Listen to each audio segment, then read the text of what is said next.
11. Investigations. When the Army took 324 Infantry out of Houston by train on the morning of August 25th, it also ordered its sister battalion, 124 Infantry, back to New Mexico from its assignment guarding Camp MacArthur in Waco. The entire regiment was being consolidated in one place, far away from Houston, while the Army gathered evidence for the court-martial that everyone knew was coming. Texas's congressional representatives had protested to the War Department over the decision to remove 3rd Battalion from the state and were now demanding harsh and immediate punishments for all the men suspected of the violence.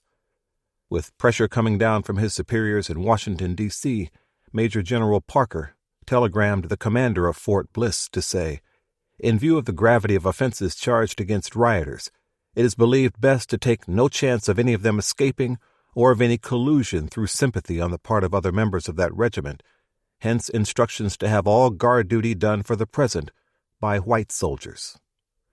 The next day, Parker received a reply. "Report arrival 2 companies, 19th Infantry with 3rd Battalion, 24th Infantry from Houston," the message read, in the stilted language characteristic of telegrams. "All suspects approximately 100 in stockade under 12th Cav and 19th Inf Guard. Remainder battalion disarmed in old machine shop's corrugated iron quadrangle." Soldiers of the regiment who were not associated with the trouble in Houston were bivouacked on their old campground on the post. The telegram then recommended that men suspected of involvement in the violence should be transferred to more secure confinement at Fort Bliss. If there was any further uprising in the black battalions, authorities worried the first objective would be release of these men. The Mexican border was only 3 miles to the south, and the Army feared an international escape. In the event of a breakout, units at Fort Bliss were authorized to pursue the escapees into Mexico on the conditions that they did not get into firefights with elements of the Mexican Army and that their pursuit did not require establishing lines of communication or resupply. Another recommendation urged that, on arrival, Waco and Deming battalions, the regiment's 1st and 2nd battalions, respectively, be authorized to take up all rifle ammunition, bolts, or firing pins of all rifles, and all bayonets, leaving pistols with sergeants for moral effect as well as reasonable precaution. The entire regiment would be disarmed, even those troops who had had no part in the troubles. The telegram concluded by saying that officers reported Houston Battalion men in ugly mood, which was hardly surprising.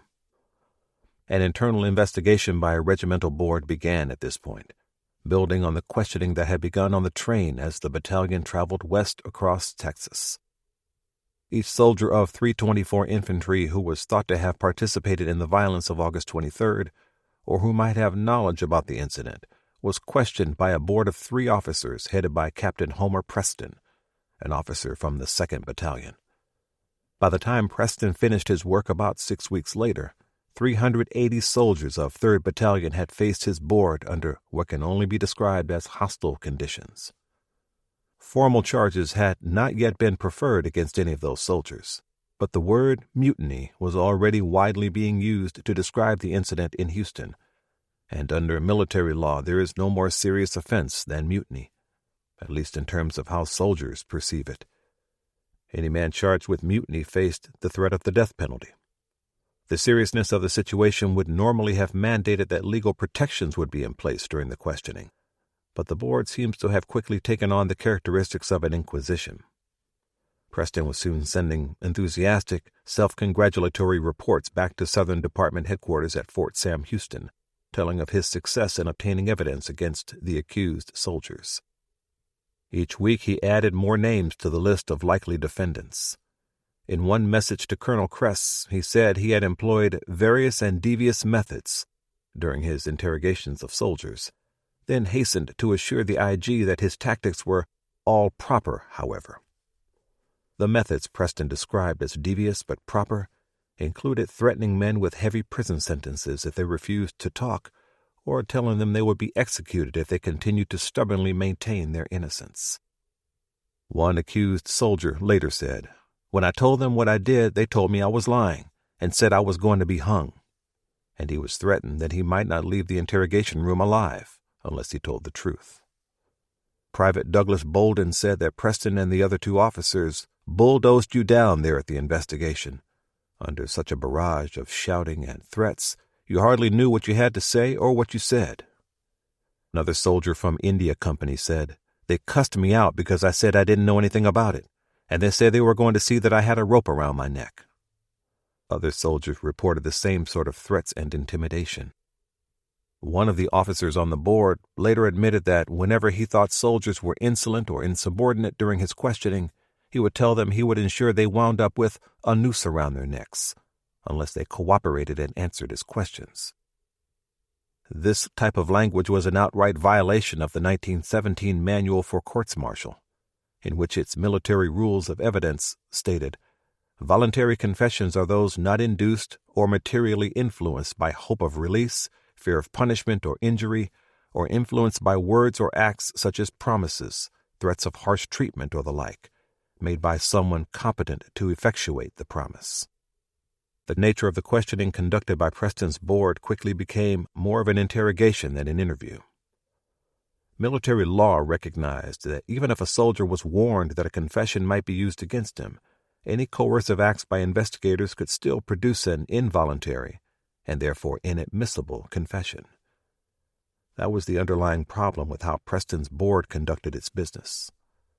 The government had a legal obligation to prove that any confessions used in prosecution were entirely voluntary. But that would be one more point where the courts-martial failed to meet the Army's own regulations and customary practice.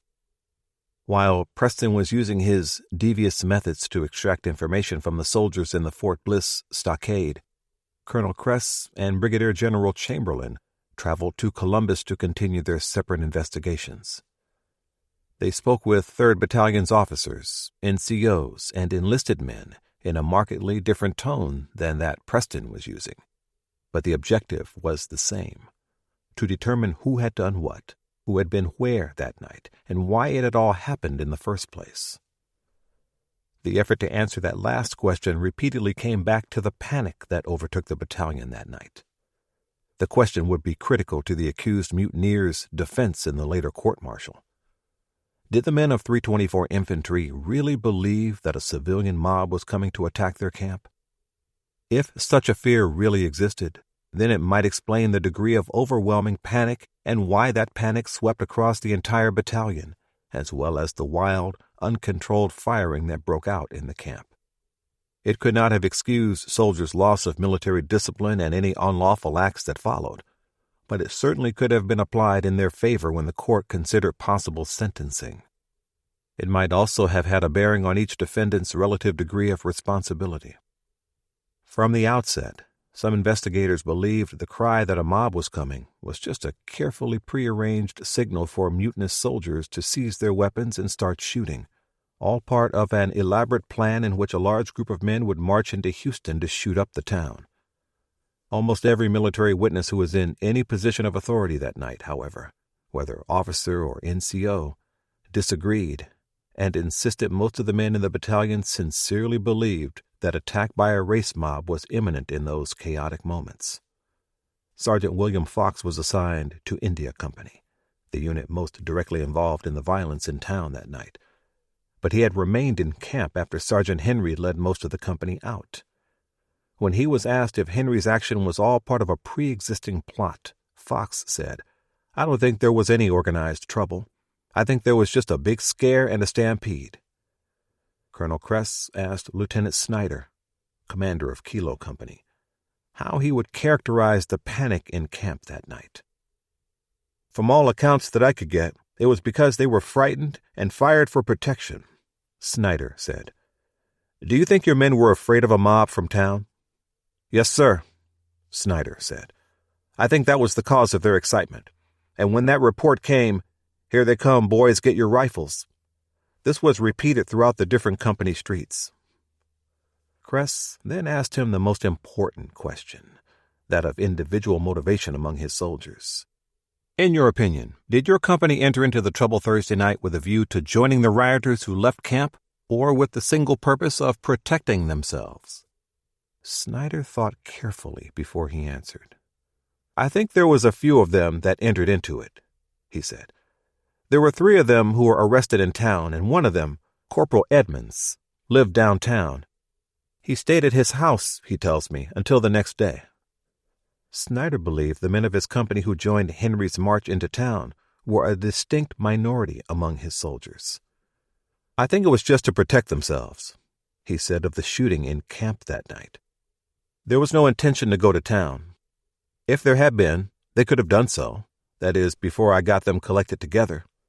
After they were collected, everything was quieted down. They thought they were being attacked, and their desire to get their guns was for self-protection." Captain James, who had managed to hold Lima Company together in the midst of the chaos, agreed with Snyder. "I would say that they were crazed with fright. I could see their faces as they came in," he said. "Most of them thought a mob of civilians was coming into the camp." Shakurjian also saw it that way. When Kress asked him, "What were the men afraid of?" he replied, "It was the alarm that came in. 'Here they come, get your guns.' And the rush came on from camp." Both Kress and Chamberlain asked similar questions of the enlisted men in the battalion, and their answers were much the same. Private Blaine Adams said that he was in the process of turning in his rifle when some man came running yelling, "Here they come, get your rifles, get your rifles." "I was under the impression it was a big mob of citizens," Adams said. "I didn't have any rifle and ran, sir." Unarmed, Adams left the camp and ran to Camp Logan, where he found Sergeant Taylor and 23 men of Kilo Company's guard detail. "I went by the warehouse and told them I thought the citizens of Texas were attacking the camp," Adams recalled. It was this excited and erroneous report, coupled with the sounds of heavy rifle fire from the battalion cantonment, that made Sergeant Taylor believe he was facing an oncoming superior force, and that was what caused him to decide to leave his post and fall back on the Illinois battalions for protection with the men of his detail. Colonel Kress accepted that statement as truthful. In his official report, Kress wrote, "Sergeant Taylor, with guard at warehouse, total 24 men, left post on hearing firing at 24th Infantry Camp and reported to Captain Noble, later to Captain Allen. He was afraid the mob was coming his way. Private Adams, Company M, reported to Captain Allen that night and said a mob was coming." Several details of what happened in the camp that night strongly support the idea that many soldiers genuinely believed they faced an external threat. When the panic broke out, there was no effort to eliminate the lawful military authority represented by the battalion's officers and NCOs. Likewise, there was no concerted movement among most of the companies to group up and head out of camp, as one might expect if there actually had been a plot to riot in the city or attack the nearest police station. Most men did one of 2 different things in all the chaos. Either they dropped to the ground and started shooting out into the darkness, or they moved to the perimeter of the camp and set up a hasty skirmish line with their own companies. A few others, a smaller number that no one has yet managed to tally with any certainty, either fled the camp as individuals or tried to hide themselves until the panic subsided. Chamberlain was sure that 324 Infantry was holding to a conspiracy of silence. In a conversation with Shakurjian, the IG made his opinion very clear. He asked if the soldiers were willing to help out and get hold of the men at the head of it. "Even the better class of non-commissioned officers are not going to tell what they know about it," Chamberlain said. As far as he was concerned, the NCOs would withhold information simply because they were black men, like the accused. "They say they do not know," Shakurjian protested. "But of course they know," Chamberlain insisted. His mind was made up. As far as he was concerned, every man in the battalion was either guilty or knew who was. Either way, they were all complicit. As the official questioning by the regimental board and the 2 inspectors general continued, Kress interviewed Corporal Baltimore at the Fort Bliss stockade. Baltimore had given his initial statement to Captain Shakurjian the afternoon of his altercation with Sparks, but this was the first time either of the IG officers spoke with him personally. Baltimore told the same story as in his first statement, expressing himself in a calm, intelligent manner. He fully appreciated the seriousness of the situation. When Kress asked him if he wanted to say anything about where he was during the shooting, by which he clearly meant the shooting in town that night, the young corporal demurred. "No, sir. I don't want to make any more statements. I made one on the train coming up." He had told the same story over and over. There was no question that he had left camp with the men of India Company when Sergeant Henry ordered them to march out, and he may have felt there was no point in repeating himself. He did, however, offer an additional comment on his interactions with the Houston police before August 23rd. Kress asked him, "Prior to that time, had you had any trouble with the city police?" "No, sir. Nothing to amount to anything." "Had any of the men that you know of?" "The city police, not the mounted police, seemed to be all right," Baltimore said. "I never had any trouble at all. Those mounted police were different. I didn't come in contact with them much. You would just see them now and then." Baltimore concluded his statement by saying, "The policemen who arrested me remarked about another colored soldier. There goes another one of those northern sons of bitches we should get." Kress was still compiling his full report, but on September 1st he sent a long memorandum to Southern Department headquarters at Fort Sam Houston. He recommended that certain members of the 3rd Battalion, 24th Infantry, who left camp and went into town murdering and rioting, should be tried for mutiny, murder, and riot, that the men who remained in camp firing their rifles and who got beyond control of their officers were not guilty of mutiny, but that their conduct was the result of panic that rose from fear of attack, first by mobs from Houston, and later fear that those men who left camp would return and shoot them up. All the evidence he was gathering increasingly pointed to the fact that the battalion had experienced a genuine belief that they were confronted by an armed race mob. Kress went on to describe the continuing efforts of Captain Preston and his regimental board to identify the men who had participated in the violence in Houston, but advised that it was a difficult undertaking.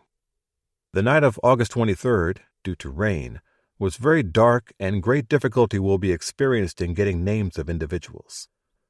While each company commander claims to have checks of absentees, their accuracy is doubtful, and in the confusion, it is quite possible some men hid away in camp to keep out of trouble, and were, as a result, not seen and not checked. He concluded, the officer who was to act as judge advocate should also begin working on the case. The government was solidifying its case against the accused, and still none of those men were represented by legal counsel. When Kress referred to the extreme difficulty of getting an accurate check of which men were in camp that night, it was because, in every interview he conducted with those who had attempted a head count, it was apparent that none of the company officers or NCOs had been able to account for all their soldiers amid the chaos. Captain James told him, "I had a check made of the men on the skirmish line, had every tent in the company gone through, and each man's name written down that could be found in camp, around L Company or in the skirmish line."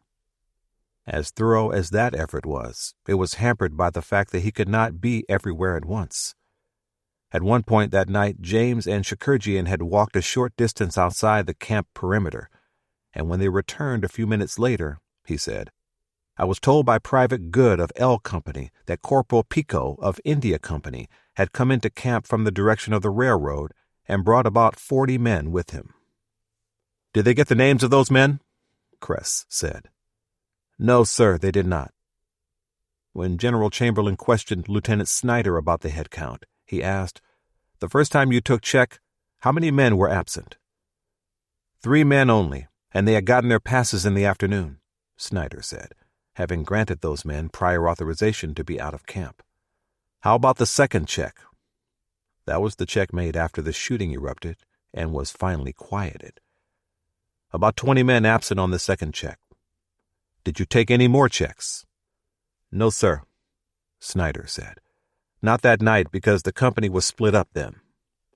"How split up?"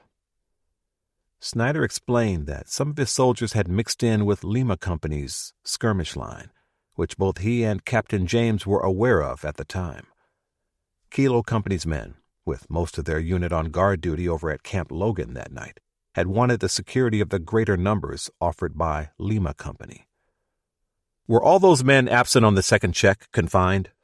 Chamberlain asked, referring to the accused soldiers who were now confined in the Fort Bliss stockade. "No, sir. Some of them came in without rifles between the second check and before the firing started in Houston." "What has that got to do with it?" Chamberlain demanded, once again demonstrating the limited range of thought he brought to his role as an investigator. "They went out of camp when the firing started, and they came in without rifles," Snyder explained. These were men who had fled, unarmed, in the initial panic, but who returned to camp before Sergeant Henry's column of soldiers started shooting in the town's streets. This would have been a space of time lasting approximately 45 minutes to an hour. "How many of those men were there?" "About 15 of them," Snyder said, but it was not clear if those 15 men were on any of the different head counts taken that night. The issue of head counts was also put to Major Snow, though of all the officers in camp he would have known the least about which checks were made at what time that night, since he was not there. Chamberlain asked him if an accurate check was taken in camp that night. Snow assured him that it was, and claimed, "Every man in camp, we have his name." But that was not at all truthful. "Did you take any precautions, or attempt any precautions?" Chamberlain asked. "To pick up and get hold of any men who should come into the camp to see whether they were armed, or whether they had fired their rifles?" It was a very salient question. "No, sir," Snow said. "I was there only a very little time during the entire night because I was down with General Hewlin under his orders." That was not entirely true, since Snow had in fact only reported to General Hewlin sometime after 4 a.m., hours after the situation at 3rd Battalion's camp had quieted. "Do you know whether or not any effort was made or precautions taken to pick up men who should come in or out of camp after that time?" "No, sir, I don't know of any. Personally, I thought of it." Snow then clarified that he only thought of it much later, the next morning, long after such action should have been taken. The conversation then turned to the matter of what warnings or intimations of trouble 3rd Battalion's commander received before the trouble broke out that night. Snow insisted he had had no warnings, or at least none that needed to be taken seriously. "Now, think pretty hard about that, Major Snow, because your testimony is at variance with other testimony," Chamberlain warned him. "Did you receive any word from the police department or have any communication from them at all in regard to the probabilities of trouble that night?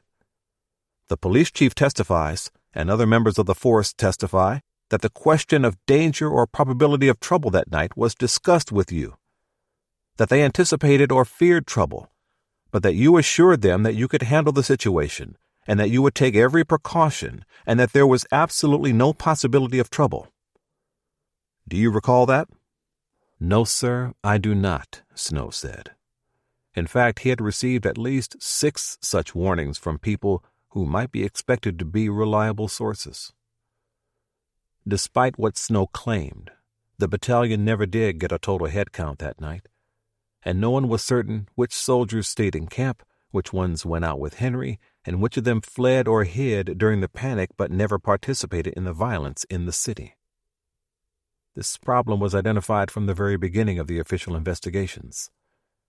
In his final report, Chamberlain pointed out that no steps were taken to identify or to check individuals returning to camp. A good many of men came into camp with rifles or ammunition without the fact being noted. He also noted that the morning after the trouble, Snow's actions were nothing short of incompetent. When Snow went to collect his soldiers who had taken shelter with the Illinois National Guard, Chamberlain said, he failed to take names or to examine rifles, an oversight which cannot be understood and which is believed to be inexcusable. Out of 11 separate head counts taken that night, no single list accounted for more than 46 men. One listed only 18 names. That confusion and incomplete tallying was to be the specter that hung over many of those men when they faced a court-martial a few weeks later.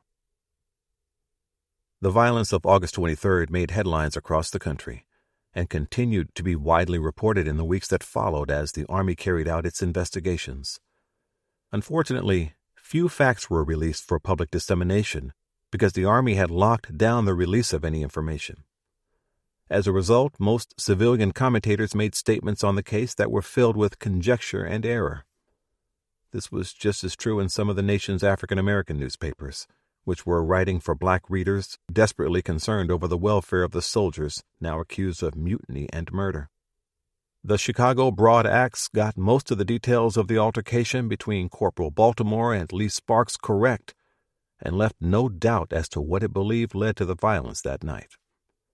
So much has been said in connection with the race riots at Fort Logan, Houston, Texas, in which well onto 20 white and colored people lost their lives, mostly white, that it is almost useless to enter into all of the details or causes leading up to the riot, the paper declared, and referred to the unregenerated and the unreconstructed redneck rebels residing in Houston, including its police officers who were solely responsible for the riot and for the shedding of so much human blood.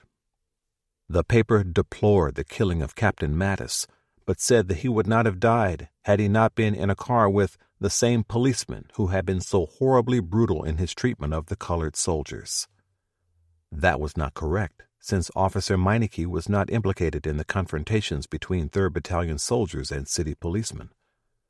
Turning its attention to the uncertain future of the soldiers now in custody at Fort Bliss, the paper said, "It is very hard to tell just what will be the fate of those members of that famous regiment."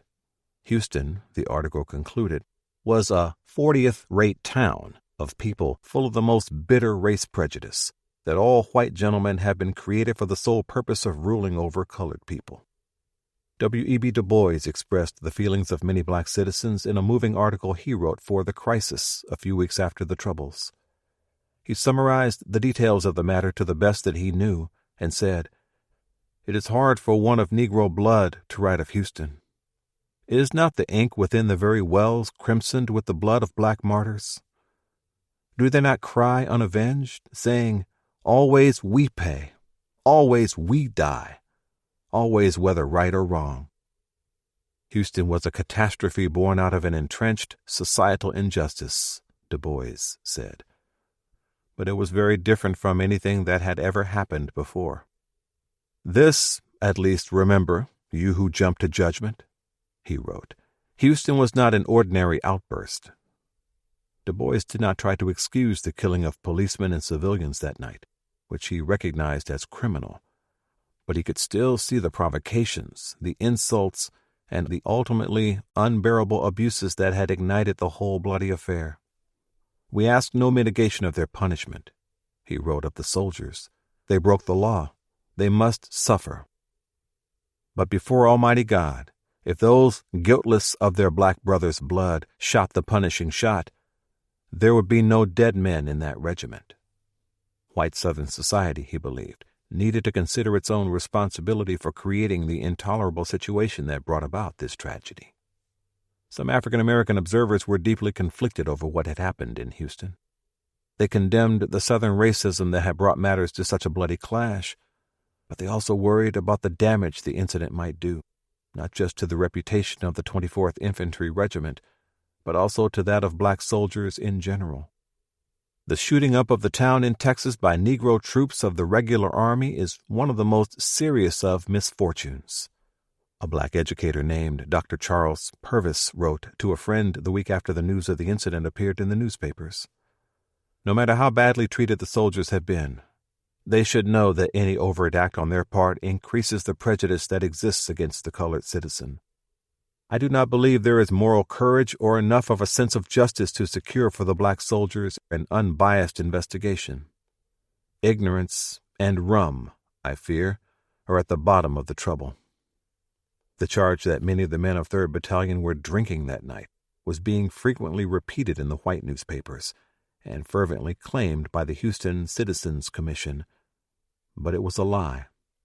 Unfortunately, the lie had quickly gained traction as fact in public opinion, and Dr. Purvis seems to have accepted it as true, even if reluctantly. One group of individuals had a very personal and professional reaction to 3rd Battalion's trouble in Houston. The NCOs who had left the battalion just before it went to Texas for the colored officers' training camp in Iowa. Toward the end of September, Chamberlain informed the Secretary of War that he had received a surprising request. Those men were willing to give up their prospects for commissions so as to return to the regiment and redeem its reputation. Regimental Sergeant Major Walter B. Williams came to me as spokesman for the members of the 24th Infantry, Chamberlain wrote. They felt that if they had been present with the regiment, the trouble could not have occurred. That many of the non-commissioned officers and many of the men left with the regiment were new men. They understood all too well the damage done to the battalion's internal structure when it lost so many of its experienced NCOs. The IG described these men as the very best material among the non-commissioned officers of the regiment, and includes the regimental sergeant major, the battalion sergeant major 3rd Battalion, the 1st sergeant, and 3 other sergeants from Company I, the company in which the mutiny started. It was an offer that would have had great professional cost to these soldiers, but in the end nothing came of it. The Army denied their request to return to the 24th Infantry in their former ranks as NCOs to help rebuild and restore the honor of the regiment, to which they felt such a deep loyalty. For families and friends of the soldiers of 324 Infantry, the lack of reliable information was distressing. They knew their men were with the battalion in Houston when the violence broke out, and then the mail service and telegraph lines suddenly went silent as far as their soldiers were concerned. No further letters came from their men, and letters sent to them went unanswered. The only soldiers anyone knew the condition of in those weeks were Sergeant Henry and Private Watson, who were killed in the city that night, and Privates Strong and Bivens, who died of their wounds in the following days, because their deaths were reported in the papers. No one would find out which men were in peril of their lives at the hands of military justice until the first court-martial convened on November 1st, and the list of defendants was finally published.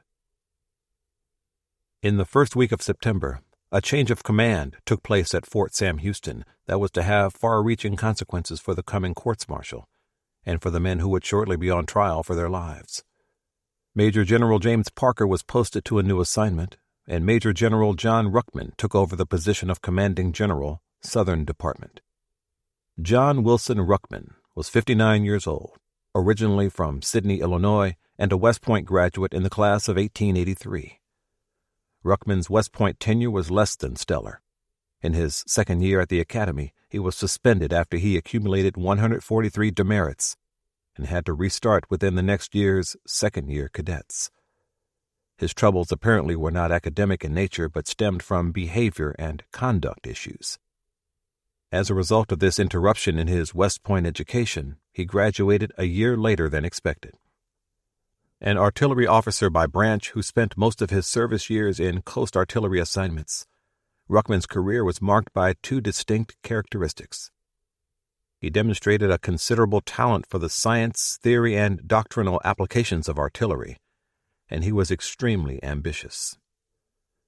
He was the only serving Army officer in that era to graduate from both the Army War College and the Naval War College, which was a testament to his academic inclinations. As for his ambition, as a colonel in 1915, he solicited letters of recommendation from every senior officer he had ever served with to support his bid for promotion to general officer rank. His campaign proved effective, because on August 21, 1916, he was promoted to brigadier general and got his first star. What his service record conspicuously lacked was any meaningful troop leadership time beyond the relatively quiet environment of coast artillery installations, which were exclusively limited to white soldiers. Ruckman had never served with black soldiers at any level. He was a skilled logistician and an impressive academic, but he had no combat experience. He had served in Cuba with the U.S. occupation forces in 1898, but only after the fighting there had ended. The nature of coastal artillery was strictly defensive, and the United States had not faced a seaborne threat against its coastal installations since the War of 1812. That lack of time at the sharp end of the spear, however, did not stop him from delivering his personal views on the subject. In his Naval War College thesis, which argued that a system of national conscription was a societal benefit, he wrote, "Abundance of experience exists to prove that Americans are not afraid to face death, particularly when they are disciplined and know the nature of the danger. We know that however bravely they face death, that they shun discipline and obedience. Untrained, the American lacks the qualities of subordination and fortitude to fight successfully for the country. Being ignorant of the nature and necessity of discipline, and with exaggerated ideas of his own ability and independence, he regards discipline as a disagreeable expression of tyrannical power of his officers, and does not yield gracefully." It seems that Ruckman believed that rigid discipline was the most essential prerequisite to combat efficacy. If he ever understood that real, effective discipline might take different forms in combat arms units in different tactical environments, he never said so. On August 21st, just 2 days before the trouble in Texas, Ruckman was promoted to Major General. He arrived in Fort Sam Houston 2 weeks later as the new commanding general of the Southern Department, and found himself thrust into a situation of extreme political pressure and public notoriety, the likes of which few officers ever encountered in their careers. In the aftermath of the violence in Houston, no one in the government seemed to be interested in a long, drawn-out judicial process, and a chorus of voices in Texas demanding swift vengeance against the accused soldiers only grew louder with each passing week. Ruckman was under immediate pressure to move the process along quickly, and that process was expected to arrive at the proper conclusion. That there was going to be a court-martial was certain, but the question of where it should be held was not a simple one. Ruckman thought it should be at Fort Bliss, where the soldiers were already in confinement and the investigations were well into their process. The Secretary of War, Newton Baker, argued for a trial in Houston itself. Whether or not that was to placate more strident voices in Texas's congressional delegation is not clear, but it certainly would have pleased them. Even Baker, however, could not ignore the potential for witness intimidation if the trial was held in Houston, especially if those witnesses were black citizens. Finally, a compromise decision was reached. Fort Sam Houston would be the trial venue. There were several reasons that was a reasonable choice. As an active military installation, the post could be secured during the court-martial, and the thousands of troops on hand could maintain order if that became necessary. Also, San Antonio was only several hours by train from Houston, close enough to allow witnesses, journalists, and observers to attend, but far enough away to keep attendance manageable. On September 13th, Ruckman met with Colonel John Hull and Major Dudley Sutphin, the 2 JAG officers appointed to prosecute the case against the accused mutineers. Hull would be the trial judge advocate for the court-martial, and Sutphin would serve as his assistant. Hull and Sutphin lost no time in taking the train out to Columbus, where they began conducting interviews of their own with soldiers of 324 Infantry. From that point on, Preston's regimental board basically functioned as the prosecutorial team's dedicated investigators, a role they continued to fill during the first court-martial. And even as the government continued gathering evidence against the accused men, still no one had been appointed to act as their defense counsel. Colonel Kress and Brigadier General Chamberlain finished their separate investigations and filed their reports. Kress to Major General Ruckman at the Southern Department, and Chamberlain to the War Department, on the same day, September 13th. Kress, for the most part, firmly blamed the incident on the city of Houston's hostility to black soldiers, its racially abusive police department, and the harassment directed against the soldiers from the day they got off the train. There never would have been an outbreak of violence, he argued, had those factors not existed. The white labor camp at Camp Logan apparently lost no opportunity to refer to these guards from the 24th Infantry as niggers, he wrote. The city police and people generally did the same. The Negro soldier in uniform, whether on duty or not, was treated the same as any other individual of his race, and no efforts appear to have been made in any respect to discourage the use of this appellation. He emphasized this conclusion saying, "This word, nigger, appears in practically every case of disorder reported, and with the same result, a display of anger on the part of the soldier." Kress dismissed the charge that soldiers' drunkenness played a part in the troubles as completely fabricated. He believed that racism, not whiskey, was behind it all. Due to the weakness and inefficiency of their city administration and to the attitude of the white citizens towards the Negro, these colored soldiers were not always treated right, he stated. Kress was less willing to officially acknowledge Jim Crow segregation as an issue of provocation. He believed the racism of Houston's citizens and police was a problem, but he did not address the racist law itself as a factor. The soldiers, he felt, had a duty to obey existing laws, even when those laws were unjust. That in the removal of segregation signs and other similar incidents demonstrate that these men of the 24th Infantry, sworn to uphold the law, were not willing to comply with laws repugnant to them, he wrote. And an overbearing spirit was shown in several cases, where, on apparently slight provocation, they threatened bodily harm to the supposed offender. These conditions, while indicative of a certain lack of discipline, are mainly the result of racial antipathies, which appear to be growing constantly worse and which neither Colonel Newman nor his officers nor the Army as a whole can remedy without the adoption of a national policy towards the Negro and the assistance and cooperation of all good citizens, white and Negro, in support thereof. The men of 3rd Battalion, he declared, showed a spirit of insubordination and lack of proper discipline in that they failed to observe the segregation laws of the state of Texas. Chamberlain took much the same view in his report, and he also faulted the soldiers for not submitting to Jim Crow laws. The ultimate causes of the trouble were racial, he wrote. Certain men of the 24th Infantry apparently resolved to assert what they believed to be their rights as American citizens and United States soldiers. They failed, and in some instances refused to obey local laws and regulations affecting their race. They resented the use of the word nigger. Both IG officers at least pointed out the fact that the catalyst to the violence was a police officer's unwarranted assault on a uniformed United States soldier who was engaged in the performance of his duty. Kress gave no credence to the testimonies produced by Houston's Citizens Commission, but Chamberlain did. Even though he admitted that some stories told by the Commission's witnesses were exaggerated and to a great extent unreliable, he still insisted, "No doubt exists in my mind that conditions were scandalous in 3rd Battalion's camp." He remained fixated on the idea that the camp had been a veritable den of prostitution and bootlegging.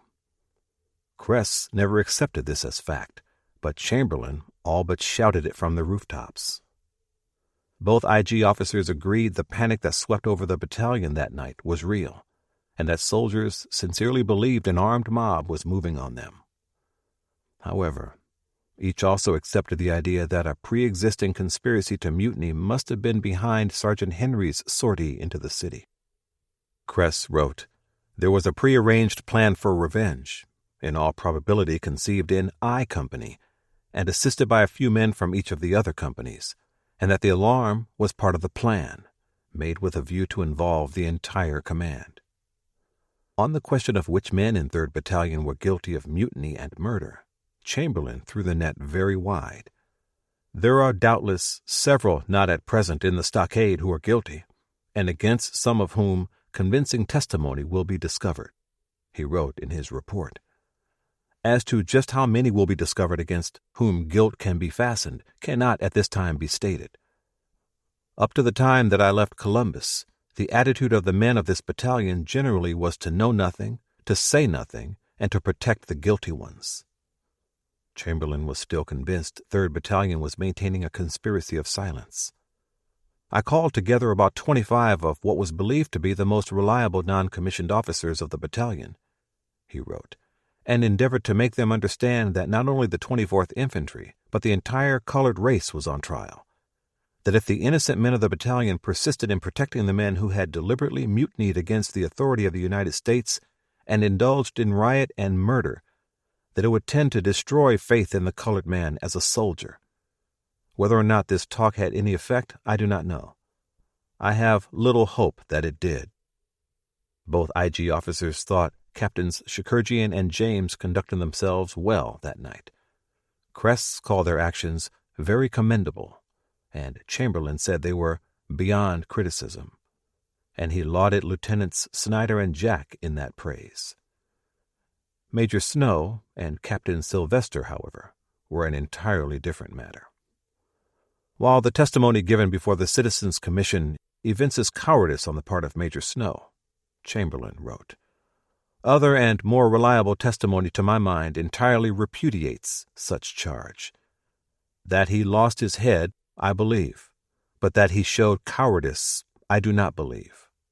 Several pages later, however, he wrote that Snow exhibited inefficiency and criminal negligence of a character which, in my judgment, demonstrates his unfitness to command. Kress believed that Snow showed gross neglect and inefficiency in not interpreting conditions within his command, and in not taking more effective steps to prevent trouble and effect the arrest and identification of the rioters.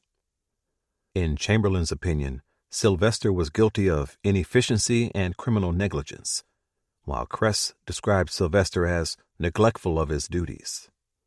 Both IG officers agreed that Snow and Sylvester's failings were so egregious that they should face courts-martial of their own. When the cases of the mutinous soldiers have been disposed of, Chamberlain wrote, Major Snow and Captain Sylvester should be brought to trial. He believed that General Ruckman fully concurs, and action will, at the proper time, I believe, be taken by him. 12. A mystery within a tragedy. Lima Company's commander, Captain Bartlett James, was only 24 years old when he was caught up in the troubles in Houston that August. Despite his youth and his lackluster academic record at West Point, he was clearly a talented officer with real leadership ability. His soldiers rallied around him that night in a greater show of solidarity and loyalty than any of the other companies did with their officers. That was entirely because of his personal leadership, not just in that moment of crisis, but over a period of months before the battalion ever went to Houston. He had served with those men during the Mexican campaign the year before, a combat experience that forged a strong bond between Lima Company's infantrymen and their young commander. James came from a military family in Danville, Virginia, and the fact that his family had fought for the Confederacy during the Civil War, and that his grandfather was a zealous member of the Ku Klux Klan, did not seem to hinder his relationship with his soldiers in the moment of crisis. They trusted him, and he did his best for them. He was the third of 4 brothers to serve in the U.S. military in his generation. His oldest brother, Fred James, was killed in action in 1906 while serving with the 8th Infantry in the Philippines. Another brother, Jules James, was a graduate of the Naval Academy and in 1917 was serving aboard the USS Oklahoma as a lieutenant. His other brother, Russell James, was also an Army officer and was posted to Eagle Pass, Texas as a captain with the 3rd Infantry. On February 28, 1917, Russell was found dead of a single gunshot wound to the head. Bartlett James was still in Columbus with 324 Infantry when he learned of his brother's death. The Army's official investigation into the death quickly concluded that Russell died by suicide. The family tragedy was still hanging over Bartlett when the violence broke out in Houston 6 months later. In September, while the Army was still investigating the Houston incident, the Navy granted Lieutenant Jules Bartlett a short leave of absence, which he used to travel from San Diego to Eagle Pass, apparently with the intent of conducting a personal investigation into his brother's death. His parents were unwilling to accept the verdict that Russell had killed himself. Rumors in Russell's unit suggested that he was murdered after uncovering a horse-stealing enterprise that was selling U.S. Army cavalry mounts across the border into Mexico, or that he was caught up in a love triangle with a married Mexican woman and he had fallen afoul of an angry husband. Jules considered all those theories, as well as the Army's official version of events.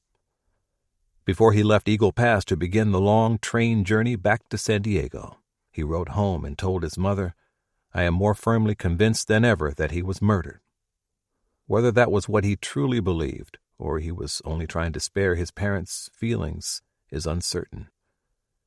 In that same letter, Jules mentioned that he had tried to arrange a meeting with Bartlett, his last remaining brother, in Columbus on Friday, September 14th, but had not heard back from him in time to keep the train schedule. What is certain is that Bartlett knew of the rumors surrounding Russell's death, and from his correspondence with his parents it is clear he knew of their grief over having lost another son and of the lingering unanswered questions caused by that supposed suicide. On September 11th, the correspondence log for Southern Department headquarters recorded the letter of H.T. Werner, the editor of the Houston Post, Werner inquiring whether or not court-martial members of 24th Infantry will be open to the public and proceeding of court will be permitted to be published. It was shaping up to be the most sensational court case in Texas history, and the Post was keen to have its reporter in the courtroom. The Southern Department's Chief of Staff wrote the next day, "The court-martial, which will be convened for the trial of certain members of the 24th Infantry, will unquestionably be open to visitors, which will include members of the press. Almost without exception, the proceedings of courts-martial are open to the public. So far as I can see at present, there is no reason why the meetings of the court in question should not be open." When that court would convene was still to be determined, but everyone knew it was coming on fast. Other inquiries the Army received on the matter were more sympathetic and altruistic than Werner's. Since the trouble in August, the NAACP had tried to get any information it could on the men of 3rd Battalion.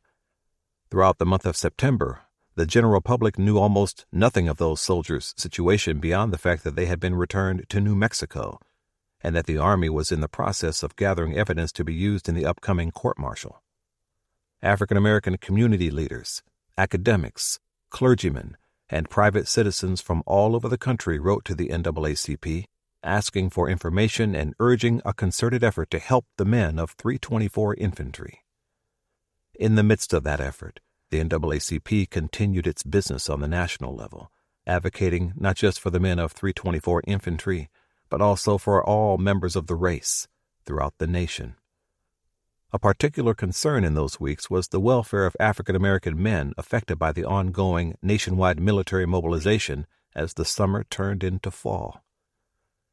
On October 1st, the association submitted to Secretary of War Newton Baker a memorandum calling his attention to some of their immediate concerns, including 1. The unfortunate arrangement of the draft registration circular with its tear off a corner if of African descent. 2. The fact that colored men were not allowed to volunteer in the regular Army, even up to their proportion in the population. 3. The fact that various branches of the service, the artillery, the aviation corps, and the like, not to mention the Navy, are closed to them. 4. The failure to allay the growing suspicion that the government is going to attempt to draft Negroes for labor and menial service, and not as soldiers. Another item on the list was the forced retirement of Colonel Charles Young, the highest-ranking black officer in the Army, in June that year. The NAACP memo concluded, "It must be remembered that Negroes are human beings, that they have deep-seated and long-continued grievances against this country, that while the great mass of them are loyal and willing to fight for their country despite this, it certainly will not increase their loyalty or the spirit in which they enter this war, if they continue to meet discrimination which borders upon insult and wrong." In response to this appeal, Secretary Baker promised his determination to have Negroes treated justly and as soldiers. But the NAACP had heard such assurances before. Time would tell if words would be matched by actions. Chamberlain's official report on the Houston incident was released to the public shortly after he filed it with the War Department. And from the NAACP's perspective, it contained both good and bad news. The association agreed with Chamberlain's conclusion that Houston's Jim Crow culture and its abusive police department were largely responsible for the troubles, but they were alarmed by his description of the soldiers' actions that night as mutiny and murder. From a legal standpoint, it was imperative to move as quickly as possible to secure some legal representation for the men of 3rd Battalion who were accused of those crimes. What they needed was a civilian attorney with a formidable reputation, and so much the better if he was not only a Southerner, but a Texan. When a man named Andrew Jackson Houston offered his services, he seemed exactly what they needed. Houston's surname was not a coincidence. He was the son of Sam Houston, one of the founders of the Texas Republic, who twice served as president during its short existence as an independent country, the man for whom the city of Houston was named. In Texas, that name was as legendary as Bowie or Travis. A.J. Houston, as he was often known, was much more than just his father's mythic reputation, however. He was appointed to West Point as a military cadet, but dropped out of the academy to pursue a career in law. And by 1917, he had accrued almost 40 years' experience as an attorney and had served as a U.S. Marshal for Eastern Texas. He also had some limited experience as a soldier, holding the rank of colonel in the Texas National Guard. In the Spanish-American War, he used the cachet of his name to raise a troop of volunteer cavalry that served in Cuba with the famous Rough Riders, though he did not deploy with the unit. One detail in A.J. Houston's career might have given the NAACP pause when they considered his offer of legal help. 25 years earlier, he had been associated with the Lily-White Republicans, the faction within the Republican Party that sought to turn back the limited gains African Americans had managed in the political sphere during the era of Reconstruction. The degree to which he believed in that agenda is debatable, or something important had changed in his personal stance in the intervening years, because in 1917 he proved himself willing to stand with the soldiers who were accused of murder and mayhem in the city that bore his family name. On August 30th, 1 week after the violence, he reached out to a friend named John Milholland, a former treasurer of the NAACP, to offer the association his legal services. Unfortunately, precious weeks would pass before his offer finally reached the people who could decide whether to accept it. By the latter half of September, the Army's process was accelerating toward a court-martial, and as far as the 2 inspectors general were concerned, trials were warranted for more than just the rank-and-file soldiers of 3rd Battalion. On September 17th, Brigadier General Chamberlain, who was by then back in Washington, D.C., wrote to Colonel Kress saying, "Yesterday I mailed you, special delivery, copy of all recorded testimony taken by me in connection with the 24th Infantry mutiny. Some of this testimony may be of assistance in working up the case, especially when it comes to the trial of the officers." Chamberlain had more officers than just Major Snow and Captain Sylvester in his sights. This testimony is also enlightening as to the state of discipline and as to Colonel Newman's responsibility, he concluded. "I feel that he should not escape without at least a severe reprimand." Kress did not agree on Newman's culpability, but Chamberlain remained convinced that 324 Infantry's former commander's permissive visitation policies in Houston had created a culture of immorality in the battalion that contributed to the troubles. The Army's senior echelons saw it differently. Taking the 2 IG reports in comparison, most military observers seemed to agree with Kress's position on the question of command responsibility, and a few weeks later the Adjutant General, AG, of the Army informed Chamberlain that no further action will be taken in the case of Colonel William Newman, by order of the Secretary of War. Snow and Sylvester, though, were another matter. The day after Chamberlain mentioned Newman in his letter to Kress, the AG wrote bluntly to General Ruckman, "In connection with the mutiny in the 3rd Battalion, 24th United States Infantry at Houston, Texas, on the night of August 24th, 1917, the Secretary of War directs that you report what action you propose to take in the cases of Major Snow and Captain Sylvester." Either Ruckman ignored that directive, or his staff lost track of it in the midst of everything else that was going on, because 2 weeks later, on October 2nd, the AG sent another letter to the Southern Department. It called Ruckman's attention to the earlier letter, and then the tone sharpened. "As it does not appear that a reply has been received in this office, information is requested as to the status of the matter. by order of the Secretary of War. That last sentence demanded an immediate response. The cases of Major Snow and Captain Sylvester have been investigated conjointly with that governing the conduct of the men of the 3rd Battalion, 24th Infantry. Ruckman wrote in reply, "It seems highly probable that both of these officers will be tried by court-martial. It is believed that their trial should be deferred until the trial of enlisted men has been completed, as more complete evidence will then be available from which to judge as to the culpability of these officers." One can attach different interpretations to Ruckman's choice of words in that telegram. He did not say that Snow and Sylvester would be court-martialed. He said it was highly probable. Apparently, Ruckman was more ambiguous than the 2 IG officers on the question of officers' responsibility in the Houston affair. He was focused on the enlisted men. Back in the city of Houston, interest in the upcoming court-martial of the accused rioters remained intense. Most civilian observers were determined to see that the Army did not let those men escape retribution and punishment, and the fact that no one yet could be sure who among 3rd Battalion's 654 soldiers would even be charged in the case did not stop local newspapers from calling for their blood. Meanwhile, another trial related to the Troubles attracted attention in the city. In the archived files of the Army Inspector General, there is a small yellowed newspaper clipping from the Houston Chronicle stamped, "Received, Office Inspector General, October 15, 1917.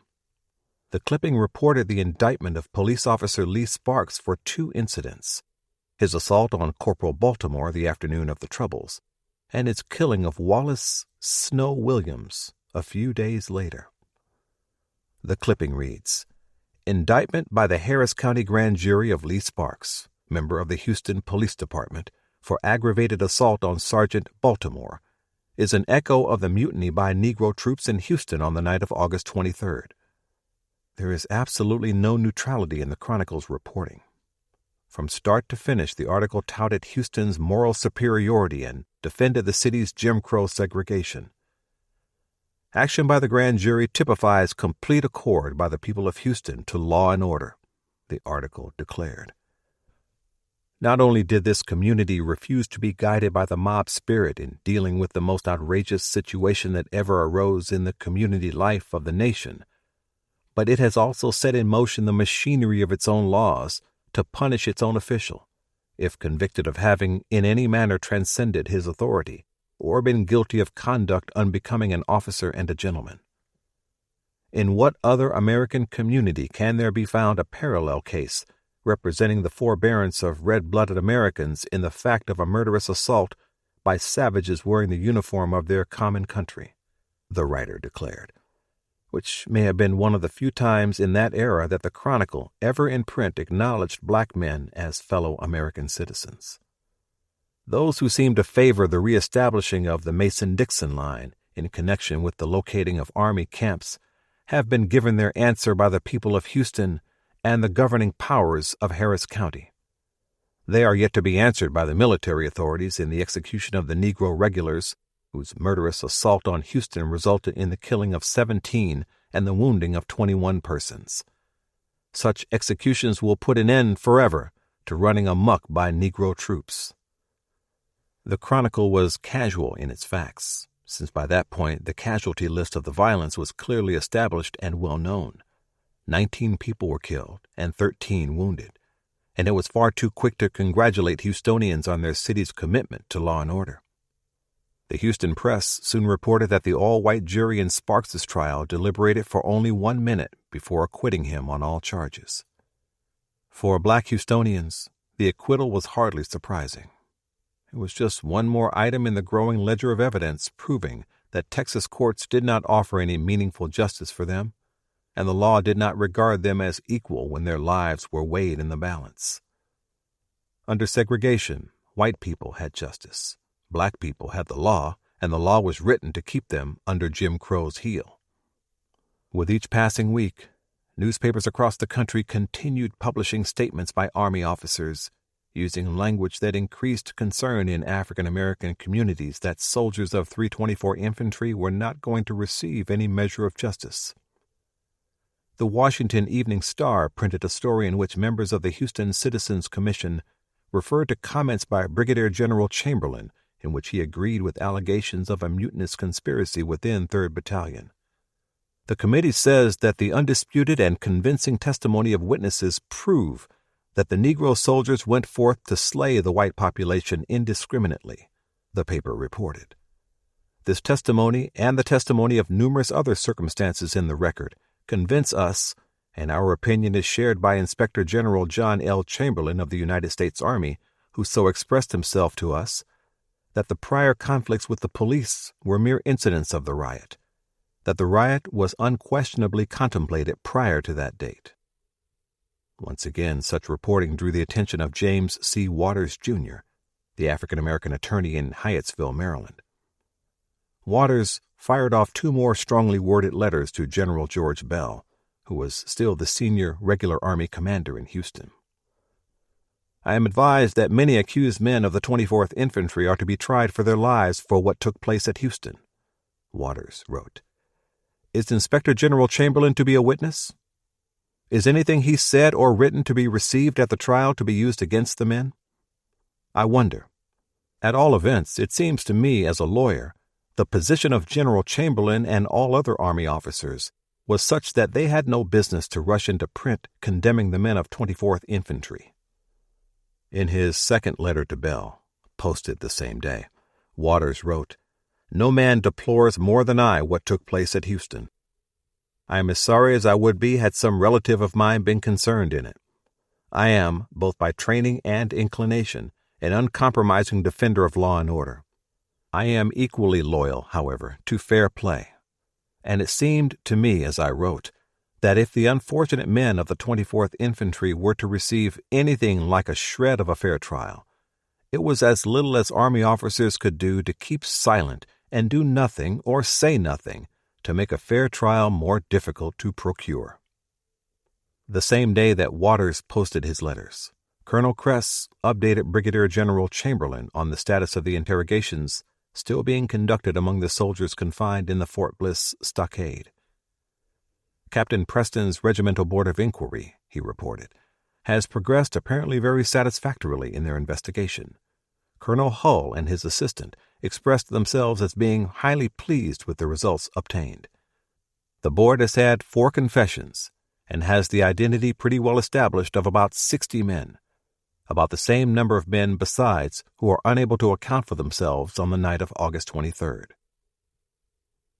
On October 12th, the Fort Bliss post commander received a telegram from the Adjutant General's office in Washington, D.C., instructing him to question the 3rd Battalion soldiers in confinement as to whether they intend to secure counsel of their own or if they wish counsel detailed by military authorities in the upcoming court-martial.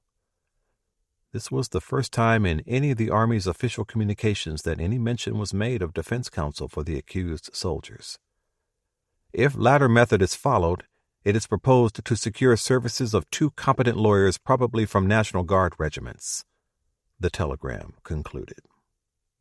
The question of legal representation was passed on to Major General Ruckman at Fort Sam Houston, who sent a reply back to the AG 2 days later.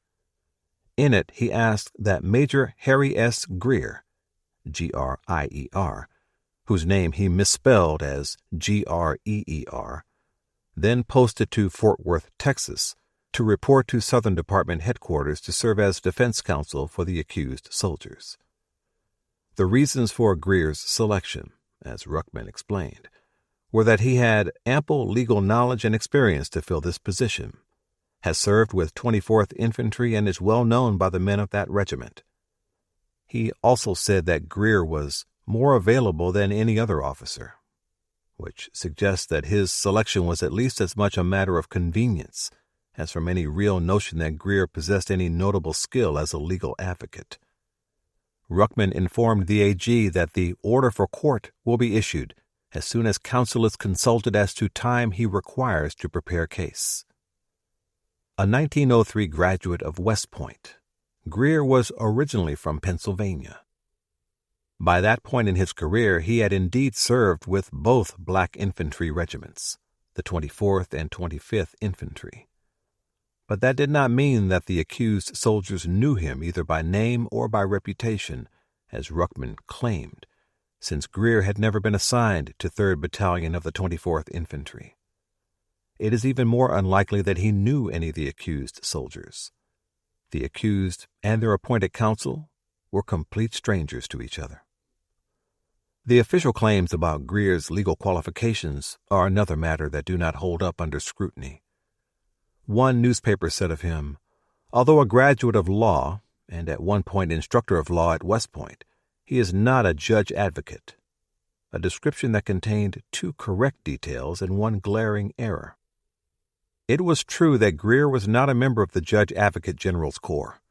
He was an infantry officer by branch, and he had indeed taught in the law department at the U.S. Military Academy as a course instructor. But he was not an attorney, and he had never attended nor graduated from any law school. The same newspaper article claimed that Greer had participated in more than 600 courts-martial and is considered one of the strongest of counsels in such cases, which was completely untrue. For one thing, if Greer had actually participated in that many courts-martial, that would be an average of 1.2 courts-martial every single week of his 14-year career. As far as can be determined from existing military records, Greer had very limited experience with general court-martial cases before 1917. Most critically, it does not appear that he had ever tried a capital case, where the death penalty was on the table. Nor was Greer the unanimous choice of the 118 accused men for their counsel. At the time of his appointment, he was the only choice the Army offered them. Something had gone very wrong in A.J. Houston's efforts to offer his services to the NAACP as civilian defense counsel. Houston's letter to his friend, John Milholland, the former treasurer of the NAACP, was written and posted on August 30th. In it, he referred to the Brownsville case in 1906, when black soldiers of the 25th Infantry were accused of rioting in that Texas border town. Houston said he had been asked to represent those soldiers in that investigation, but the request was made too late for him to take any action on their behalf. I write this to you for the information of those you can trust with it, Houston told Milholland. I would gladly appear for the soldiers charged with rioting and mutiny as reported in the enclosed newspaper clippings, and devote the necessary time and labor to have a full and fair investigation, which investigation would no doubt prove a revelation to men who have a strong prejudice against the Negro race. Houston's experience with the Brownsville affair prompted him to give a warning. If any action was to be taken, he wrote, it should be prompt, as their arraignment before a court-martial will be soon. Everything depended on quick decisions and clear communication. Nothing worked out that way. Almost 2 weeks passed before Milholland even read Houston's letter. In Milholland's own letter to Dr. J.E. Spingarn at the NAACP on September 13th, in which he conveyed Houston's offer to the association, Milholland explained that he had just returned after a month's vacation and found Houston's missive waiting on his desk. He described Houston as one of the best men I have ever met from Texas. He was United States Marshal for 14 years. During that time, not a single lynching occurred in his district. He urged the association to take Houston up on his offer and assured them that he had no hesitation in saying no better man can be found in Texas for any work that he would be willing to undertake. Neither the NAACP's acting chairman or its acting secretary could make decisions about retaining the services of outside civilian counsel without putting the matter to the board of directors, and that process took time. So, days were lost as the matter worked its way through the normal process of decision-making. Unfortunately, nothing about this situation was normal. The association was, at that time, inundated with letters and telegrams from all over the country on the issue of the Houston incident, from people making suggestions, demanding immediate action, and offering their personal, uninformed opinions about the case.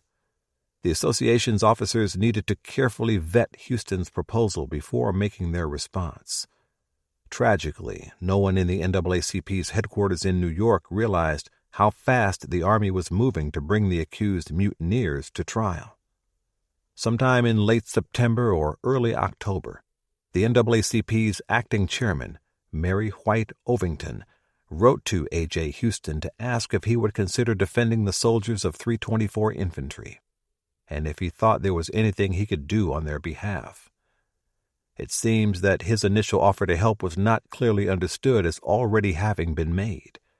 And on top of that, her letter may have gone to the wrong address. Houston's reply, written on his personal letterhead, had Beaumont, Texas, printed at the top of the page. But that line was crossed out and LaPorte, Texas, typewritten underneath. Apparently, he had recently moved from one city to the other.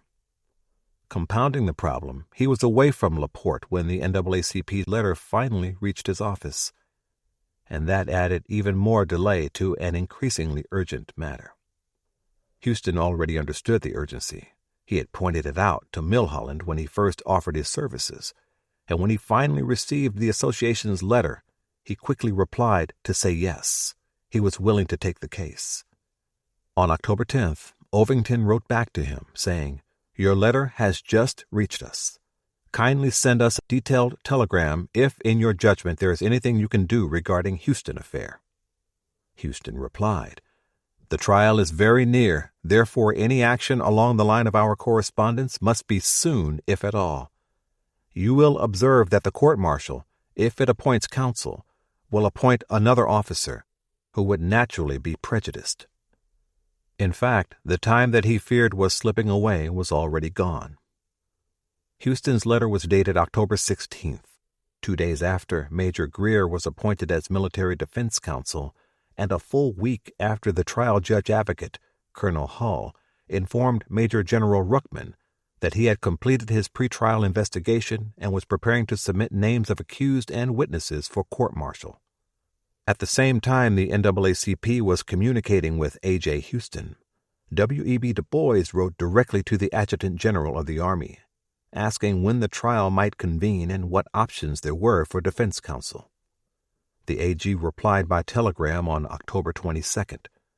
Soldiers, 24th Infantry charged with Houston riot, will be tried by court-martial at Fort Sam Houston, San Antonio, Texas, about November 1st. It read, "If soldiers do not provide counsel, government will detail suitable Army officers. Outside counsel authorized if soldiers provide it." 5 days later, the NAACP formally made a request to A.J. Houston to take on the role of defense counsel. The association would cover his fees and any expenses he incurred in the case. A more detailed letter, written the same day, stated, "The association is desirous that you should at once take up the case of the accused soldiers, acting as their counsel on behalf of the association. Will you please communicate with us and let us know the steps that you will take?" Houston did not wait for the payment of a retainer, but immediately took the train to San Antonio, where the 64 accused soldiers had just been sent to Fort Sam Houston in preparation for the trial. By that point, the court-martial was only 5 days away from its start. The NAACP's archives do not contain any detailed notes of Houston's interviews with the soldiers, only the brief summations he wrote in the letters and telegrams he sent to New York. What is clear is that he arrived at Fort Sam Houston ready to take up the defense, and that he was filled with ideas of legal strategies and arguments to mount against the government's case. But he never had the chance to stand up in court as counsel for the defense. All 63 soldier defendants refused his offer to represent them. Someone within the Army had apparently given the soldiers reason to think that if they accepted outside counsel after Major Greer was already officially appointed to act as military defense counsel, it would reflect badly on them during the court-martial. A.J. Houston met with Greer personally after the soldiers rejected his offer, and the two men seemed to have discussed the matter in detail. In his next letter to the NAACP, Houston wrote, "The men expressed their gratitude to the association for the solicitude for their rights, but feared that any preference which they might express for special counsel could be construed by the court as a reflection upon counsel whom the court had already appointed from the army, though Greer apparently assured him he would not have taken it that way. It is not certain who told the accused that they might damage their defense if they accepted the offer of civilian counsel, but comprehensive review of all the departmental records, official reports, and correspondence files strongly suggests that this disingenuous advice most likely came from someone associated with the prosecutorial team, either Colonel Hull, Major Sutphin, or one of the officers on Captain Preston's Regimental Board of Inquiry. Houston was deeply disappointed and felt that an opportunity had been lost. He wrote to James Weldon Johnson at the NAACP that he had done all possible, but it being upon the eve of the meeting of the court, more time was necessary to be in the case than remained. I feel, though, that the attempt should be made. If we had not undertaken it, even at this late hour, we might always have felt that something could have been done if the effort had been made. He concluded, if it had been possible to have made them the offer before Greer's appointment, we would have done all that was possible for them. The association agreed. It is a matter of regret that we were not able to take steps earlier, the acting secretary wrote in reply. But the garbling of the telegram to you and the non-delivery of our letter contributed to the delay. Houston did not drop the matter, because he continued to closely monitor the course of the trial and regularly communicated his suggestions and legal advice to Major Greer. But his absence from the defense counsel's table left a gaping hole in the soldiers' case when their trial began on the first day of November. Captain Haig Shakurjian had been detailed to act as Greer's assistant counsel during the trial, but at the last minute he was pulled from that duty. Greer undertook the defense of 63 alone, without any assistance. A single gunshot had changed everything. Sometime in the evening of October 24th, Captain Bartlett James was shot dead in his quarters at the 3rd Battalion bivouac in Columbus. The night he died, James was just a few days away from taking the train to Fort Sam Houston to serve as a witness for the prosecution in the court-martial, when he was found dead of a gunshot wound to the head with a pistol lying beside his body. It had all the appearances of suicide, which was the verdict quickly rendered by the Army's local investigation. Bartlett James, however, was an unlikely candidate for suicide. He had just come through an unsettling, perhaps even traumatic event when 3rd Battalion fell apart that night in Houston, but his personal conduct in that crisis was beyond reproach. His actions had been thoroughly examined and judged to be exemplary. While other, more senior officers were criticized and excoriated for their failures that night, James was praised. The 2 IG reports were read at every level of the chain of command, all the way up to the War Department, and James's reputation as a competent, capable young officer was well established. Some commentators have suggested that he was distressed over the prospect of having to testify against his soldiers in court, but that seems unlikely. Most of the 63 defendants charged in that first court-martial were men from India Company. Only 4 soldiers from James's own Lima Company were among them. Furthermore, he could only have testified about the chaos that broke out in the camp that night. He personally knew nothing about the violence that occurred in town, and his testimony by itself could not have sent men to the gallows. Nor did he show signs of the kind of personal strain that might have suggested an inclination to take his own life. His behavior and demeanor had not changed in the weeks and days before his death. He was in regular communication with his family, to whom he was very close, and he was poignantly aware of how hard his brother Russell's alleged suicide just 8 months before had impacted his parents and surviving siblings, and how the pall of that grief still hung over them. Several theories have attached themselves to James's death in the years since 1917. His great-nephew, Jules James, said in 2017, "Our family's folklore had Uncle Bartlett James murdered in his tent by his black troops along the Mexican border." That version of events was rejected by the passing of the decades, and by 2021, as Mr. James firmly stated, the family believed he was not murdered by his troops. That conclusion is well supported by the evidence. The soldiers of Lima Company stood by Captain James that night when everything fell apart, even rejecting the urging of men from India Company to join Sergeant Henry's doomed sortie. In the investigation that followed the trouble, numerous NCOs and enlisted men in Lima Company expressed their sincere respect and loyalty for their commander. Another theory suggests that James was murdered by someone who regarded his potential testimony in the court-martial as a personal or professional threat. Two names are often mentioned in this theory: Brigadier General John Chamberlain and Major Neeland Snow. Chamberlain's alleged involvement can be dismissed out of hand without any serious discussion. There was absolutely nothing that James might have said about the events of August 23rd that had any bearing on Chamberlain, personally or professionally. Neeland Snow might seem a slightly more plausible candidate. Everyone was hearing and repeating the story of his abysmal performance in the crisis. And there was Captain James, a man 13 years his junior who looked like a hero by comparison. But so many other witnesses had already given testimony about Snow's conduct that the voice of one more officer would never make an appreciable difference in that sorry tale of Snow's incompetence. More to the point, it must be noted that not a single piece of evidence has ever indicated that Snow was involved in any way in James's death.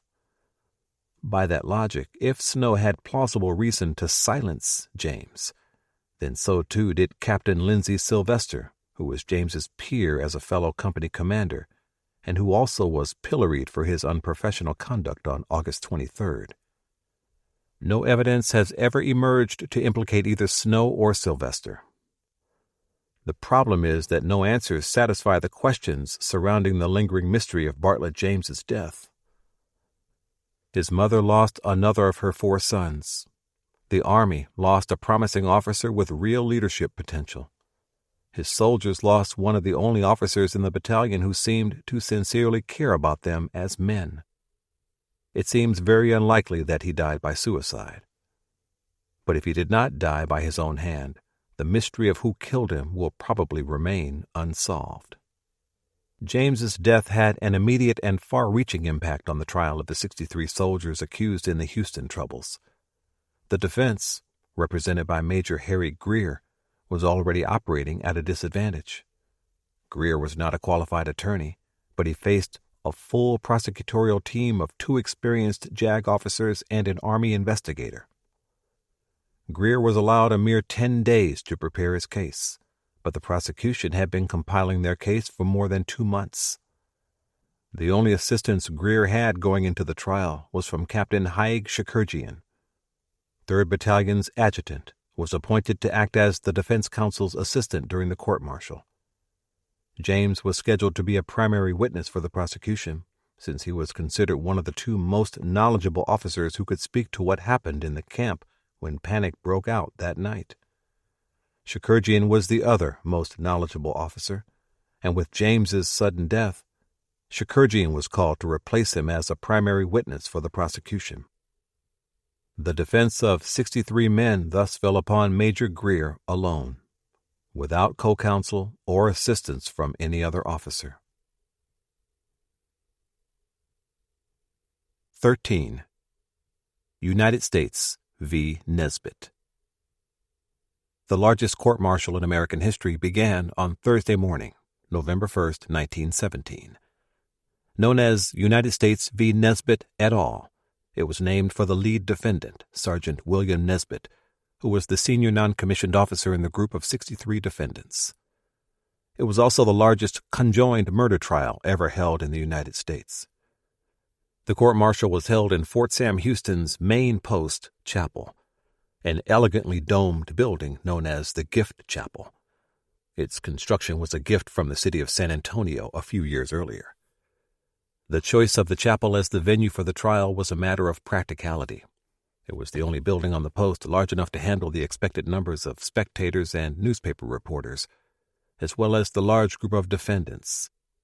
It was also conveniently situated near the post guardhouse, where the defendants were to be held during the trial, a squat brick building about 140 meters from the chapel. That Thursday morning, the defendants were marched from the guardhouse in column between a cordon of infantrymen from Charlie Company, 19th Infantry, the unit detailed as the guard force for the duration of the court-martial. At the chapel's front steps, onlookers and newspapermen tried to crowd in for a better view of the accused. But soldiers with fixed bayonets kept them at a distance from the main entrance and only allowed the public inside after the defendants were seated. Inside, the religious regalia of a house of worship had been removed to transform the chapel into an ad hoc courtroom. The accused were seated at the front left side of the sanctuary in 4 rows. As the lead defendant, Sergeant Nesbitt sat in the front row, closest to the raised dais, where the officers of the court's panel would sit. To Nesbitt's right sat Corporals Larnin Brown, James Wheatley, Jesse Moore, and Charles Baltimore, an arrangement that grouped the 5 non-commissioned officers together in a tight, visibly conspicuous group. The only surviving photograph of the entire courtroom shows just how imbalanced the trial was in terms of prosecution and defense from its very beginning.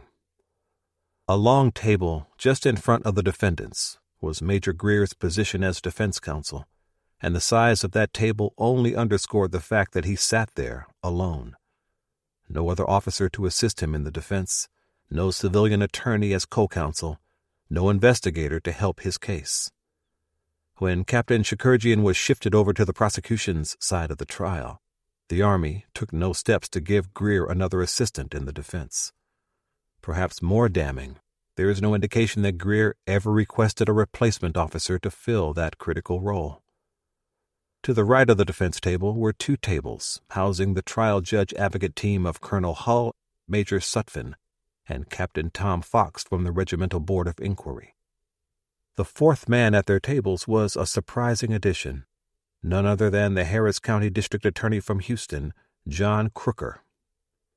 Crooker's ambition of having his name associated with the prosecution of the accused mutineers was achieved after all, even if he was not leading the case.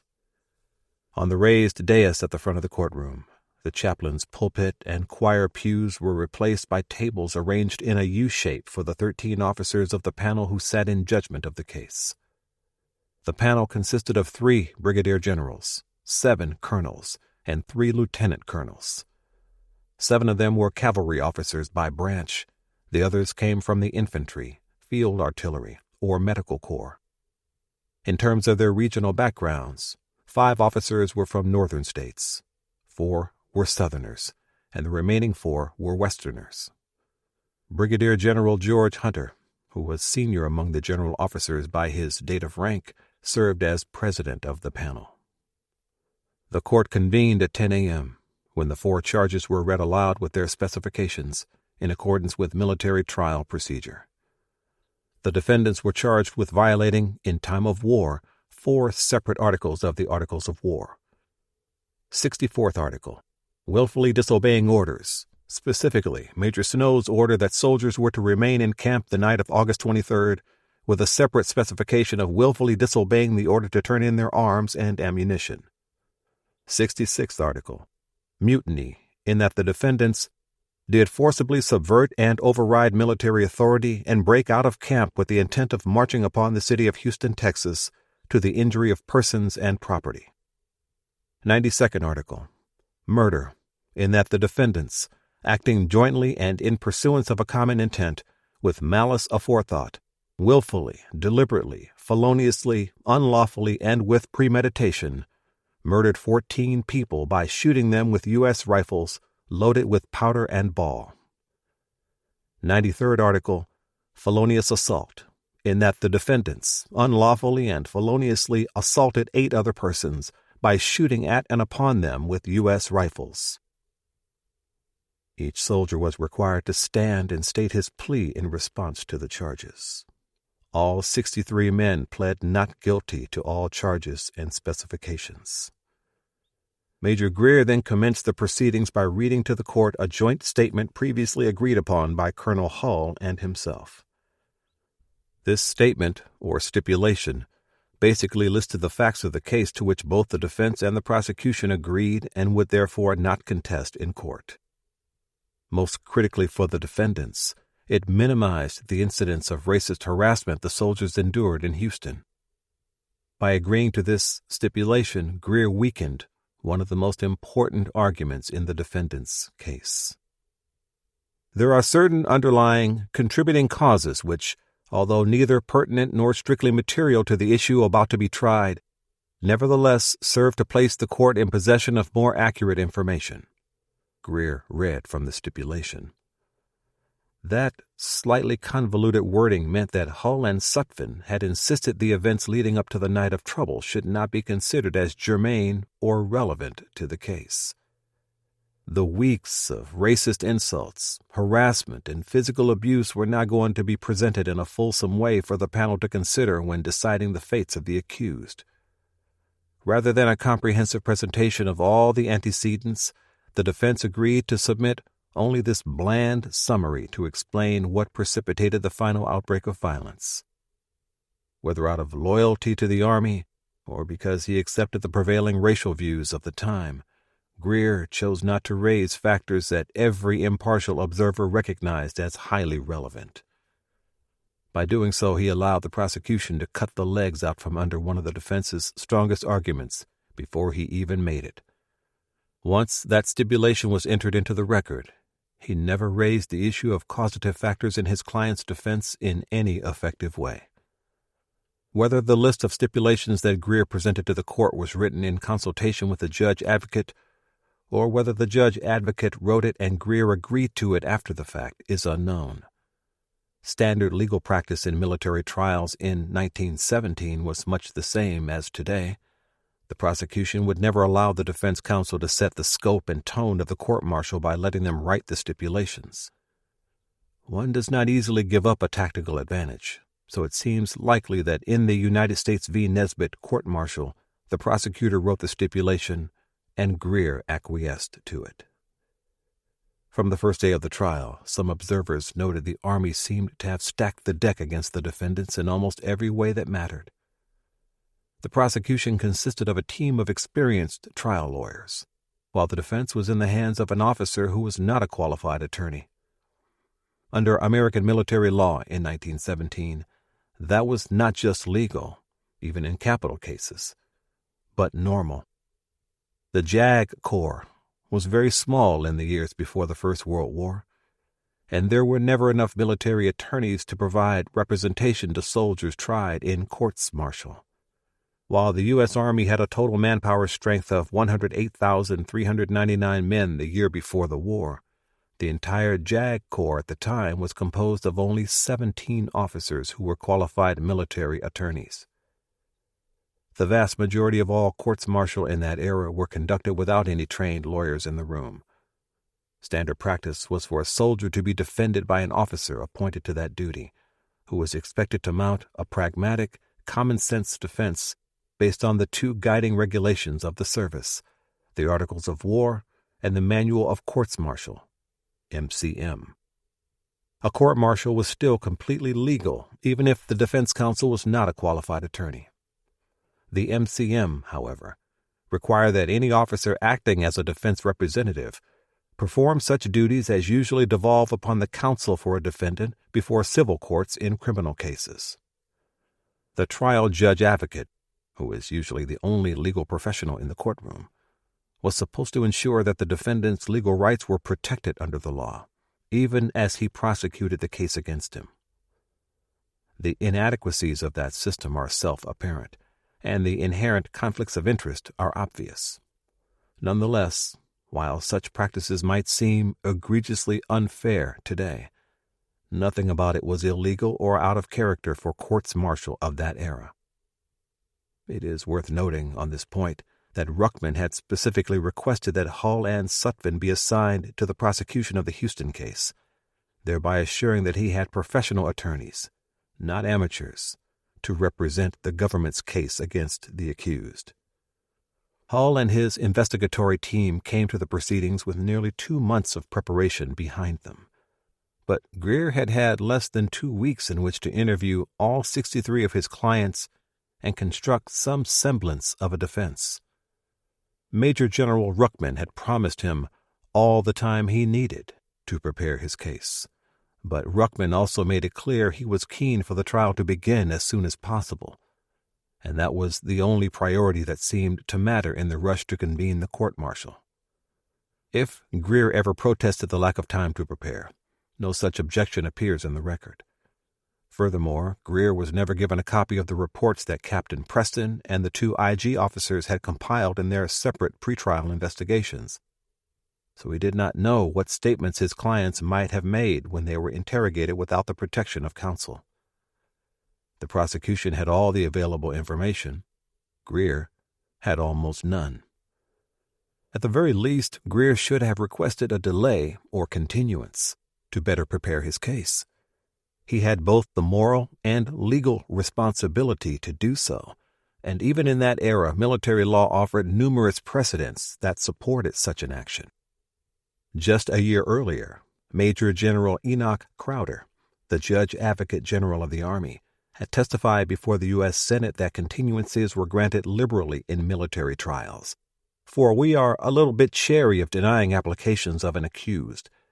There have been many instances where the reviewing authorities set aside proceedings, instances where it is thought the substantial rights of an accused have not been preserved.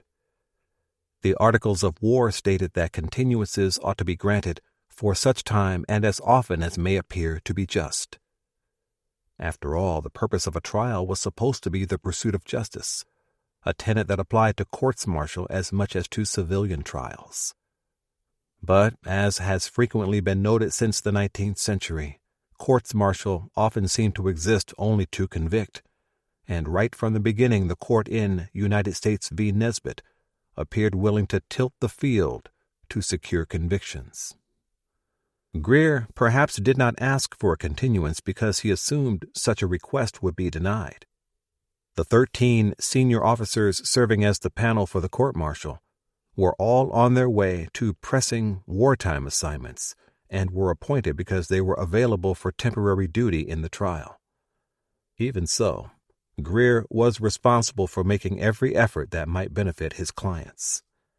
Instead of asking for more time to prepare the best case possible, he simply accepted the limitations that were handed to him.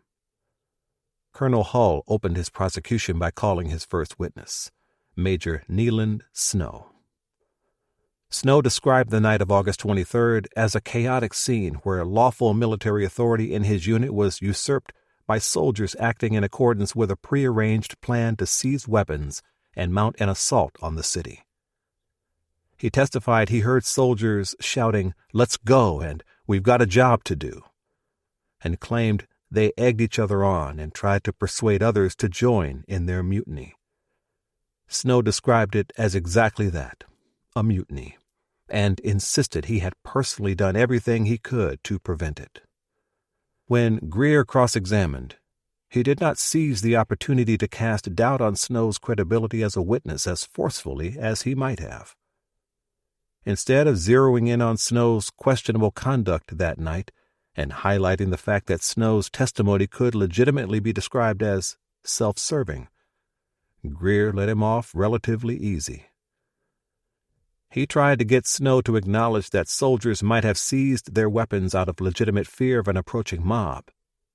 But all he really succeeded in doing with that line of questioning was to give Snow more opportunity to reinforce the prosecution's contention that the incident was an act of premeditated mutiny. Even when Snow's testimony opened a gaping hole in his personal credibility, Greer did not rise to the attack. The prosecution's efforts to identify the alleged mutineers depended on an accurate accounting of who left camp that night, and clearly the various headcounts were incomplete and unreliable. When Greer asked Snow about the headcounts, Snow said he did not know whether there were any absentees from camp on August 23rd. If Greer had followed that by pointing out that Snow could not know because he was no longer in camp when those headcounts were made, it would have further demonstrated Snow's unreliability as a witness. But Greer never raised that point, and the opportunity passed. Regarding the panic that overtook the battalion that night, Greer said, "You used the expression stampede or mutiny. which would indicate that you are not satisfied in your own mind as to which it was. The impression I got was that all the men who were not mutinying were stampeding, Snow replied. Are you in a position to state how many men were in each class? No, sir. Did it occur to you that these men were laboring under some sort of fear? At the time, it did not, Snow said. After I was certain that a number of men had left camp, it did. I had the idea that if someone were to say, "Boo," the firing would have started. Greer asked if he was able to identify any of the soldiers who he claimed had interfered with his efforts to stop the seizure of weapons and ammunition. Snow said he could not. Greer then got Snow to acknowledge that the camp was in almost total darkness when the trouble broke out. So dark that when you were lying between two men and asked them to cease fire, you could not even distinguish who they were. As he put it, Snow said, "Yes, sir." This desultory approach to Snow's testimony failed in any way to impeach his credibility or character for truthfulness, which was critical for the defense. Greer never raised Snow's conduct in his cross-examination in this first court-martial, nor in either of the two trials that followed. Under extant military regulation and established ethics requirements of American law, Greer was required to perform his defense duties in a court-martial just as zealously and effectively as a civilian attorney would be expected to do in a criminal case before a civil court. This obligation applied to Greer even though he was not an attorney. With his lack of legal training and courtroom experience, it was entirely possible that Greer did not understand the ethical requirements arising from this, but that ignorance did not excuse him. This insufficiency hampered almost every aspect of his work as defense counsel in every one of the trials related to the Houston incident. Greer's ignorance of the statutory requirements all but guaranteed that he was unable to meet them, and Colonel Hall never fulfilled his legal duty as the judge advocate to protect the defendants from their counsel's lack of expertise. One of the peculiarities of a military court appeared at this point in the trial. Officers of court-martial panels were free to directly question witnesses as often as they liked, and several officers now did so, calling Snow into question in a way Greer never did. Lieutenant Colonel O.B. Meyer asked Snow, "How many men were away without leave?" "I don't know how many," Snow answered. Another panel member said, "I haven't heard the names of anyone mentioned yet. I would like to know if you know the names of any of the men you met that night." Snow said that he did not. When the court recessed on that first day of the trial, Greer stepped out onto the steps of Gift Chapel and spoke with the reporters congregated there. Greer told the journalists that the testimony of Major Snow, unless rebutted, established the fact that a mutiny occurred, although the participants were not identified. That statement was an outright violation of his duties as defense counsel, duties clearly defined in the Manual of Courts-Martial, because he publicly declared that the prosecution had proven its most important charge before the trial had hardly begun. More importantly, it was a betrayal of the 63 soldiers who were depending on him for their lives. On the second day of trial, the inadequacies of the head counts came up again in the testimony of several witnesses. The prosecution interpreted the head counts as meaning that any man whose name was not on one of those lists must have been out of camp and was therefore assumed to be an active mutineer who joined Sergeant Henry's column. Greer tried to counter that by showing the court just how disorganized the battalion's officers were in their counts and how often they had failed to identify specific soldiers by name. Lieutenant Snyder testified that his first head count of Kilo Company indicated 29 men were missing, but his original record of that tally was missing as well. He had written soldiers' names in his notebook, he said, and then tore the pages out and recopied them.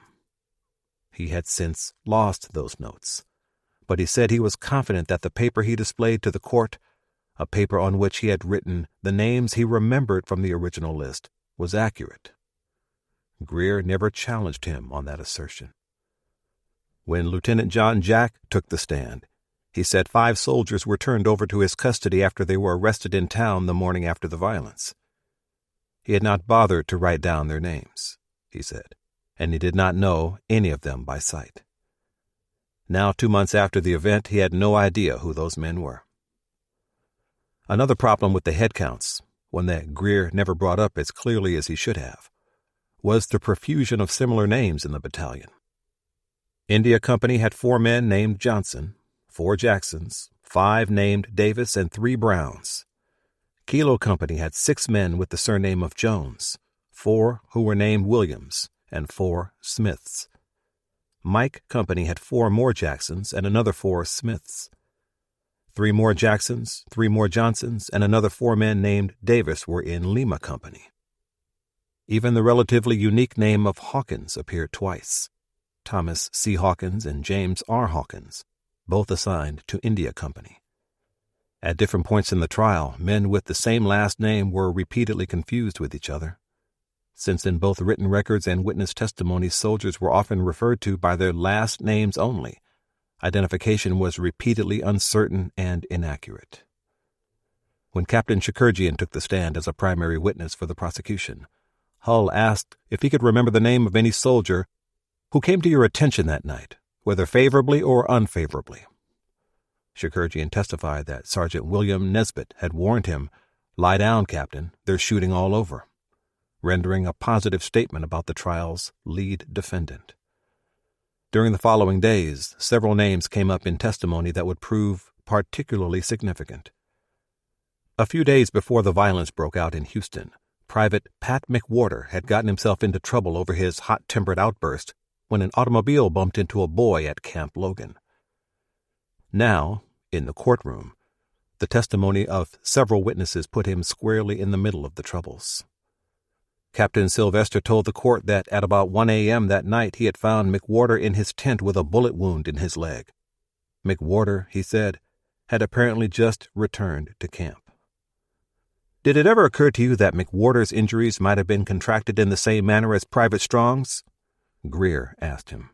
That they were received in camp? Yes, sir, Sylvester said. At first it did, but I was satisfied that it did not. A moment later, though, he contradicted himself. Referring to McWhorter and another soldier, Private Thomas Jackson, who was also wounded by a gunshot wound in the leg, Sylvester told Greer that McWhorter said he had been shot over in Company L. Jackson told me he had been shot in the company street. It led me to believe that they were both shot in camp. Actually, both men had gone out with Sergeant Vida Henry's sortie. During the testimony of First Sergeant Parker of Mike Company, he repeatedly mentioned McWhorter in his testimony. In a pointed cross-examination, Greer raised the possibility of personal bias in Parker's testimony. As a matter of fact, you don't think much of McWhorter, Greer asked him. No, sir, Parker admitted. McWhorter had a reputation as a hothead who tended to let his mouth get him into trouble, and Parker, as the company's senior NCO, had had to deal with him in a disciplinary capacity several times. But this was a deadly serious business now, and Greer sought to call attention to personal animosities that might color Parker's testimony. Hull rose for redirect. Counsel asked you whether you didn't think much of McWhorter, he said to Parker. Why didn't you think much of him? Because before we left Columbus, the first sergeant had trouble with McWhorter and he was confined, Parker replied, meaning that he was confined to the battalion guardhouse, the standard punishment for minor offenses. I recall in Houston he had trouble on a car and he was tried and put into confinement. His general conduct in the company was such as to not make me think much of him as a soldier. That prompted Greer to make one of his first objections. I moved the court to strike out all the testimony regarding the character of McWhorter, he said. The defense has not put the character of the accused in question. The panel recessed for a full 5 minutes to discuss the motion, then returned to overrule Greer's objection. Parker's testimony was allowed to stand. McWhorter also came up in the testimony of Private John Denty. Hull asked if Denty knew the names of any Mike Company men who refused to turn in their rifles that night, and Denty named McWhorter, along with Privates William Burkett, Dean New, Jesse Sullivan, Thomas Jackson, and Walter Johnson. Hull asked if he overheard them making any remarks. McWhorter was in the company street, so the company commander told them he would give them 2 minutes to turn in their rifles. Denty replied. McWhorter said, "Shit." He wasn't going to do nothing. He was going to town and shoot the goddamn son of a bitch up. He was tired of seeing soldiers coming in there with their heads all beat up. Corporal Larnan Brown had already been mentioned in Shakurjian's testimony because he was one of the few men Shakurjian said he had personally spoken to during the chaos, when he tried to convince Brown not to leave camp with Sergeant Henry's column. When India Company's supply sergeant, Roden Bond, took the stand, Hull asked him, "Did any member of Company I say anything to you about issuing ammunition?" "Yes, sir," Bond said. "Corporal Brown asked me whether we were going to issue any ammunition. I said, no, I had no orders to do so. He said, well, you better be gone when we come." Another NCO witness also placed Brown with the ammunition a short time later. Sergeant Fox reported being overwhelmed when men rushed the supply tent. "I tried to stop them," he said. "They pushed me out of the way. Some tall man reached over me. I took him to be Corporal Brown. He got a box which proved to be pistol ammunition." Another NCO among the defendants, Corporal James Wheatley, was pointed out in the testimony of 2 military witnesses. Private Lark Jameson, a soldier from Mike Company who was at Camp Logan on August 23rd, testified that the morning after the violence, Wheatley came in with Private Gerald Dixon. "We asked them where they had been," Jameson said, "and they said, down in the 4th Ward, raising hell. We shot all the lights out."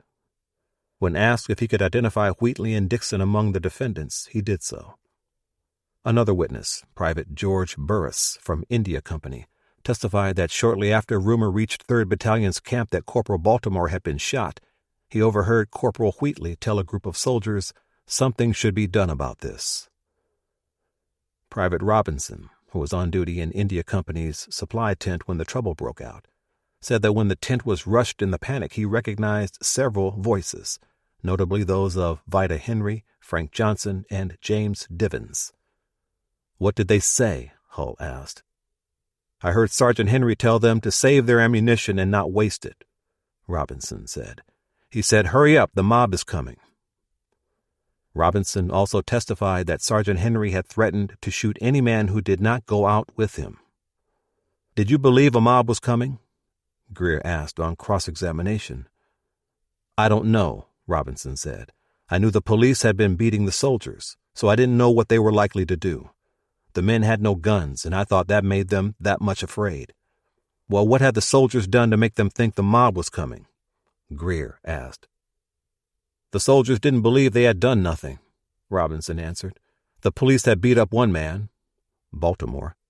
I suppose they would beat up 1,000 if they could get their hands on them." Robinson concluded his testimony by insisting there was no inkling of a conspiracy to mutiny in 3rd Battalion that night. "There was nothing to make me believe that anything was going to happen, whatever," he insisted.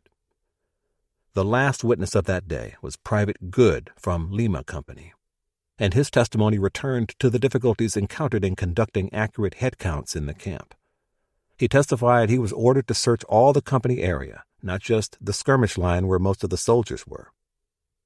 He said he found men hiding behind the tents, behind the camp kitchen, and scattered around in other places. At about 1:45 that morning, he said, Private Peacock came back into camp with a group of soldiers. Peacock had a rifle and said he had been in town with Sergeant Henry and that about 30 men had returned with him. A couple of hours later, Private Parham straggled in. He said he had been down the railroad with Sergeant Henry, Good said, and that Parham had reported Henry's death. One of the panel members asked, "Did he say that Sergeant Henry was killed or that he had killed himself?" "He said he was killed," Good said. Local newspapers followed the court-martial closely, and more than one reporter commented on the stark differences between civilian trial procedures and the more Spartan, stripped-down characteristics of military law. Technicality in military jurisprudence is unknown, judging from the trial now in progress, a writer for the Post declared. Rules of evidence, as they are known to every lawyer in Texas who has practiced only under civil law, are disregarded. Only one thing is sought, and obtained truth. For 3 days since the court-martial convened, witnesses have been examined and cross-examined, and the first objection, legal or otherwise, is yet to be raised by counsel. A court-martial, he told his readers, is the last place on earth for a guilty man to be tried, and the safest place for an innocent man. It is a shorthand rendering of the facts. Perhaps that was true in ideal circumstances, but it was also true that a defendant could be steamrolled in a court-martial if all the protections of law and due process were not scrupulously followed. On November 5th, the prosecution shifted from its military witnesses to Houston residents who were called to the stand to give their versions of what had happened. Their testimony was an appeal for justice, a reporter wrote. Little by little, too, such possible defenses as might have been offered by the accused are being shattered by the evidence of the prosecution's witnesses. Identification of the particular defendants who composed the invading party, and especially who fired the specific shots which caused the death of innocent men and women, is still to be made. And on the difficulty of such identification, the accused strongly rely. But they will be disclosed, it is understood, the writer promised. And that will be the final link in the chain of evidence. Most of this civilian testimony came from people who had direct personal knowledge of the violence. Several of them either saw family or friends killed or wounded, or were themselves injured in the shooting. Reporters noted that Major Greer seemed reluctant to subject these witnesses to stringent cross-examination. Most of the time, one wrote, he is satisfied to let the testimony remain as given. The choice was perhaps a sensible one. These witnesses were more likely to have the court's sympathy, and Greer probably knew he could gain no advantage by being aggressive in his questioning of them. However, Greer surely grasped the most critical fact about their testimony. None of the civilian witnesses were able to identify a single man among the defendants as any soldier they saw in the city streets that night, so he did not need to undertake an intensive cross-examination. Misidentification was a continuing problem for the prosecution's witnesses. In one exchange, a police officer witness was asked if he could point out Private Jesse Sullivan among the defendants, since he had arrested Sullivan the morning after the troubles. The witness identified a soldier among the defendants, whom Greer asked to stand and say his name, which turned out to be Private Fred Brown. Sullivan remained seated in a completely different row. The witness then said he was sure he could identify Sullivan by a process of elimination, and Hull asked the court that he be allowed to do so. Greer objected strenuously to this method of identification, but the panel once again overruled Greer's objection, and the witness was allowed to go over to the defendant's gallery and speak directly to the accused men. He had one man in the back row stand up and asked him several questions. Even after all that, he told the court he still was not able to positively identify Private Sullivan. Hull and Greer both knew that the soldier the witness had just spoken to, the man whom he said he could not identify, was in fact Sullivan himself. Hull now asked that Sullivan be ordered to step forward so the witness could have another look at him, obviously signaling to the witness that this was the man he was supposed to identify. That was going too far, even for that court. A member of the panel objected to the impropriety of the prosecution's request, and Hull was overruled. It was not the only time Hull crossed the line of legal propriety in his efforts to manipulate the identification of the accused. When a civilian witness tried to identify Private Terry Smith and instead pointed to Private Douglas Bolden, Hull had the two soldiers stand next to each other so the members of the panel could decide whether they looked alike. His implication was a subtle invocation of a tired old racist trope.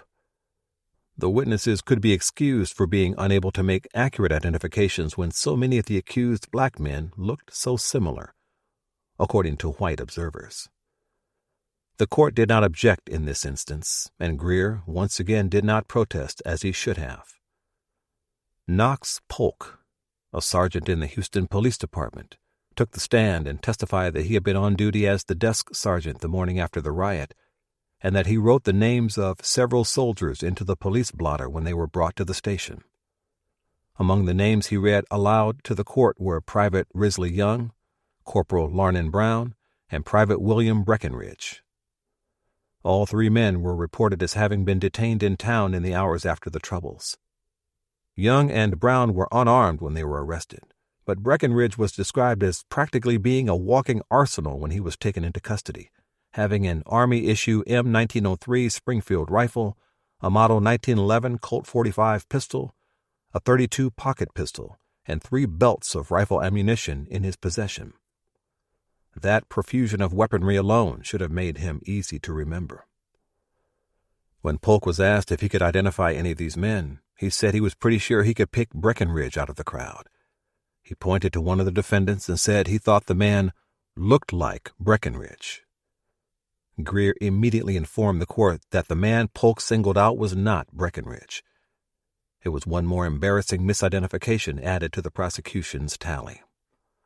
Colonel Hull shifted tactics at this point in the trial because none of his witnesses had proven able to positively identify a single defendant. Judge Advocate Hull is not inviting his witnesses to identify any of those arrested by them, a reporter wrote.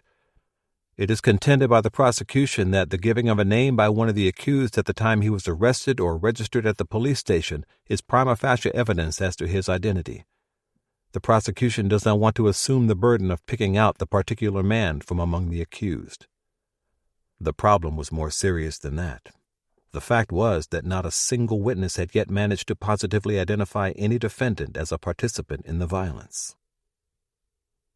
Even though Greer sat alone at the defense table each day of the trial, he could have consulted with another, far more experienced legal mind had he chosen to. Even though the soldier defendants had rejected A.J. Houston's offer of legal services, Houston remained in San Antonio for the first week of the trial, and he was in the courtroom every day as an observer. At several points in the proceedings, he advised Greer to suggest a tactic or point out vulnerabilities in the prosecution's case. Greer never acted on any of his advice. One of the legal issues Houston mentioned, which Greer never raised during the trial, was the composition of the court. All the defendants were black, and every member of the panel sitting in judgment of them was white. I would not have challenged any member of the court as is provided for by law, Houston wrote in a letter he sent to the NAACP, but would have filed an exception to the order appointing the court, in that no member of it is of the same race as that of the accused. The law already established this argument, he said. The Supreme Court of the United States has several times held that an indictment upon which a colored man is tried for a capital offense must have been presented by a grand jury upon which was at least one colored member. Although it would have required an extension of this case law to military courts, the legal argument was well supported, and the Equal Protection Clause absolutely could have been applied to this court-martial. Furthermore, qualified black officers were available to serve at that time and in that trial. Houston pointed out that Colonel Charles Young, by virtue of his rank as a field-grade officer, is eligible to membership of a general court-martial, and that the 8th Illinois National Guard, then training at Camp Logan, had a full complement of colored field-grade officers, who were equally eligible to sit on a general court-martial panel. Houston also believed that the defense should emphasize the degree to which the soldiers believed a race mob was coming, and how that belief affected their behavior that night. By the same kind of cross-examination of the civilian witnesses for the prosecution, the proof could easily have been made that there was a pronounced mob sentiment which had been growing among the irresponsible element of the white men in the city, he wrote. He believed Greer should have shown, by all the colored witnesses, on both sides of the case, the influence upon their minds of the possibility or the probability of coming directly under the power of the American mob in all of its frightfulness. When 3rd Battalion soldiers began testifying to their experiences at the hands of Captain Preston's Regimental Board of Inquiry, with its various and devious means of interrogation, Houston thought Greer missed yet another opportunity to knock holes in Hull's prosecution. In the testimony of Harry Richardson, he wrote to the acting secretary of the NAACP, is revealed for the first time the character of the Inquisition, of cruelty to helpless prisoners, some of whom must have been innocent, to prepare to entrap them at the trial, in the effort to make those confess who would, and to use their testimony to convict their fellows, some of whom may be less guilty than those who thus purchased their own immunity from punishment. Houston was incredulous that Greer allowed those facts to emerge in testimony without pursuing the matter in cross-examination, which might have greatly benefited his client's case. This was revealed without any examination of any witnesses upon so vital a question, he wrote. He was baffled by Greer's lassitude in the courtroom. In one relatively rare instance where the record offers a limited defense of Greer's conduct in the trial, he did attempt a follow-on question when Lieutenant Levy, one of the members of that regimental board of inquiry, was on the stand for the prosecution. Levy had stated that he and other members of the board received instructions from the Army Inspector General, Brigadier General John Chamberlain, on how they should conduct their interrogations of the accused soldiers. Greer asked him what those instructions were, and Hull was immediately on his feet, objecting that the question was irrelevant. The panel supported Hull's objection. Greer's question was never answered, and to this day no one knows what instructions the Army's senior investigator gave the Board of Inquiry during their interrogations of the 3rd Battalion men. On November 14th, Hull called the first of his 7 immunity witnesses. These were soldiers from 3rd Battalion who had agreed to turn state's witness and testify for the prosecution. Under questioning by Preston's board or the trial judge advocates, 5 of the 7 had already admitted their participation in some phase of the alleged mutiny. Whether that admission was truly voluntary or was coerced was a question that Hull skipped over, and Greer inexplicably never pursued. Each of these witnesses was promised immunity from the most severe punishments, death or life imprisonment, but to ensure their cooperation, that protection was not officially granted until the day they took the stand in court and testified against their fellow soldiers. This required, former JAG officer Drew Brenner Beck says, both that Major General Ruckman as the convening authority grant immunity and that John Crooker obtain a similar grant from the state of Texas. The testimony of these witnesses was not surprising or even revelatory. Each of them recited the names of soldiers he remembered seeing in the column that marched out with Sergeant Henry, but most of these men, even though they were veterans who had been with the battalion for some time, only admitted to knowing a dozen or so soldiers in that group. This resulted in repeated instances of outright chicanery on the part of the prosecutors. When Private Lloyd Shorter seemed able to only remember a few men who had joined the alleged mutiny, Colonel Hull began reading off the names of the defendants present in the courtroom and asked Shorter if he knew anything about their participation. Greer objected to this, and Hull, in a show of disingenuous magnanimity, settled for asking about those names in a broad, general way.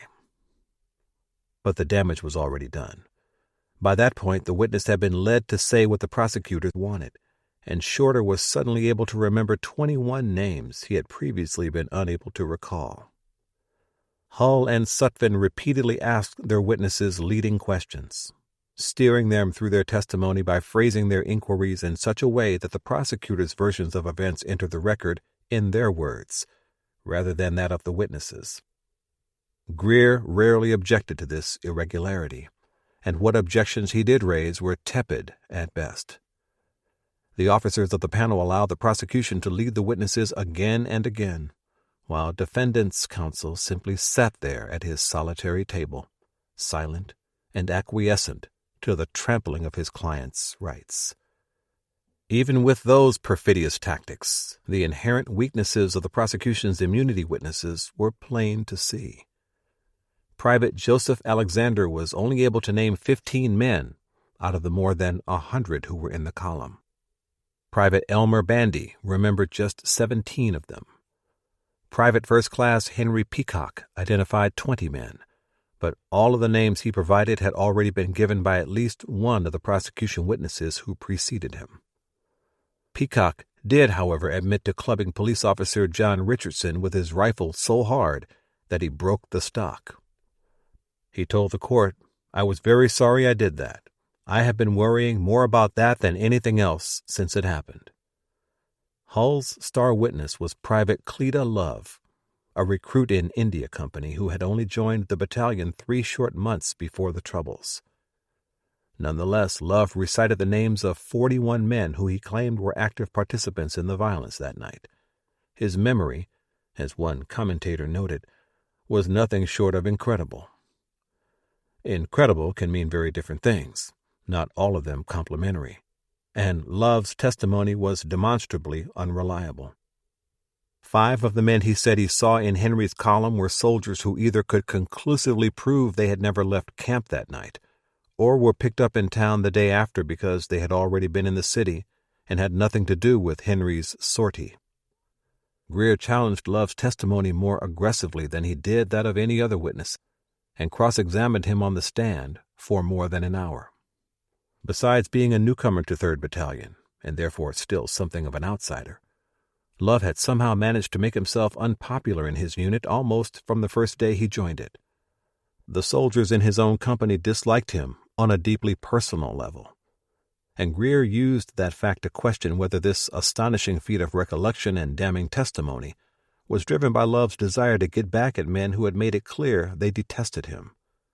Love insisted that his recall was accurate and in no way influenced by vindictiveness nor even an effort to save himself from the noose. In the end, Greer failed to discredit his testimony as completely as he might have. Greer began his defense of his 63 clients on Monday morning, November 19th. The limited time he had to prepare his case before the court-martial, combined with the fact that few men among the defendants seemed to truly trust him enough to confide in him, meant his efforts were hamstrung from the start. Few of his clients were willing to take the stand. The accused soldiers had endured nearly 2 months of aggressive interrogations before the trial even began. Interrogations by various Army officers who refused to accept their statements and threatened to see them hanged unless they changed their stories. Consequentially, few of the defendants were willing to subject themselves to more of that verbal assault in open court. Anything they might say on the stand, many of them seemed to believe, would just be twisted around to make them appear guilty. A few men may have been fatalistic in their outlook. From their perspective, the verdict was already a foregone conclusion, and the court was probably going to convict them no matter what defense they offered. As a result, only 19 out of the 63 defendants took the stand to testify on their own behalf. Private First Class John Hudson said he left camp only because he was frightened in all the chaos and shooting and did not know what else to do when Sergeant Henry ordered India Company to fall in.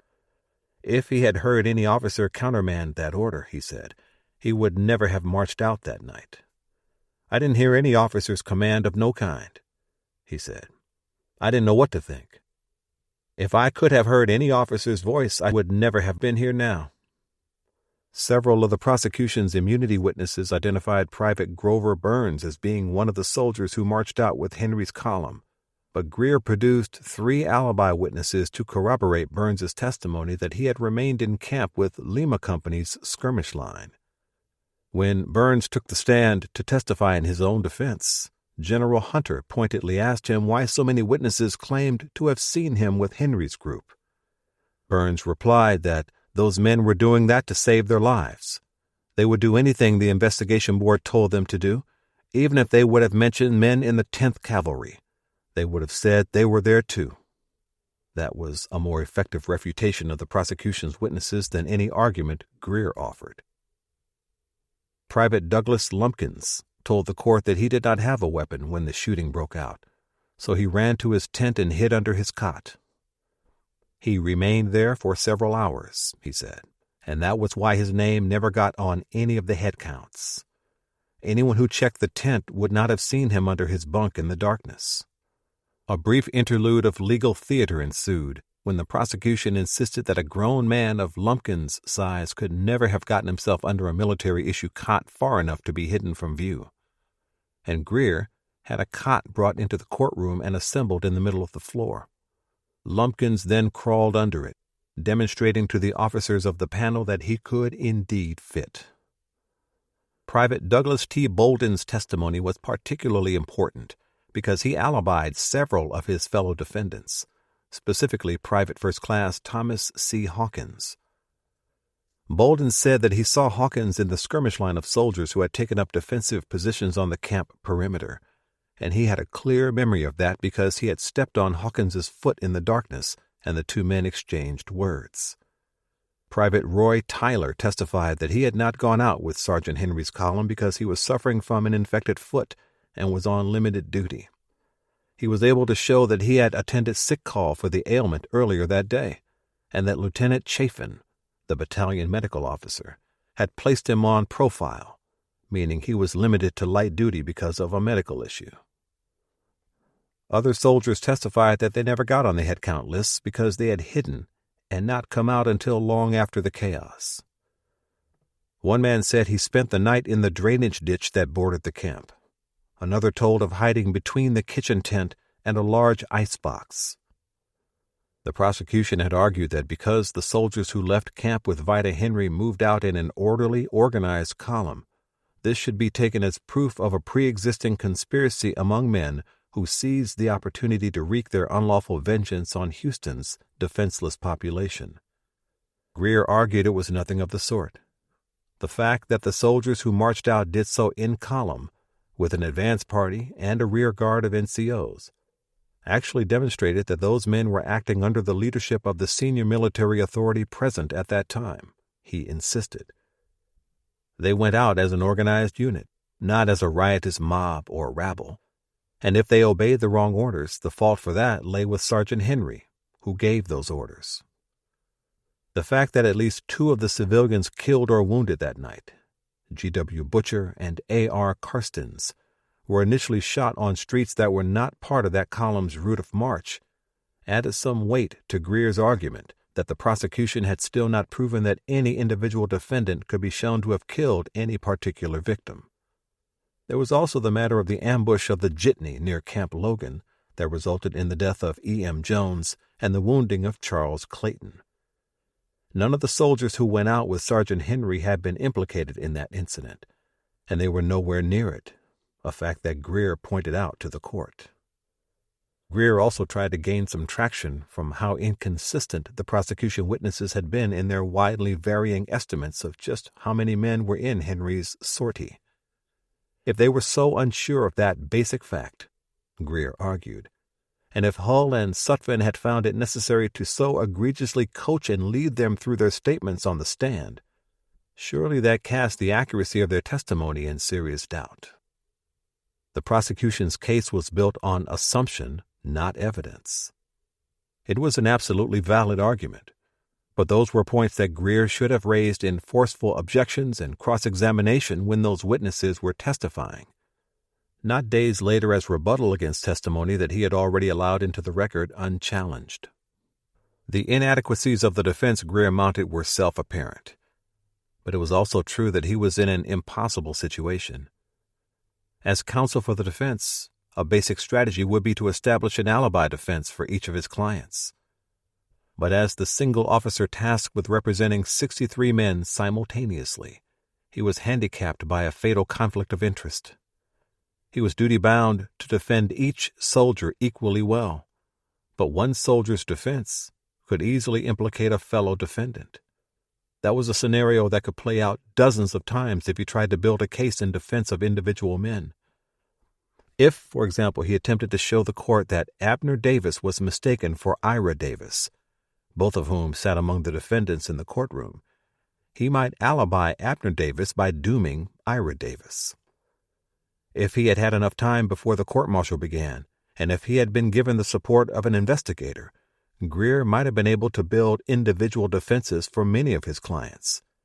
But time and adequate support were two things Ruckman had denied him in the headlong rush to start the trial. As the American Bar Association had already noted in 1908, a lawyer was in an inescapable conflict of interest when, in behalf of one client, it is his duty to contend for that which duty to another client requires him to oppose. The Army's JAG Corps in 1917 understood that legal reality just as well as it was understood by their civilian counterparts. but they nonetheless allowed the court-martial to proceed under that fatally flawed contradiction. Greer rested his defense on November 25th, and at 11 o'clock that morning, Major Dudley Sutphin, the assistant trial judge advocate, commenced the prosecution's closing arguments. The government's entire case was predicated on the legal concept of collective guilt. Any man proven to have participated in the alleged mutiny was considered equally guilty of all acts of murder or assault with intent to commit murder that occurred during the mutiny. Participation in mutiny established full conspiratorial liability. If the court accepted the prosecution's argument that the events of August 23rd were a mutiny, then Hull and Sutphin did not need to prove the individual culpability of any defendant. As far as the Army was concerned, mutiny was a crime without excuse or exculpation, and Sutphin argued the court need not trouble itself over which soldier might have fired the fatal shot that killed any particular victim or was present when any named individual was wounded. They were all guilty, he declared, simply by their presence and participation in the act of mutiny. One great gaping hole remained in that argument, however. Under military law, a charge of mutiny required proof of a pre-existing conspiracy, and the prosecution never actually proved the existence of any conspiracy to commit mutiny. Greer knew that. When he delivered his closing arguments, he told the court that not one iota of evidence had proved the existence of a conspiracy to subvert lawful military authority prior to the moment the battalion was overtaken by panic. It was a spontaneous outburst, he insisted, one triggered by preceding weeks of harassment by the police and precipitated by the soldiers' very real fear that night that they were under threat from a race mob. He pointed out that numerous witnesses had testified that many soldiers dropped out of Henry's column as soon as it became apparent there was no mob for them to fight. Fewer than 50 men, by Greer's count, could be assumed to have still been in the group when the killings in the San Felipe district occurred. He then argued that the testimony of prosecution witnesses who were themselves complicit in the violence should be considered very cautiously, and the panel should not take their version of events as truth incarnate. Colonel Hull made the final statements in the trial. He focused on Greer's argument that panic and fear were behind the soldiers' decision to leave camp and march into the city. When the firing broke out in camp that night, Hull claimed, soldiers deliberately refrained from firing in the direction in which Henry's column marched out into the city, suggesting that even men who remained in camp were involved in a battalion-wide conspiracy. It might seem from the remarks that fear was incidentally being presented to this court as a defense for military offenses, he declared, and he derided the supposed fear of an advancing mob as little more than the sort of panic that might stampede a crowd of 9-year-old schoolgirls. His sarcastic derision did not end there. The exigencies of the service, as far as I know, he told the panel, have not produced fear as a proper defense for military offenses. Fear to a soldier is a crime itself. As a prosecutor, Hull was supremely self-confident, but his closing statement revealed the limits of his personal military experience. He was a skilled attorney who had spent years arguing in courtrooms, but he himself had never heard a shot fired in anger, and his claim that fear to a soldier is a crime itself was not just an aspersion on the combat veterans among the defendants. It was an outright distortion of the legal facts. Cowardice truly is a crime under military law. Fear, on the other hand, is a natural, ever-present reality of soldiers' experience. And most soldiers manage to function and go forward into harm's way despite their fear of being killed or injured. Fear and cowardice are not at all the same thing. Hull's dishonest claim that they were was just so much courtroom hyperbole uttered by a man who had only ever faced the threat of angry words, never bullets. The court-martial adjourned late on the afternoon of November 27th. In 3.5 weeks of trial, the court had heard the testimony of 194 witnesses, the vast majority of them called by the prosecution. The 13 officers of the panel spent most of the next day in deliberation. The records of that deliberation were secret and remain so, because the processes of court-martial deliberations are never disclosed. Only the results are made public in the final verdict. It is impossible to say if the panel agreed unanimously on each defendant's guilt or innocence, or if the members of the panel argued with each other over their conclusions. Nonetheless, a certain protocol was always followed in these deliberations. Each defendant's name was taken in turn, and each member of the panel was polled as to his determination of that man's guilt or innocence on each charge. The most junior member of the panel, in this case one of the lieutenant colonels, stated his verdict first, so that he was not unduly influenced by the opinions of the more senior officers. The other members of the panel then gave their verdicts in order of rising seniority. The panel reached their decisions on all 63 defendants in less than 12 hours of deliberation. Some observers who had followed the course of the trial from the beginning thought they knew which way the balance of judgment was tilting, and they feared it was not toward justice. The day before the officers of the panel began their deliberations, A.J. Houston sent a letter to James Weldon Johnson at the NAACP. "The fact is too historic not to be recognized that there is hardly such a thing as military mercy," Houston wrote. Everything he had seen in the court-martial led him to believe that the verdicts were going to go against the defendants. He acknowledged the severity of the charges, especially mutiny, but there was more to the case than that charge. Yet for any of these men to be executed for that offense, it would be a crime against the nation, he concluded. The men of 324 Infantry had not received the full process of justice, he believed, and he feared what he thought was coming next. At 10 o'clock on Thursday morning, November 28th, the defendants were brought back into court to hear the verdicts announced. 54 of the 63 were found guilty on all charges and specifications. 4 other men were found guilty only of disobeying orders by leaving camp, and the remaining 5 defendants were acquitted. None of those convicted, however, knew what sentences the panel had settled on.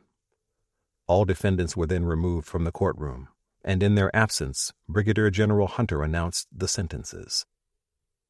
13 men were sentenced to be hanged by the neck until dead.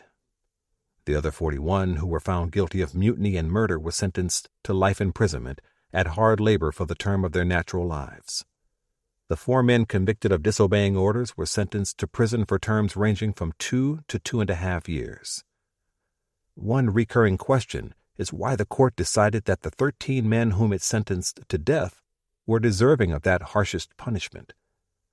The records provide no absolute answer, but a close analysis of the case offers some logical conclusions. The court sentenced to death every non-commissioned officer among the defendants: Sergeant Nesbitt and Corporals Brown, Wheatley, Moore, and Baltimore.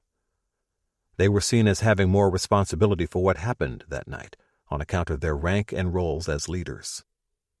The junior enlisted men, Privates First Class Snodgrass, Hawkins, and Breckenridge, and Privates Divins, Johnson, Young, McWhorter, and Ira Davis, were all accused of making statements in the hours before the violence that the court interpreted as advocating mutiny. Johnson was furthermore identified by several witnesses as the man who first raised the shout that a mob was approaching the camp, but it was never proven that that was a prearranged signal for a mutinous uprising, as the prosecution alleged. At that point, all 63 defendants knew whether they had been acquitted or convicted. Those acquitted were immediately released from confinement and returned to duty with their regiment, but the men who heard the court pronounce them guilty could only wait. Sentences in a general court-martial could not be imposed until the convening authority, Major General Ruckman in this case, approved them.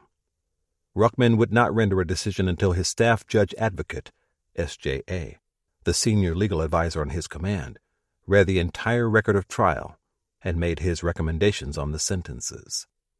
The Southern Department's SJA was Colonel George Dunn, and most observers familiar with military law expected that it would take him some time to carefully read and consider the 2,169 pages of the United States v. Nesbitt record. A.J. Houston summarized the case in his November 26th letter to the NAACP, and he did not hesitate to criticize what he saw as the trial's inadequacies. "It is purely a race issue," he wrote. The white murderers at East St. Louis had no reason to fear a Negro mob, nor have been, or likely to be, punished for the brutality to the Negro race under the white man's administration of his laws in his courts. In the case at Houston, members of their race had warned the Negro soldiers that there was a probability of a white mob attacking the camp. As a Texan, Houston believed the soldiers' fear of a race mob was absolutely legitimate. He enclosed a clipping from a local newspaper, which, he said, indicates that the department commander, Major General Ruckman, has intimated to the press that he will not exercise his full authority to take final action upon the findings of the court-martial, but with his endorsement will send it up to the President, which means that the recommendation of the Secretary of War will doubtless be followed by the President.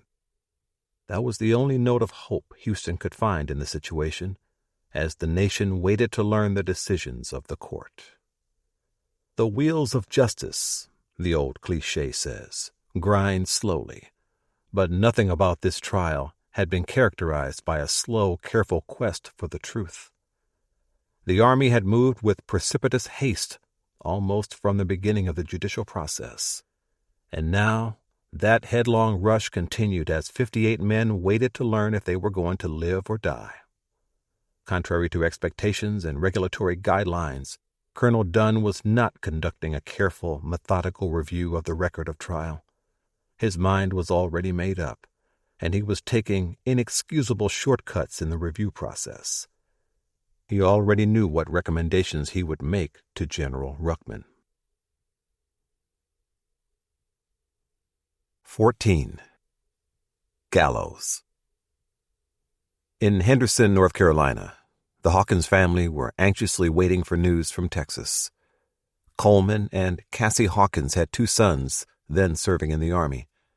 Their younger son, Thomas Coleman Hawkins, was in India Company, 324 Infantry, and the family had heard nothing from him for more than 2 months.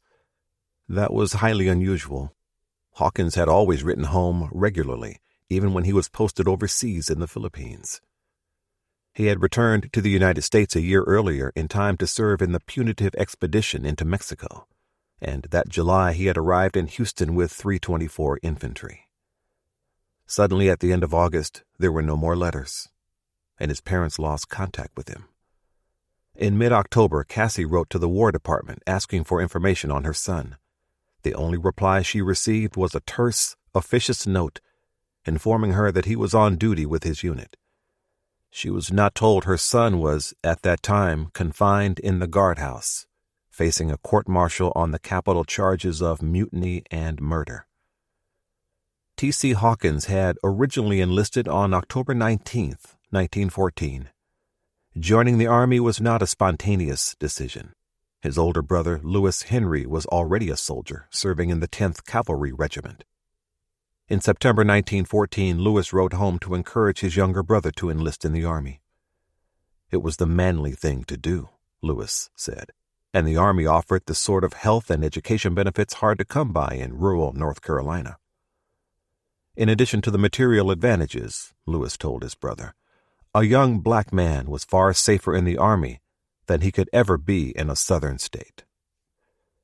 T.C. Hawkins followed his brother's advice, enlisting with the 24th Infantry and shipping out for the Philippines. The decision seemed to be a good one, and Hawkins took to soldiering with enthusiasm and real ability. His talents were quickly noted by his superiors, and his personnel records indicated official evaluations that described him as a soldier of high intelligence with good language skills, especially in writing. His letters home to his parents were filled with descriptions of tough conditions in the tropics, describing steady attrition in his unit from fever and unspecified disease, as well as sporadic combat engagements. Whether these small unit actions were fights with Filipino bandits or holdout elements of the Filipino nationalists that resisted American rule in the islands is unclear, because the Philippine-American War was over by then, and American control of the islands was largely consolidated, but it was still tough duty in hazardous conditions. In a letter to his father on August 24, 1915, Hawkins wrote, "You would not have an idea what trouble these natives give us here. I never said anything about it because it would upset Mother, but the rougher they come, the better I like them. He also told his father he was going to school, taking advantage of the chance the Army offered to continue his education. He liked the Army, even when it was hard and dangerous. Though Hawkins enjoyed his experiences in the Philippines, even with all the challenges, and soldiering suited him, family problems at home made him consider getting out before his full enlistment was up. His father's health seems to have taken a turn for the worse, and working the family's tobacco farm was increasingly difficult for the older man. In a letter to his father, Hawkins wrote, "I like the Army all right, but how would a man with a heart feel in the Army with a father in your condition, and he had 9 in the family to look out for?" He had been sending a regular portion of his pay home to his parents as a monthly allotment, and his father suggested he should stop the allotment and save his money in order to buy out his enlistment contract when the regiment returned to the United States. Hawkins rejected that idea. His family needed the money, and he told his father, "If I did not want you to have it, I would not have made it." He felt his familial responsibilities very deeply. As he weighed the decision of whether he should stay in the Army or take his discharge, he told his father that if he left the Army he would immediately return home to North Carolina, "because I could not be any good to you all," if he did not return, "because I know the state is panic-stricken." In the end, Hawkins decided to stay with his regiment when he returned to the States. He was promoted to private first class on July 24, 1916, just a year before he arrived in Houston with 3rd Battalion. Now, in the early days of December 1917, Hawkins was confined in the cramped basement of the Fort Sam Houston guardhouse with the 57 other men who had just been convicted in the United States v. Nesbitt court-martial. All of them knew that the verdict of guilt carried with it the potential of serious prison sentences or, even worse, the death penalty, and they knew the court had already decided on those sentences. There was nothing any of them could do except wait while the sentences were reviewed, wondering which of them would live and who among them would die.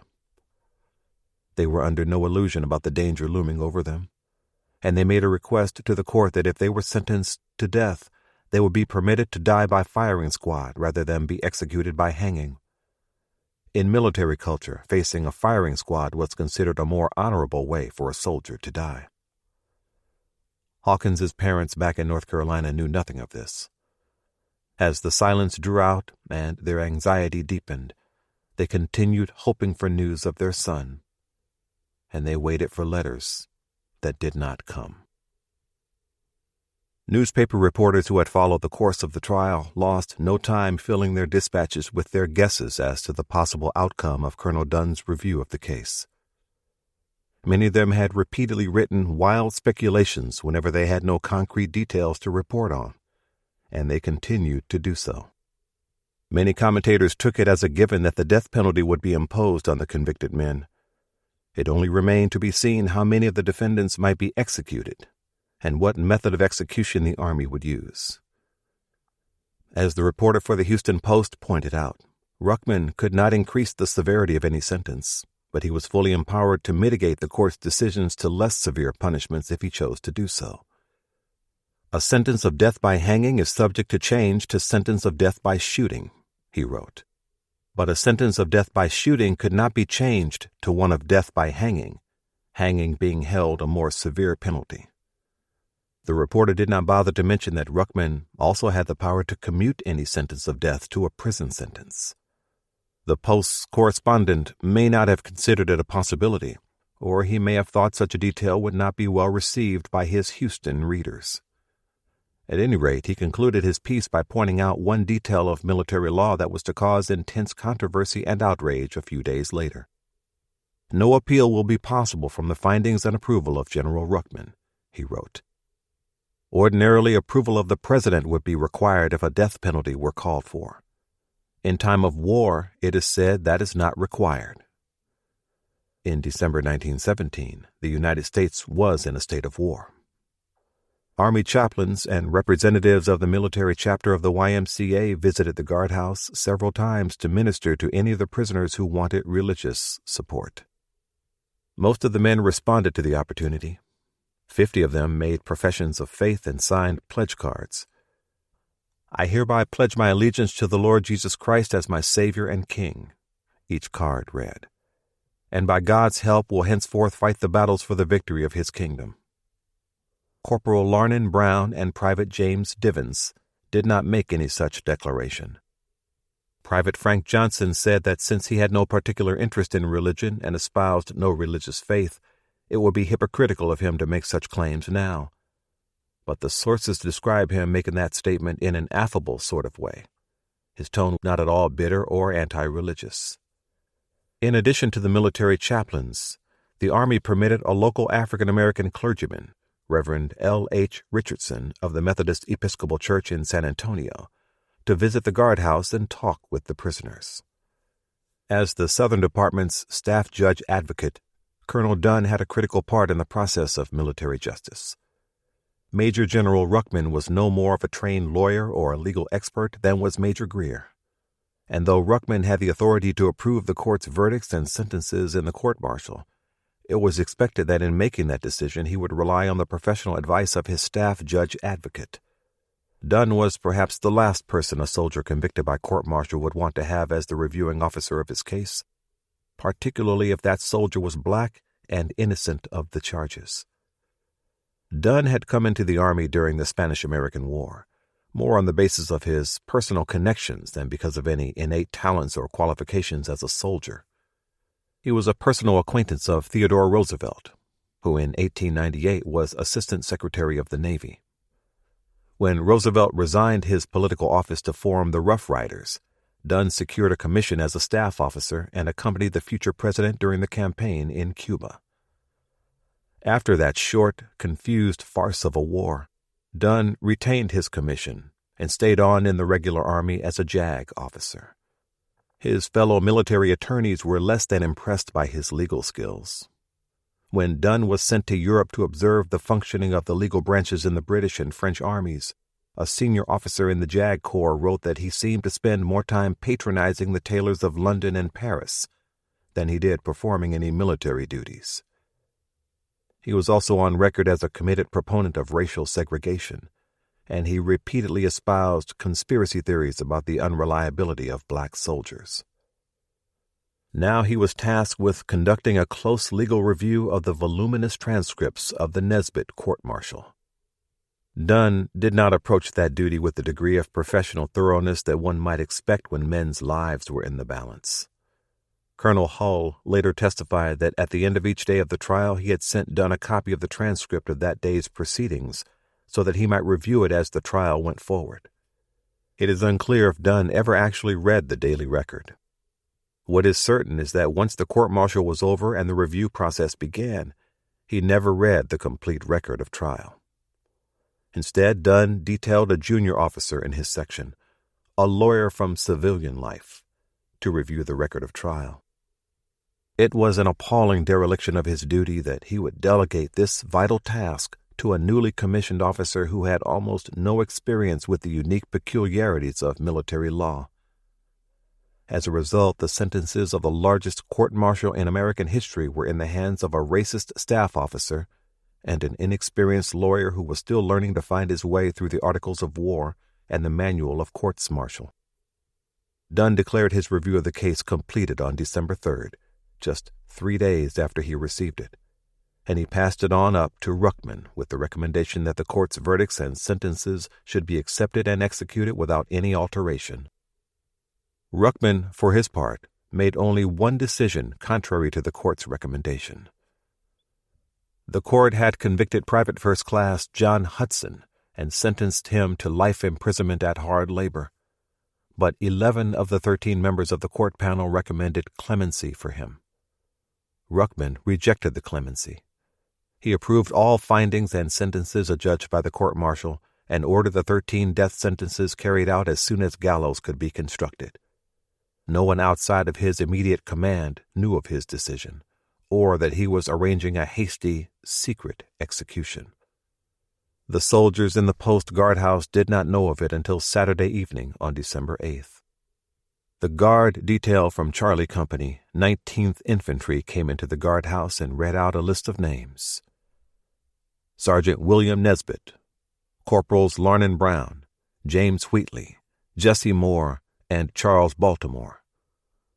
Privates First Class William Breckenridge, Carlos Snodgrass, and Thomas Coleman Hawkins.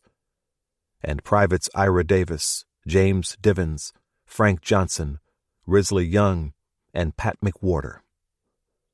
Those 13 men were taken out of the guardhouse and marched across the street to one of the cavalry barracks on Stanley Road. There they were placed in a single room under close guard. No official announcement of the sentences that Ruckman had approved had yet been made, but the 13 men knew their separation from their comrades could only mean one of two things. Either the other 45 men left in the guardhouse were facing execution, or they were. Very little reliable information exists to relate what happened in the time between the night of December 8th and the morning of December 11th. Ruckman had clamped a cover of secrecy over the entire case, and no one beyond his immediate staff knew exactly what was going on in those 2 days and 3 nights. The few available details come from a couple of first-person accounts written long after the event, one newspaper article of uncertain reliability, one letter from a black clergyman, and several short letters written by the condemned men the night before they were executed. The newspaper article is an extensive piece in the December 28th issue of the San Antonio Light.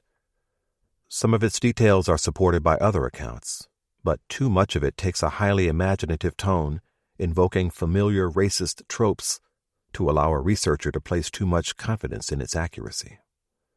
That problem is made clear in the article's title. Veil of secrecy is drawn to reveal strange scenes in death chamber of men hanged for Houston riot, it declared, and added, vigil during their last night on earth is turned into an old-fashioned revival meeting, chains on swaying bodies clinking with the rhythm of songs. According to this article, after the 13 men were separated from the other prisoners in the guardhouse and removed to the cavalry barracks, Sergeant Nesbitt told one of their visitors what he and his companions felt. "We thought the end had come," he allegedly said. "We all thought we were to be shot the next morning. Nobody told us anything, but we all got ready to die. We spent the night praying and singing.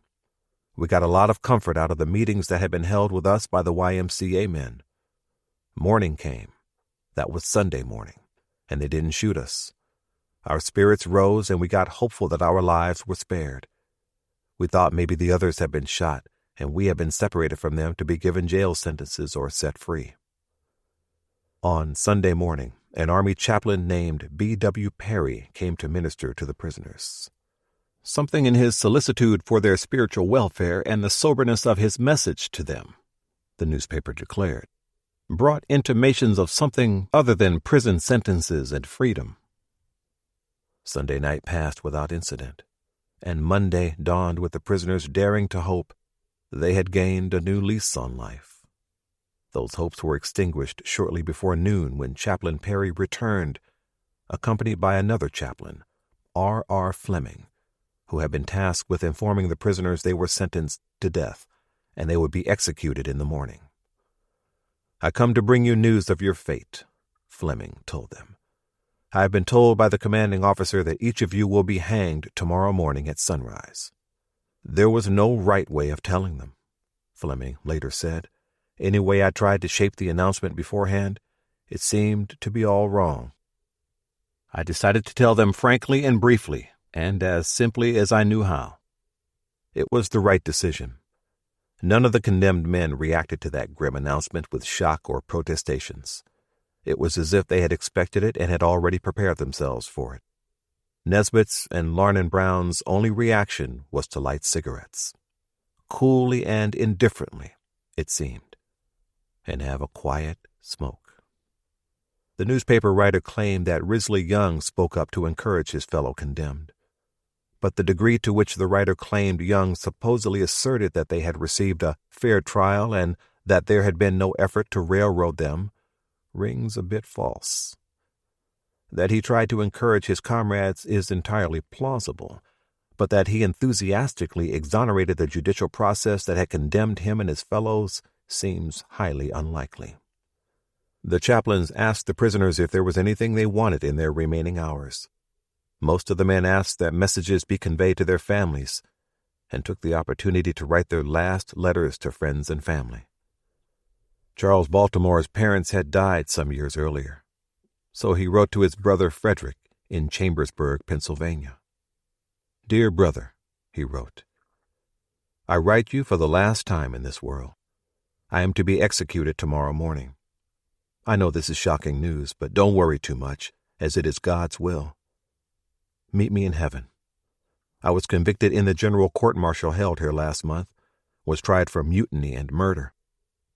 It is true I went downtown with the men that marched out of camp, but I am innocent of shedding any blood. For God so loved the world that he gave his only begotten Son, that whosoever believeth in him shall not perish, but have everlasting life. I am going to meet father and mother, and all the rest of the family gone before. Goodbye. Meet me in heaven. Your brother, Charles Baltimore." Chaplains Perry and Fleming asked the prisoners if they wanted any visitor to spend their final hours with them. They asked, with one accord, for a Negro preacher named Ford, the reporter wrote in The Light. Ford is a typical Negro parson of the old school, whose camp-meeting style of old-time religion evidently suited the 13 Negroes.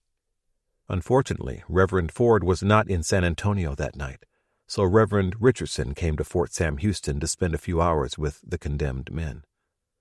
At about 8 o'clock that evening, the prisoners requested that the Army chaplains ask another local minister, Reverend G.F.C. Curry, if he would be willing to come and spend their last night with them. When Curry arrived at the barracks, he told the men, "'Tisn't for me to accuse you or clear you. I didn't come here to discuss the merits of the trial, but to get you right with God before you go." The rest of the night, according to the newspaper's account, was passed in prayer and the singing of hymns. At 5 o'clock the next morning, the guard detail from the 19th Infantry came in to say their farewells to the condemned men. All accounts agree that the men from these two different regiments, one a unit of black soldiers and the other of white soldiers, had got on very well with each other during the weeks of pretrial confinement and the trial itself, and a mutual respect and friendship had developed between them. It was a touching scene, the newspaper article said. The color line disappeared, and there were tears in the eyes of the guards as they bade their charges farewell.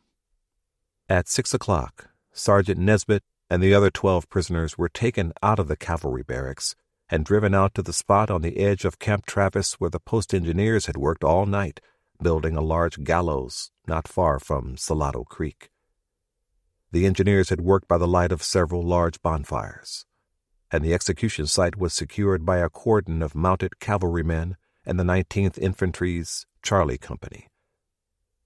The Bexar County Sheriff, John Tobin, and several of his deputies were the only civilians present, except for Reverend Curry, who was permitted to accompany the condemned men to the place of execution.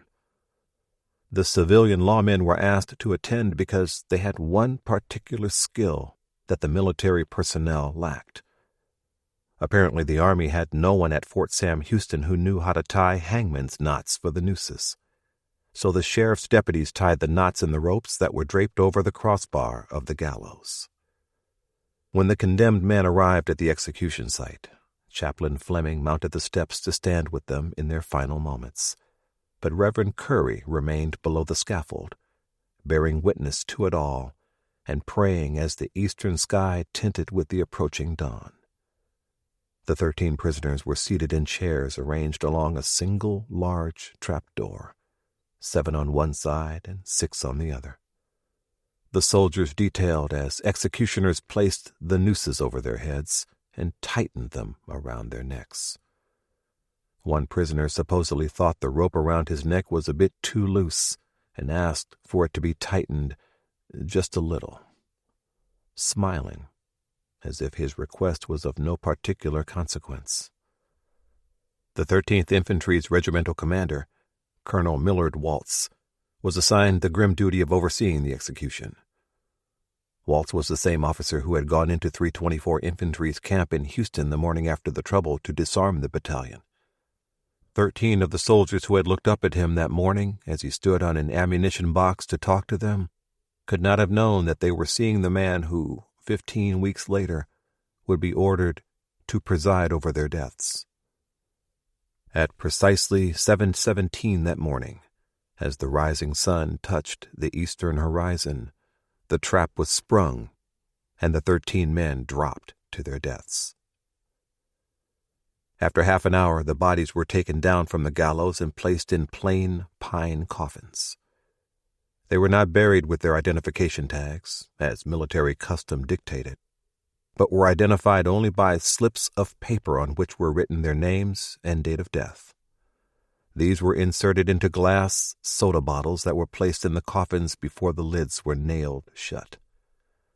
Then the 13 coffins were taken down near the bank of Salado Creek and buried in a row of 13 waiting graves.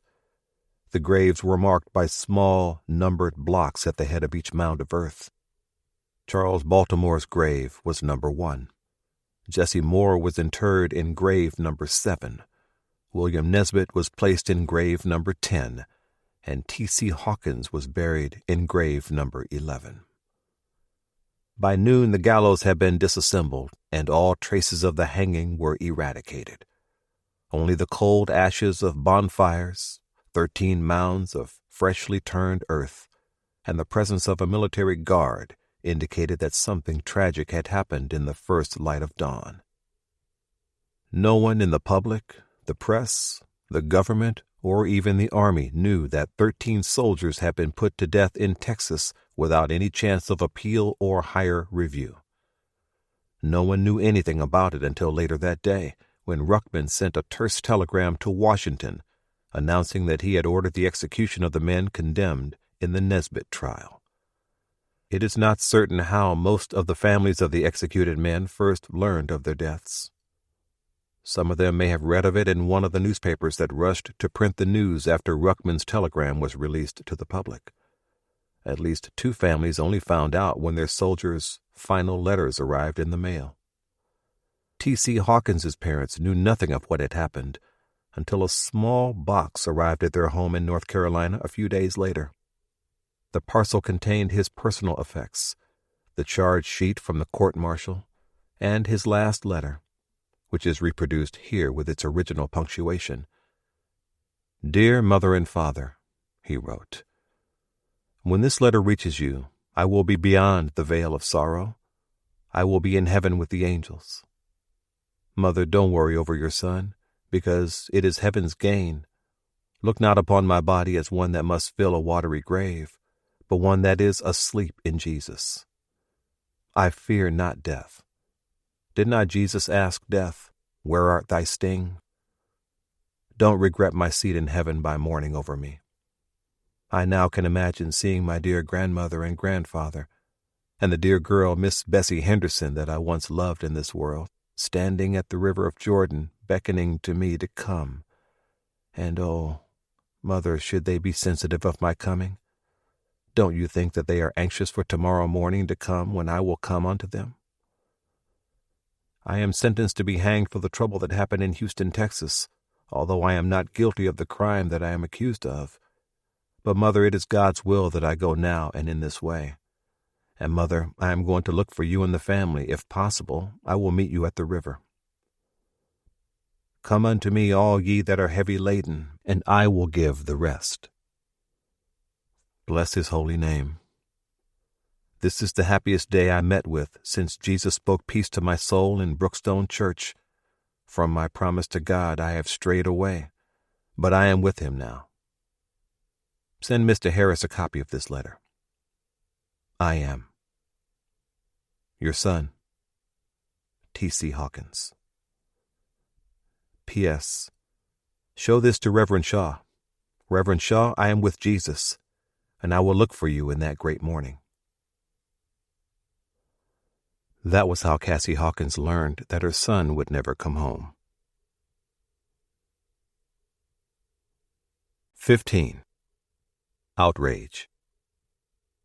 The first official news of the execution came in the form of a short, curt telegram that arrived in the Adjutant General's office in Washington, D.C., just before noon on December 11th. The proceedings, findings, and sentences of the General Court-Martial, which tried the 63 members of the 24th Infantry for participating in Houston riots August 23rd, were approved by me December 10th, Major General Ruckman wrote. The court sentenced Sergeant William C. Nesbitt, Corporal Larnon J. Brown, Corporal James Wheatley, Corporal Jesse Moore, Corporal Charles W. Baltimore, Private First Class William Breckinridge, Private First Class Thomas C. Hawkins, Private First Class Carlos Snodgrass, Private Ira B. Davis, Private James Divins, Private Frank Johnson, and Private Risley W. Young, all Company I, and Private Pat McWhorter, Company M, to capital punishment. The sentence has been executed.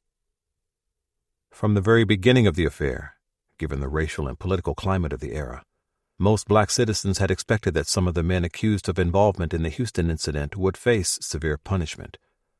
But a few developments after that night of violence in August had caused some people to allow themselves small flickers of hope that perhaps this time their worst fears would not be realized. When the Army moved quickly to get all the men of 324 Infantry out of the reach of vengeful Texans, it looked to some as if the government was not going to allow Southern segregationists to determine the course of events. As September and October passed without the drumhead courts-martial and summary executions that many feared might follow the incident, some dared to hope that perhaps real justice was going to be applied to the case. Before the court-martial began, W.E.B. Du Bois had written of the defendants, "We ask no mitigation of their punishment. They broke the law." African American citizens agreed with the essence of that idea, but only as long as whatever punishment those soldiers faced was fair and represented the culmination of real justice, and that the court that tried them took into account all the provocations and injustices those men and other black men had so long endured in a nation that judged their race before it acknowledged their citizenship. Even if the judges that weighed their fates handed down harsh sentences, the appeals process might still offer hope of obtaining a measure of mercy. Ruckman's announcement that the sentences were already carried out crushed that hope. Du Bois again gave voice to the grief of many. "They have gone to their death, 13 young, strong men," he wrote when the news of the hanging was released. "Soldiers who have fought for a country which never was wholly theirs. Men born to suffer ridicule, injustice, and at last death itself. They broke the law. Against them, punishment, if it was legal, we cannot protest." But Du Bois saw the whole picture, not just the coldly impersonal legalities of the case, and his own emotions blazed through the words on the page. The 13 soldiers hanged in the cold light of dawn represented more than themselves, he told his readers. They represented their fathers and mothers and brothers and sisters and untold others before them who died at the hands of people who hated them, simply because they were black. Du Bois condemned the shameful treatment which these men, and which we, their brothers, receive all our lives, and which our fathers received, and our children await. And above all, we raise our clenched hands against the hundreds of thousands of white murderers, rapists, and scoundrels. Grief and anger were the reactions in many African American neighborhoods, homes, and congregations when the news broke. One prominent black paper, the New York Age, denounced the execution as an outrage, declaring in an editorial, "Strict justice has been done, but full justice has not been done. And so sure as there is a God in heaven, at some time and some way, full justice will be done." The fact that all the blame and all the consequences were borne only by black men was undeniable. In another article in the New York Age, James Weldon Johnson made that point forcefully. The ultimate responsibility, Johnson insisted, must be laid directly upon the shoulders of the administration in Washington.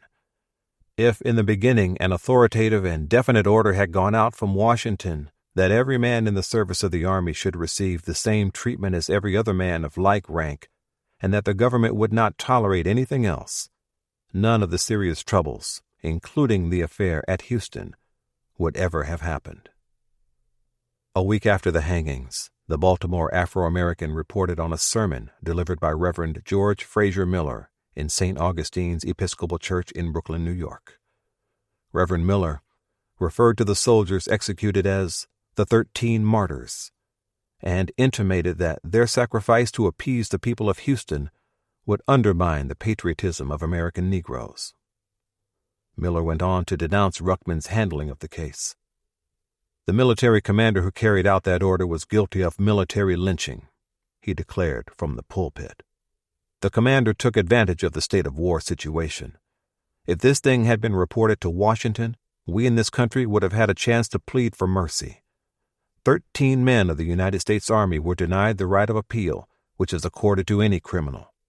We want the entire country to know that we of the Negro race have been seriously wronged, not because the 13 were killed, but because they were denied the right to appeal, to appease Houston. Those 13 were sacrificed on the infamous altar of Southern prejudice. Yet we are still expected to glory in patriotism. He concluded, that deed is not calculated to enhance the patriotism of American Negroes, but to destroy it. The reactions were markedly different in most white communities. The evening edition of the Princeton Daily Democrat in New Jersey on December 11th told its readers, execution of sentences passed on Negro soldiers who figured in the Houston riots was in full accord with the law. The Department of War admitted this afternoon. While refusing to give out official reports, the department said the commander has power to act without orders from Washington. The court-martial had been carefully selected. It consisted practically entirely of general officers to avoid injustice which might have occurred. This choice to focus on the technical legality of the court-martial and executions, while overlooking the deeper questions of fairness and justice in the process, was repeated by most journalists and government officials in the weeks following the hanging. Although technically authorized by the Articles of War, this rush to execution was not mandated. As specifically stated in the Manual of Courts-Martial, commanders were authorized to suspend any execution of a death sentence until the pleasure of the President shall be known. The provision for hasty executions was never intended to operate outside a theater of war, and certainly not within the domestic boundaries of the United States. Its use in this secretive, summary manner struck many in the Army as a black-hearted twisting of military law and service traditions. The day after Ruckman announced he had executed the 13 soldiers, a senior JAG officer, Lieutenant Colonel Samuel Ansel, wrote an outraged letter to the Judge Advocate General.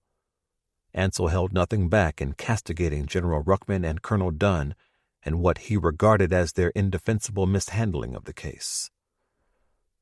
Subject: evidence of inefficiency of Major General John W. Ruckman, commanding the Southern Department, headquarters at San Antonio, Texas, and of Colonel George M. Dunn, Judge Advocate General's Department, the Judge Advocate upon the staff of General Ruckman. 1. I feel it my duty to call your attention to what I conceive to be evidence of the incompetency of the 2 officers of the Army who are the subject of this memorandum, with the intention and purpose that these views be brought by you to the attention of the Chief of Staff and the Secretary of War. 3. Yesterday we were apprised, through the public press and for the first time, that General Ruckman had proceeded summarily to execute the sentences of death in the case of 13 Negro soldiers recently tried in his department. I shall not allude to this case further than to say that, under the circumstances surrounding this case, which were such as to reveal themselves in all their bearings to a man of ordinary prudence and care, a man possessing the poise and sanity of judgment that should be necessary concomitants of the rank which this officer holds, could not have summarily carried into execution those sentences. Under the circumstances of this case, the action taken by this commander was such a gross abuse of power as justly to merit the forfeiture of his commission. 4. I must assume that this general has sought and acted upon the advice of his judge advocate, Colonel Dunn, and that this officer therefore has, in the same degree with General Ruckman, manifested his incompetence at a critical time. While the telegraph lines and newspaper presses were busy with the news from Texas, the Army prepared for the second trial of accused mutineers. No one was in any doubt that another trial was coming, because Ruckman had already issued the order for that trial back on October 20th. Before that trial began, however, another court-martial convened at Fort Sam Houston on December 15th, and that one was not focused on the soldiers of the 24th Infantry. Major Neeland Snow was to have his own day in court. At about 9:30 on the night of November 23rd, while the United States v. Nesbitt court-martial was still underway, a plainclothes detective with the San Antonio Police Vice Squad saw a soldier and a civilian woman entering the Fairmount Hotel. San Antonio had recently stepped up enforcement of the city's anti-vice laws, because prostitution had increased with the influx of thousands of soldiers coming into the city for training at Fort Sam Houston. As far as the police were concerned, a woman in the company of a soldier going to a hotel at night prompted an immediate suspicion of immoral activity. When the detective checked with the hotel's night clerk, he grew increasingly certain that the couple were not husband and wife. Because the man in question was a soldier, a military policeman was summoned to investigate. An MP sergeant arrived at the Fairmount a short time later and accompanied the police detective upstairs, where they found the man and woman occupying a room together. When they asked the man if he really was married to the woman he claimed as his wife, he reluctantly confessed he was not. The MP took them both into custody. At the city police station, the man identified himself as Major Neeland Snow. Snow said that he was in San Antonio as witness against the colored soldiers of the 24th Infantry, tried at Fort Sam Houston at the present time. Snow's name, however, was not to be found in the hotel's registry because he had registered under a false name. Snow told a deputy U.S. Marshal at the station that he had registered as G.W. Smith and wife, and admitted that the woman with him was not actually his wife. He identified her as Marjorie Vernon from El Paso, Texas, who had recently arrived in San Antonio on or about the 1st of November. Miss Vernon, for her part, said she was 20 years old, 17 years younger than Snow, and that she had been staying at the Fairmount Hotel since November 1st. Snow had covered the cost of her lodging and spent each night there with her. The marshal decided not to pursue the matter after Snow promised him that he would advise the woman that she better leave San Antonio on the first train that she could leave the city, which she agreed to do. He explicitly told Snow that he was not to return to the Fairmount with her. Snow assured the authorities that he had another room at the Gunter Hotel, which was apparently his official billet provided by the Army, and that he would see to it that Miss Vernon left town that day. The next morning, a San Antonio police detective arrested Snow and Vernon at the Fairmount, in the same room they had occupied the night before. This time the matter was not going to be dropped, and the pair were formally charged, Vernon with being a common prostitute and Snow for associating with a common prostitute. Because Snow was a serving Army officer, military regulations interpreted such a charge as conduct unbecoming an officer and gentleman, which was a violation of Article 95 of the Articles of War. That warranted a court-martial. On Saturday morning, December 15th, 4 days after the hanging of the 13 soldiers condemned in the United States v. Nesbitt trial, a general court-martial convened at Fort Sam Houston to try Snow's case. When the court opened its proceedings, Snow introduced his defense counsel, none other than Major Harry Greer. That seemingly insignificant detail in the record of trial, Snow's act of introducing Greer to the court, meant that Greer was not officially appointed to the role of defense. He was serving voluntarily. Apparently, Snow personally requested Greer to defend him in the trial, and Greer agreed. The two officers probably had a long acquaintance with each other, since they had served in the same regiment at different points in their careers. The Army's prosecution was brought by two very junior officers, Captain Clyde McConkey and Second Lieutenant R.S. Sanford, neither of whom was a JAG officer, and neither of whom had much experience in military trials. The 9-member panel of the court-martial included one officer in the rank of captain and a major who was apparently junior to Snow by date of rank. Their presence on the panel contradicted the military regulation that an officer could only be tried by officers of equal or higher rank. Greer's first words in the trial were to say, "It is apparent that there are 2 members of the court that are junior to the accused.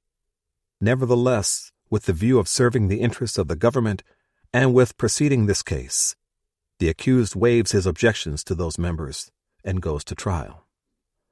The Army wanted the court-martial concluded as quickly as possible, particularly since the accused in this trial was the government's star witness in the prosecution of the accused mutineers in the infamous Houston case. That desire for haste suited Snow just fine. The first and third specifications of the charge against Snow stated that he, in company with a lewd woman named Marjorie Vernon, did register at the Fairmont Hotel under the name of G.W. Smith and wife, and did occupy said room with said lewd woman until he was arrested by the civil authorities. Compounding the seriousness of that offense, according to the specification, was that Snow's actions occurred at a time when the federal and municipal authorities were using every effort to control the vice conditions in the city of San Antonio. In other words, Snow's actions did not just violate the 95th Article, but also brought disrepute upon the Army. The second specification of the charge focused on the fact that Snow had broken his parole by returning to the hotel with the woman in question after he promised the civil authorities he would not do so. Snow pled not guilty to the charge and all specifications. As the first witness for prosecution, Captain McConkey called to the stand the night clerk at the Fairmont Hotel, who identified Snow as the man who registered under the name G.W. Smith. The clerk said that Snow had occupied the room with the woman he claimed was his wife for about 3 weeks, beginning on November 1st. Snow spent every evening there, he said, until he was arrested. He had seen Snow enter the hotel each night at about 10 p.m., always in the uniform of an Army officer. The next witness was Sergeant Edward Pickens, the military police NCO who first detained Snow and Vernon at the hotel. Pickens told the court that his instructions from the federal marshal were to go to the Fairmount and question the man in the hotel room. If he found that the man was not married to the woman he was with, he was to arrest them both and bring them to the station.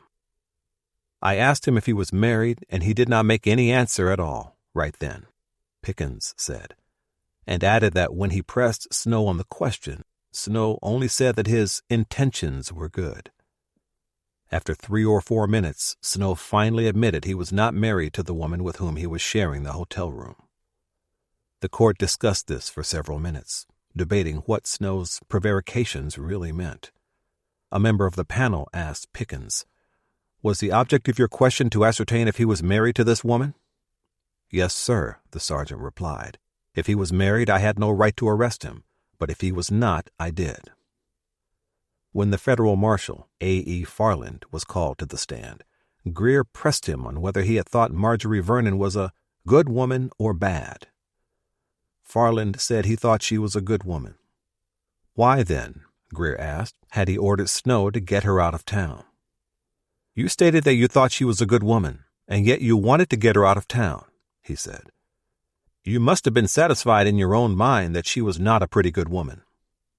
"I said I did not consider her a common prostitute or a streetwalker," Farland clarified. As far as he was concerned, Snow's duplicity in registering under a false name and claiming Miss Vernon was his wife when she was nothing of the kind indicated that things were not above board, regardless of whether she was a good woman or bad.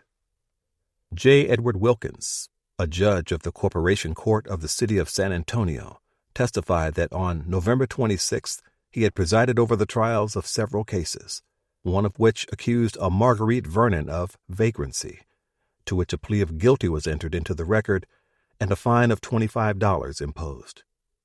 Wilkins had trouble reading the spelling of the defendant's name, which was not very distinctly written in the original record. "What offenses do you include under the charge of vagrancy?" the prosecutor asked. "Well, if Marguerite Vernon was a female, Wilkins said. "She would be, under the state law and under which we tried her, she would be either a common prostitute or a wandering gypsy or a fortune-teller in order to be a vagrant, if she was female." On cross-examination, Greer established that Vernon herself had not actually appeared in court that day, and that the guilty plea was lodged by someone who claimed to be there on her behalf. Greer then wanted to know if it was normal procedure in Wilkins's court for a proxy to plead guilty for a defendant without the judge determining if the person making the plea was authorized to speak for the defendant. Wilkins said it was absolutely normal, but only in cases where a fine would be adjudged, rather than jail time. He did not recall who it was that appeared in his court on Vernon's behalf, and no name appeared in the record. The only person Vernon knew in San Antonio was Neelan Snow, and it was in Snow's personal interest to make her involvement disappear as quickly as possible. Snow was likely the unnamed person who lodged the guilty plea in her absence. At this point, Captain McConkey asked the court for a continuance to give federal authorities time to locate Vernon, because her whereabouts were unknown, and Snow refused to divulge them. Greer argued strenuously that the court should not waste time procuring her testimony, and after a short recess for deliberation, the court agreed. McConkey, outmaneuvered, rested the prosecution's case without further argument. Greer called 2 character witnesses for the defense. The first, Colonel E.C. Carey, testified that he had known Snow in different assignments since 1911. "I consider Major Snow to be an excellent officer in every respect," Carey told the court, and that was the extent of his testimony, because McConkey never asked him a single question in cross-examination. The other witness for the defense, perhaps surprisingly, was none other than Captain Haig Shakurjian, Snow's former adjutant in 324 Infantry. Shakurjian's personal acquaintance with Snow also went back to 1911, when both men were assigned to the 1st Infantry, and of course included their time in 324 Infantry dating from March 1917. One might have expected Shakurjian to produce testimony of a less complimentary nature, because he had not only observed Snow as a fellow company-grade officer and battalion commander, but had also been left in the lurch the night of August 23rd when Snow abandoned the battalion and fled in panic. He, perhaps better than anyone, could speak to Snow's failure of command responsibility. When Greer called him to the stand, however, Shakurjian limited himself to saying that Snow was an officer of excellent character and that he had always considered him a moral man. Shakurjian had apparently decided that he would take the official line and say nothing about Snow's actions in Houston. But McConkey still had the opportunity to directly question him on those matters, as Snow was on trial for moral failings and deficiencies in his character, and any evidence that knocked holes in the shiny veneer he presented in court was well within bounds for the prosecutor to raise. Inexplicably, McConkey declined to ask Shakurjian any questions at all. In light of the fact that McConkey was not trained as a JAG officer and may not have been aware of all the controversies surrounding Snow's actions in Houston, he does not seem to have recognized the opportunity presented by Shakurjian's presence on the witness stand. It is also within the realm of possibility that the convening authority, Major General Ruckman, had made it clear to all parties that this court-martial, just like the trial of the accused mutineers, was to move along quickly, with no unnecessary complications. Whatever the reason, McConkey allowed Shakurjian to depart the courtroom without a single question challenging his description of Snow as a man of unsullied reputation. When Greer made his closing arguments to the court, he focused on the definitions of the words the government used in the specifications against his client. The word lewd drew his particular attention, which, he told the court, was legally defined as given to the unlawful indulgence for lust, eager for sexual indulgence. As far as Marjorie Vernon was concerned, he insisted, there has been absolutely nothing submitted in evidence before this court to prove she was a prostitute. He did not mention the fact that a guilty plea had been lodged in her name on the charge of vagrancy, and that he had worked very hard as defense counsel to keep Vernon out of court so that she could not be directly questioned on her character. He went on to question the motivations behind the police decision to arrest Major Snow the next morning, when he was found to have returned to the Fairmount Hotel. It was all an attempt to impugn the reputation of an officer of good moral character, he told the court, and much was being made out of nothing. As he described it, the entire court-martial was a waste of the government's time. Captain McConkey's response was described in a single, anemic sentence in the record of trial. The prosecution submitted the case without remark. McConkey did not even bother to make a closing argument in support of his case for the prosecution. The court retired for a very brief deliberation, then returned to announce that they found Snow guilty of the first specification, except for the words lewd and he was arrested by the civil authorities. They also disallowed all reference to the fact that San Antonio was attempting to curb vice in the city at the time Snow was arrested. He was found not guilty of the second and third specifications on the charge. He was, however, found guilty of violating the 96th Article of War, meaning that the court believed his actions were of a nature to bring discredit upon the military service, though not conduct unbecoming. Snow was sentenced to forfeit $25 of pay each month for a period of 6 months. As with all general courts-martial in the Southern Department, the record of trial had to go to Major General Ruckman for review. Ruckman delivered his decision 11 days later and approved the proceedings of the court-martial. He wrote that the evidence establishes the guilt of the accused as far as the first specification of the charge, but then he overturned the whole matter in 2 short sentences. Because the court-martial panel had accepted the words that it did in its verdict, Ruckman wrote, it had therefore eliminated the gist of the offense.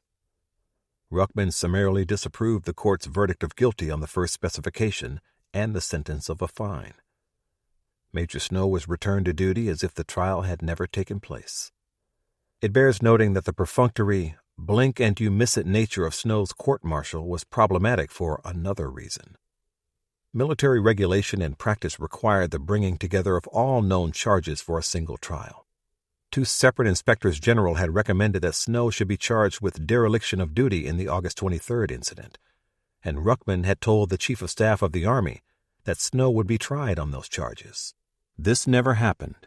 Ruckman's continued willingness to ignore Snow's misconduct and failures while aggressively pursuing the harshest punishments for 324 Infantry's enlisted men suggests a determination to stack the deck against the soldiers. Serious misconduct by the prosecution's primary witness would usually be enough to undermine the government's case, but Snow's wrongdoing was ignored in every one of the 3 Houston incident courts-martial. 2 days after Snow's court-martial wrapped up its business in less than 6 hours, the second trial of accused mutineers from the 24th Infantry began at Fort Sam Houston. Named United States v. Washington et al., this court-martial convened to try the case of the 15 soldiers from the Camp Logan Guard detail who were not members of Vida Henry's ill-conceived sortie into the city. These men were accused of carrying out a specific act of violence that night, the ambush of the civilian jitney that resulted in the killing of E.M. Jones and the severe wounding of Charles Clayton. The accused were charged with the murder of E.M. Jones by shooting him with U.S. rifles loaded with powder and ball on or about the 23rd of August, 1917, in violation of the 92nd Article of War. They were also charged with violating the 96th Article of War, the General Article, known to soldiers as the Devil's Article, because it allowed charging of conduct if it was considered prejudicial to good order and military discipline, or if it was of a nature to bring discredit upon the military service, or if the offense was any other crime not capital. The latter specifications accused them of leaving post and proceeding towards the camp of the 3rd Battalion, 24th Infantry, with the intent to join with various other members of the 3rd Battalion, and in marching upon the city of Houston, Texas, to the injury of persons and property therein situated, and of quitting their guard and marching along a public highway adjoining said Camp Logan in a riotous manner, threatening the lives of white persons whom they met and causing injury to other white persons. The specific reference to the victims of the crime as white persons explicitly underscored the racial attitudes that marred the trial. This was a much smaller and much less publicized trial than the first one. This one was held in the building that is today the practice room of the Fort Sam Houston Post Band, farther away from the public's gaze. Once again, Colonel John Hull and Major Dudley Sutvin prosecuted the case as judge advocates, and Major Greer served as the sole defense counsel for the 15 joint defendants. Greer's defense was compromised by the fact that he could not effectively represent multiple clients simultaneously without implicating some of his clients while trying to alibi others, as had been true also of the earlier trial. Furthermore, Greer still had not been provided with the pretrial investigation reports that the prosecution was using to build its case, so he was operating as blindly as he did during the first court-martial. The officers who formed the panel of this second court-martial were also the same 13 men who had served as the panel of the United States v. Nesbitt trial. Unlike the first court-martial, the Washington trial was a much more straightforward affair, at least as far as the salient elements of the case were concerned. Whether or not the defendants in this trial had gone into Houston that night was never really in question, as long as one was willing to believe the prosecution's immunized witnesses, and they were the only soldiers who were known to be in the vicinity when the Jones jitney was shot up. Because of those facts, this trial focused on establishing each defendant's personal involvement in the shooting. The official investigations that followed the August 23rd incident had already characterized the shooting near Camp Logan in prejudicial language that colored the government's portrayal of the event. Brigadier General Chamberlain, the Army IG, had written in his report, "The men doing this shooting must have come from Camp Logan and must have been members of the Guard." That much was true, but Chamberlain's next sentence bordered on imaginative exaggeration that was not supported by evidence. Furthermore, he wrote, it shows that these men, at least, were not hunting policemen, but were shooting everybody that came along. One of the prosecution's primary witnesses was Private Ezekiel Bullock of Kilo Company, who had been a member of the Guard detail at Camp Logan the night of August 23rd. Bullock testified that the men of the Guard detail had been agitated over the events in town that day, and that when the gunfire broke out at their battalion camp later that night, he heard men say, "They are shooting up the camp," and "They are killing our men over at the camp." Most of the soldiers argued they should move to the camp and aid in its defense. When Hull asked Bullock if he particularly remembered any soldier arguing that they should desert their post and head to the battalion camp, the witness named Privates Thomas McDonald and Albert Wright. McDonald, he said, had shouted, "I will shoot up every white son of a bitch on Washington Street." And he remembered Wright saying, "We will show these damn sons of bitches who we are." At that point, according to Bullock, the group of 15 men, including himself, left Camp Logan and moved out into the civilian streets. He said Privates Babe Collier, James Robinson, Wright, Joseph Smith, McDonald, and himself were at the head of the small column. When the group encountered the Jones jitney, Bullock said, McDonald and Wright were the first to open fire on the vehicle. Bullock claimed that he himself never fired but had dropped into a ditch to avoid being hit by the fire of the men who were behind him. Hull asked Bullock if any of his comrades said anything to him after the shooting. "Yes, sir, Private Wright," Bullock said. "He said I was a damn fool and scared to death. I should be shot myself." He went on to claim that several soldiers wanted to fire on a group of civilians they saw at a restaurant as they moved down the street, but that he had argued against it and the civilians were not harmed. Whether his claim was true or not, it was true that the soldiers never fired on the numerous white people they saw that night. That fact was corroborated by several civilian witnesses. Bullock further testified that when 3rd Battalion was relocated back to Columbus, New Mexico, he was approached by McDonald in the mess hall one day. Hull asked him if McDonald had said anything to him.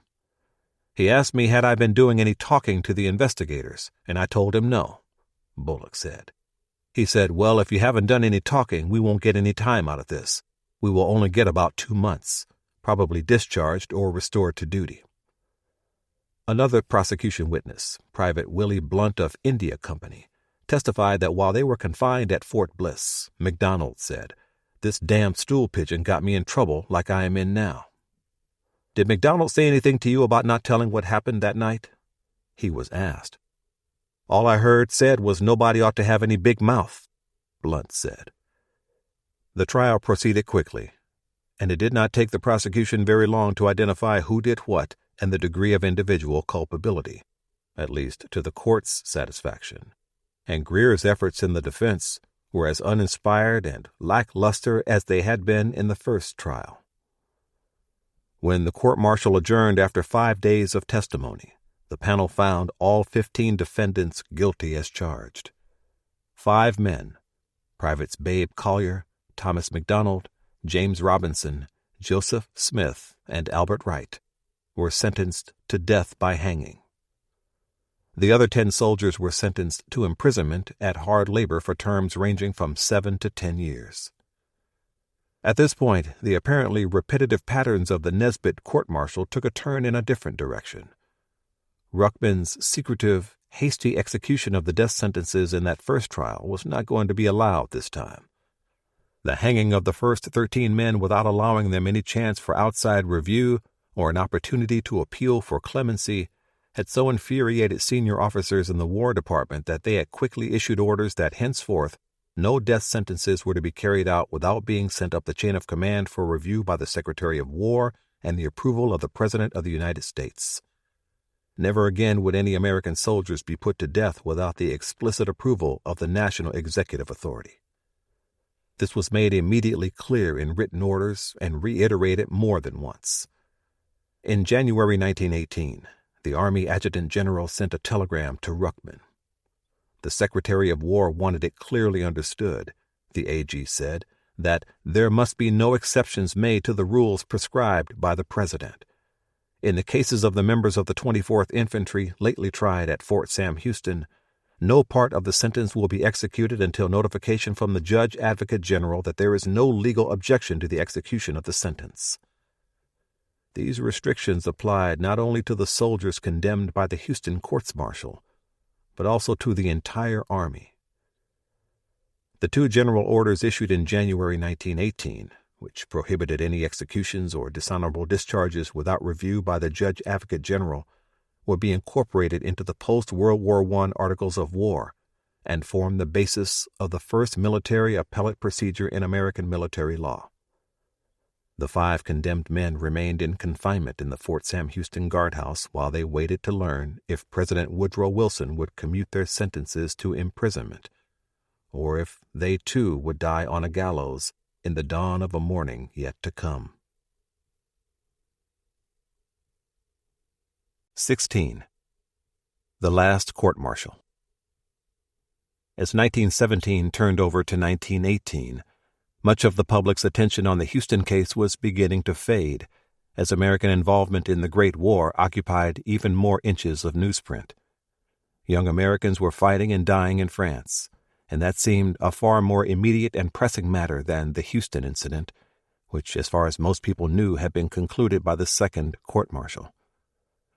The names of the 13 men hanged on December 11th, the 55 who were then beginning to serve long prison sentences at Fort Leavenworth, and the 5 soldiers then confined under sentence of death were increasingly fading from the awareness of most people in the United States. African American citizens were still deeply concerned with those men, however, and so too was Texas attorney A.J. Houston. He had not succeeded in his efforts to defend the 63 soldier defendants in the Nesbitt court-martial, and that failure haunted him. He continued to monitor the government's case against the remaining soldiers accused in the Houston incident, and he maintained a regular correspondence with the NAACP about their situation. On January 14, 1918, Houston wrote to the association's acting secretary, James Weldon Johnson, to lament the deaths of the 13 executed men, which he characterized as a terrible injustice. Those men had been denied the due process of law, Houston wrote, and he expressed the same shock shared by many at the fact that they were hanged in secret with no chance to appeal the death sentence. There was nothing more to do but await the decision of the court-martial being received by the War Department for review, when the case could have been fully presented to the Secretary. But when the right of appeal was cut off by such unreasonable hurry in the carrying out of the sentence of the court, one's horror cannot be expressed. He wrote. He could do nothing for the men, now buried in the 13 graves down by Salado Creek, but he hoped to help the living men sentenced by the Nesbitt and Washington courts-martial. In another letter to Johnson on February 8th, Houston wrote, Those, or some of them, even one, now in the penitentiary at Leavenworth, Kansas, would certainly be willing to have habeas corpus proceedings instituted in their behalf before some United States judge. Then I believe that the precedent would be established for the trial of colored soldiers by courts-martial for capital offenses, that they are entitled to a member on the court of their own race. Houston was still troubled by Greer's failure to raise the issue of an all-white panel in the Nesbitt trial, and he felt the issue was worth raising in an appeal. Johnson replied in a letter to Houston on February 14th. We have taken steps to try and save the 5 men now under death sentence, he wrote. The New York branch is making an effort to secure a petition of 10,000 signers urging the president to extend executive clemency to those men. Other branches all over the United States have been instructed to take similar action, and undoubtedly the majority of them will do so. He then mentioned the disturbing news that prosecution of the 24th Infantry soldiers was not yet ended. A third court-martial was about to convene. We have also noted that not only are these 5 additional men under death sentence, but that 40 more are to be tried on the same old charges, Johnson wrote. We want to do everything we can to arouse the country and the administration to the fact that a halt should at some time be called on these wholesale prosecutions until something is done to punish the men who are primarily responsible. He did not name the persons he thought were primarily responsible, but it was clear that he cast the net of blame beyond the limits of 324 Infantry's soldiers. Johnson was correct that another court-martial was coming. In fact, the trial convened just 4 days after he wrote his letter to Houston, but announcement of the court-martial may have come as a surprise to the Army and the War Department. When the Washington court-martial concluded its business on December 22nd, Colonel Hull informed his superiors that the Houston case was finished. The government had identified and prosecuted the men it felt were most culpable in the incident, and as far as Hull was concerned, the process was ended. The Army agreed. The 13 officers who served as the panel of the Nesbitt and Washington courts-martial were thanked for their service and allowed to depart for other wartime assignments. Hull congratulated himself on the successful completion of a career-making case and left Texas for a posting with the JAG Department of the American Expeditionary Force in France. His assistant judge advocate in those trials, however, was not yet ready to see the Houston case wrapped up. Major Dudley Sutphin had been second chair to Hull during the first 2 courts-martial, and he was not satisfied with that understudy role.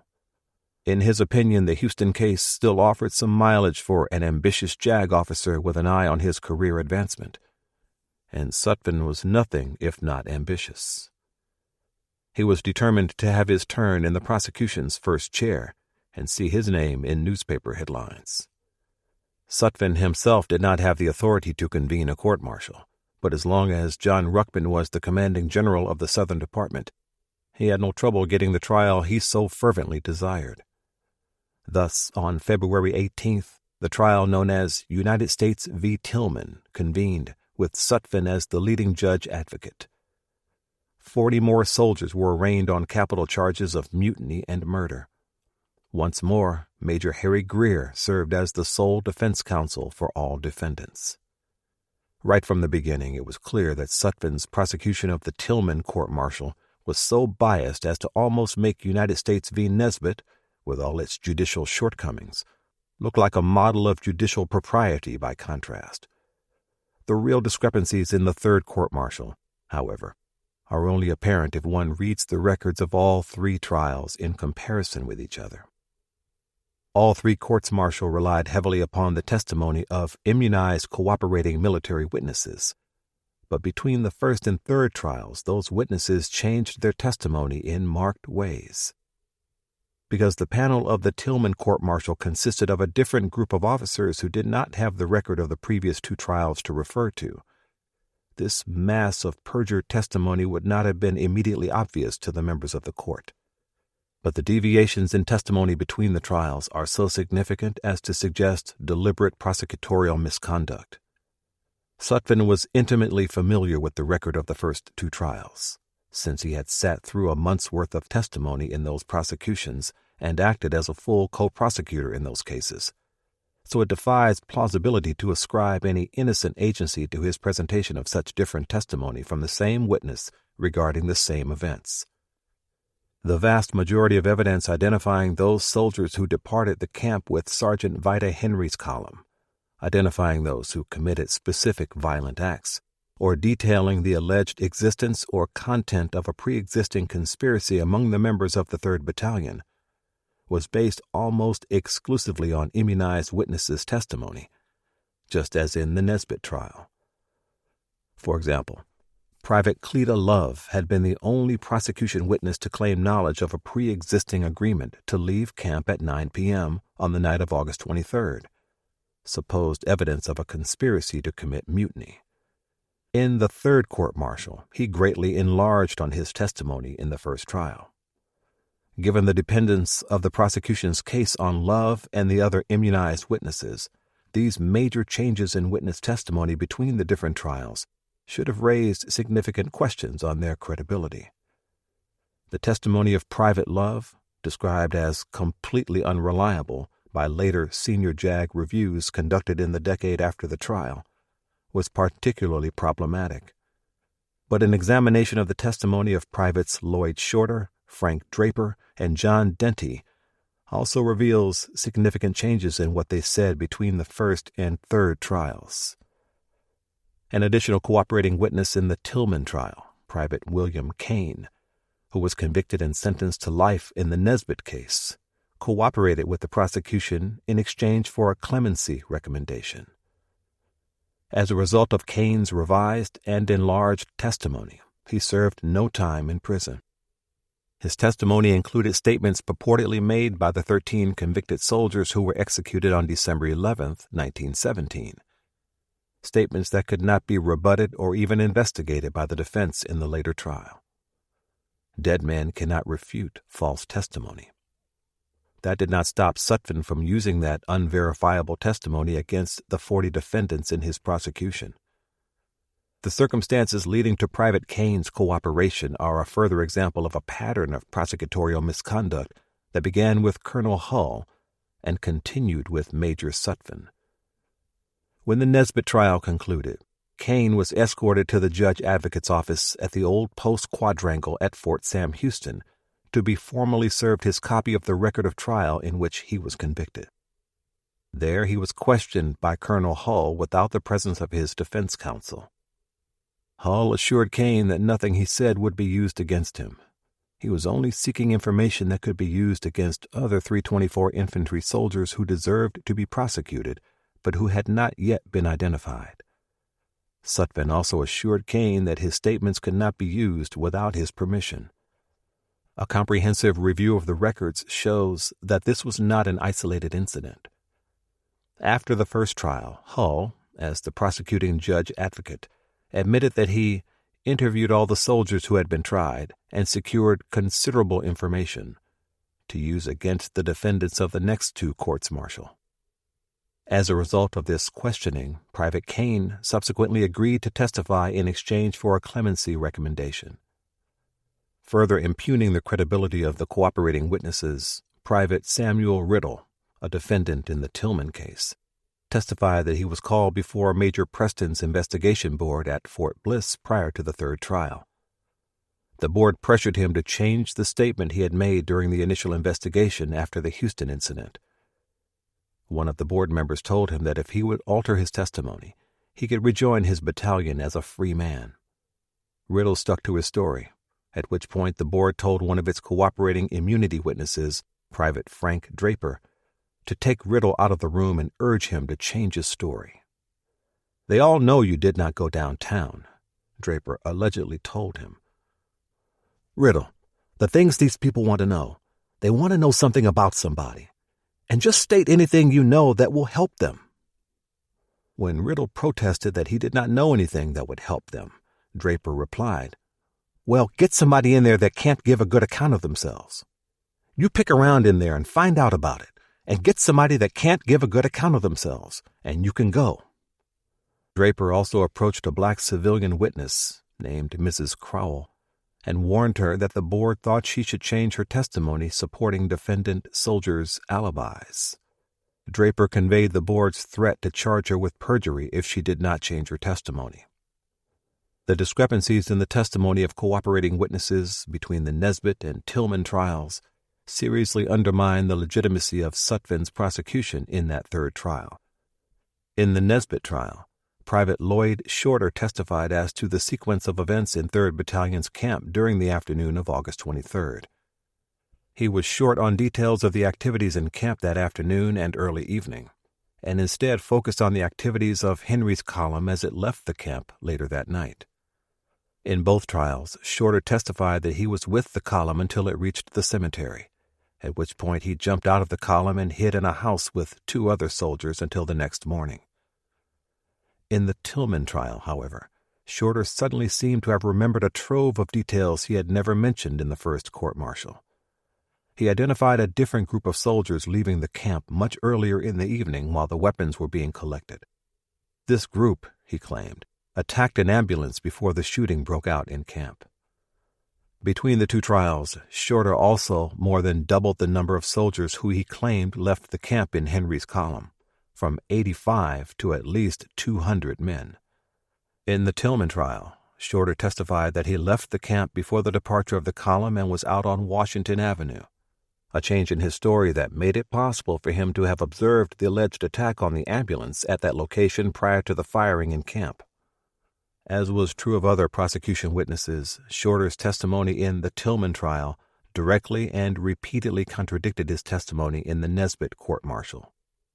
In Tillman, Shorter testified he left the camp prior to the panicked firing and then observed the attack on the ambulance, after which he ran to lie at the corner of the field until the column passed him. He then came out of his hiding place to join the rear of the column after it left camp and passed his location.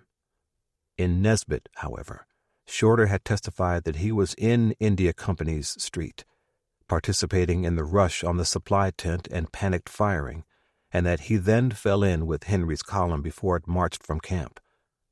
Those alterations raise significant questions about Shorter's credibility. One more detail in the Tillman record of trial indicates how far-reaching the government's duplicitous handling of the case really was. Corporal Tillman's wife was staying in a house near the battalion camp, and in his statements to Army investigators after the troubles, Tillman said that when things began to calm down after the panicked shooting, he had requested permission from Shakurjian to go and check that his wife was safe. Shakurjian had told him he could go, and confirmed this in his own statement during the investigations. Tillman thus would seem to have had a solid alibi to show that he did not leave camp with Henry's group. Sutphin, however, characterized the other periods of time when Tillman was not specifically accounted for as opportunities for him to have left camp for criminal purposes, once again reversing the burden of proof. Shakurjian could have spoken up in support of Tillman's alibi, and absolutely should have, but he never did. For whatever reason, Shakurjian chose to throw his lot in with the prosecution and left Tillman in jeopardy of his life. The panel of the Tillman court-martial dropped the charges against one man, Private Wilder Baker, who was determined to be incompetent to stand trial by reason of insanity.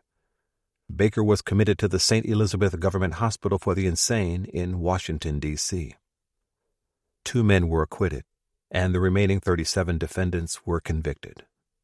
12 of them were sentenced to life imprisonment at hard labor. 9 defendants were found guilty of mutiny, but not guilty of murder and felonious assault, a finding that is logically inconsistent. If a soldier was guilty of mutiny, then under military law's doctrine of joint conspiratorial liability, he was also guilty of any offense committed in the course of the mutiny. For the panel to find these soldiers guilty of mutiny but not guilty of the associated violence that occurred in the mutiny is not logical or legally consistent, and military law absolutely requires a consistent finding.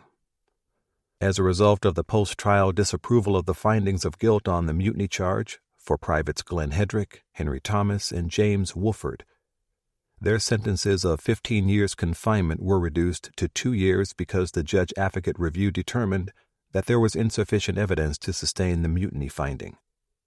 The other 5 defendants who were found guilty of mutiny but not murder or assault had the findings of guilt and sentences to 15 years confinement approved in full. The difference in the quality and quantity of evidence between the 4 whose findings were disapproved and the 5 whose findings on mutiny were approved is marginal. The record of this trial contains no rationale to explain this different treatment. The only plausible conclusion is that it was a compromise to convict soldiers based on insufficient evidence of guilt for any of the offenses. At best, these inconsistent findings represent a compromise verdict.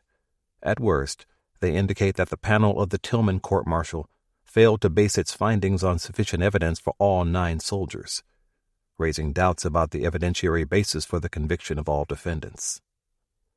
11 men, Corporals Robert Tillman, John Jeter, and James Mitchell, Privates First Class William Boone and James Gould, and Privates Henry Chenault, Edward Porter Jr., Robert Smith, Hezekiah Turner, Quiller Walker, and Charlie Banks, were sentenced to death.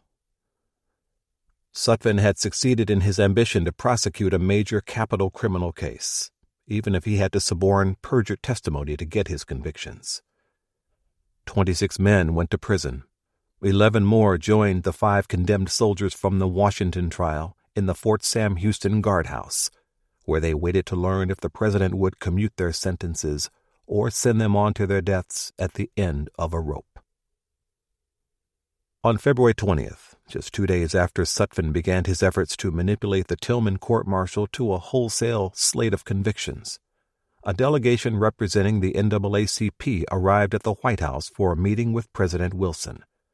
They were there to present a petition signed by more than 12,000 people asking for executive clemency for the 5 soldiers sentenced to death by the Washington court-martial. The delegation also asked that the president review the cases of the 41 soldiers sentenced to life imprisonment in the United States v. Nesbitt. We come not only as the representatives of those who signed this petition, but we come representing the sentiments and aspirations and sorrows, too, of the great mass of the Negro population of the United States, James Weldon Johnson told Wilson. We make it not only in the name of their loyalty, but also in the name of the unquestioned loyalty to the nation of 12 million Negroes. The hanging of the 13 men without the opportunity of appeal to the Secretary of War or to their Commander-in-Chief, the President of the United States, was a punishment so drastic and so unusual in the history of the nation that the execution of additional members of the 24th Infantry would, to the colored people of the country, savor of vengeance rather than justice. The injustice of the Nesbitt court-martial, the NAACP representatives said, was exacerbated by the taint of racism, which was all too obvious if only one bothered to acknowledge it. As Johnson told the president, although white persons were involved in the Houston affair, and the regiment to which the colored men belonged was officered entirely by white men, none but colored men, so far as we have been able to learn, have been prosecuted or condemned. The NAACP's delegation concluded its presentation to Wilson by drawing his attention to the injustices that Black Americans had endured long before the Houston incident ever made national news. Before they left the White House, they told the president of the terrible outrages against our people that have taken place in the last 3/4 of a year. Outrages that are not only unspeakable wrongs against them, but blots upon the fair name of our common country. We mentioned the riots at East St. Louis, in which the colored people bore the brunt of both the cruelty of the mob and the processes of law. And we ask that you, who have spoken so nobly to the whole world for the cause of humanity, speak against these specific wrongs. Other people had made the same appeal to Wilson since the beginning of his term as president and had been disappointed by his lack of action on the issue. But events were coalescing that would finally force Wilson to acknowledge the nation's racial trauma. The association's delegates did succeed in achieving one immediate goal, however. After their visit and the presentation of their petition, Wilson could not ignore the fact that African American citizens were intensely focused on the fate of the 16 men now under sentence of death from the Washington and Tillman courts-martial. Those men would receive a thorough review of their death sentences. There would be no more secret executions. Sutphin was not quite finished with his particular brand of vindictiveness, however. 1 week after he completed his prosecution of the defendants in United States v. Tillman, he wrote a long memorandum to Major General Ruckman.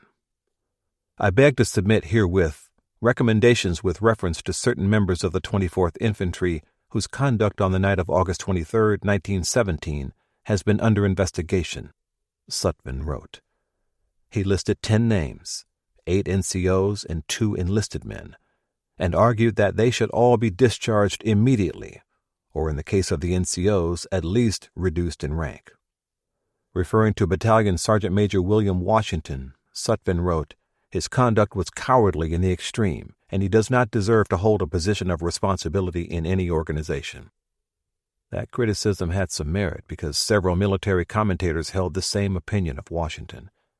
His actions the night of the violence were at best utterly incompetent, and at worst a clear demonstration of cowardice. When Sutphin turned his attention to the other men on his list, however, it quickly became clear that he bore a grudge against them for not cooperating with his prosecution as enthusiastically as he thought they should have. Sutphin told Ruckman that Sergeant William Fox should have been of great assistance to the government in these cases, whereas he not only refused to give information, but did all in his power to protect men whom he knew were guilty of murder and mutiny that night. There is little question but that the testimony which he gave in the last trial in support of certain of the accused was untrue. He complained that Sergeant Gardner Davis has persistently refused to give any information to the government and during the last trial showed a marked disposition to protect those who were guilty. Turning his attention to the junior enlisted men, Sutphin pointed his denouncing finger at Privates First Class Henry Peacock and Joseph Alexander and Private Elmer Bandy. All 3 of these men turned state's evidence and testified on behalf of the government in the trial of the 63 members of the 24th Infantry last November, he wrote. By authority of the department commander, these men were granted immunity before taking the stand. Neither of these men was of assistance to the government in the last trial, just completed. I am of the opinion that they took advantage of immunity that have previously been granted them and simply refused to give any further information. I would recommend that these 3 men be discharged from service. Ruckman referred the matter to the soldiers' newly appointed regimental commander, Colonel Wilson Chase. Chase concurred with Sutphin's criticisms. On April 5th, Chase recommended that all 10 be discharged from the service with a prohibition against reenlistment. It is apparent that they failed to perform their duty at the time of the Houston riot, and since have not given their full support to the government, as evidenced by their failure to supply the trial judge advocate with full and complete information leading to the conviction of the guilty parties, he wrote. It is believed that an example should be made of such a nature as to discourage other men from similar conduct in the future. There are only 10 of them, and it is believed the government could well dispense with their services. Ruckman was never one to take a merciful view on matters of punishment, and he agreed with Sutphin's recommendation. In one of his last official acts before he was relieved of his command of the Southern Department, on May 1, 1918, he ordered the soldiers on Sutphin's list to be discharged from the Army, with a prohibition against any future reenlistment. 17. Failures of Justice. When the United States v. Tillman court-martial adjourned in March 1918, Major Harry Greer had by that point appeared as counsel for the defense in 4 separate courts-martial. He had defended 119 men, 63 in the Nesbitt trial, 15 in Washington, 40 in Tillman, and 1 in Snow. Throughout the trials, Greer kept a personal scrapbook in which he pasted clippings of newspaper stories about the cases. He seems to have regarded his role in the courts-martial as the pinnacle of his experience in the practice of military law. In that scrapbook, Greer also preserved one souvenir that never appeared in any newspaper. Pasted into the yellowing pages of the scrapbook is a cutting from a typewritten memorandum. In a penciled notation he wrote above and below the clipping. Greer described it as extract copy from a letter written by Colonel J. A. Hull, Judge Advocate of the court which tried the Houston rioters. Greer identified the date of the original letter as January 11, 1918, and that it was originally sent to the department judge advocate, Colonel Dunn. The text of the clipping is startling. I intended to make a recommendation that a strong letter be given to Major Greer, Hull wrote. He is one of the ablest, most conscientious, and high-class officers of his rank in the service. He never loses sight of his obligations to the government, and wherever he may be placed, he will bring to the discharge of his duties experience, a right discretion, and a pleasing personality. You, of course, appreciate fully the opportunities he had as counsel to raise race questions and so forth, which, while they might not have helped his clients, certainly would not have helped the interests of the service. In other words, the JAG officer who prosecuted the case against Greer's clients commended him for placing his loyalty to the Army over his duties to the defendants, and for not bringing up the critically important fact of racist provocations that might have mitigated his clients' sentences. This loyalty to the Army had a direct detrimental effect on the defense in several ways. Greer only superficially raised the racial animus and violence faced by the soldiers during their deployment to Houston in their defense, limiting himself to the prosecution's anemic stipulation that he read out on the first day of the Nesbitt trial. He also declined the offer of assistance from attorney A.J. Houston in his representation of the soldier defendants, and failed to raise any of the pertinent legal issues that Houston advised him of. These failings violated established American legal ethics. In 1908, the American Bar Association adopted its first canon of professional ethics, in which Canon 5 required that a lawyer having undertaken the defense of a criminal case is bound by all fair and honorable means to present every defense that the law of the land permits, to the end that no person may be deprived of life or liberty without due process of law. This conduct required of civilian attorneys equally applied to practitioners of military law in courts-martial, because it was required by paragraph 109 of the Army's Manual for Courts-Martial. Finally, Greer failed to understand the ethical prohibitions that should have prevented him from representing Major Snow in his court-martial between the Nesbitt and Washington trials. Given his lack of formal legal education, it is unlikely that Greer even knew of the decade-old rule on representing a subsequent client who had conflicting interests with his current clients, clearly expressed in a provision of the 1908 American Bar Association's Canons of Professional Ethics. It is unprofessional to represent conflicting interests. The obligation to represent the client with undivided fidelity and not to divulge his secrets or confidences forbids also the subsequent acceptance of retainers or employment from others in matters adversely affecting any interests of the client with respect to which confidence has been reposed. That regulation applied to Greer's representation because of the force of Army regulations. Because Snow was the key prosecution witness in the three courts-martial, impeachment of his credibility or character for truthfulness was critical for the defense. Yet Greer never brought up the issue of Snow's conduct, neither his professional incompetence the night of the violence in Houston, nor his personal improprieties that led to his court-martial on charges of conduct on becoming an officer, in his cross-examination in any of the three Houston case trials. By representing both Snow and the soldiers of 3rd Battalion, Greer placed himself in an inextricable conflict of interest that was utterly contrary to established rules of legal ethics, and he put his loyalty to the Army far ahead of his duty to the men he was supposed to defend, in direct violation of the MCM and military law. Major General Ruckman's handling of the Nesbitt court-martial had drawn immediate criticism and condemnation from many observers, and his decision to secretly hang the 13 men condemned in that trial outraged people all over the country. The Army, for reasons that can be interpreted in different ways, chose not to make any official or public criticism of Ruckman's actions. Lieutenant Colonel Ansell's bitter denunciation of Ruckman the day after the executions was an internal memorandum that was never released to the public and was buried in the records of the Judge Advocate General's Corps and the Congressional Record. It would not come to light until decades later. But the issuance of General Orders No. 7 on January 17, 1918, meant that commanders such as Major General Ruckman would not be able to act so precipitously again. That was a critically important detail, because Ruckman was allowed to remain in his position as commanding general of the Southern Department, and in that role he was the convening authority for the subsequent trials related to the Houston case. In addition to the TJAG's criticism of his rush to execute the 13 men condemned in the first trial, Ruckman's handling of Snow's court-martial had prompted the Secretary of War, Newton Baker, and the Chief of Staff of the Army to personally take him to task for his decision that Snow's actions did not constitute conduct unbecoming of an officer. Furthermore, Ruckman had attempted to prevent African American soldiers from subscribing to or reading The Crisis, the NAACP's news magazine.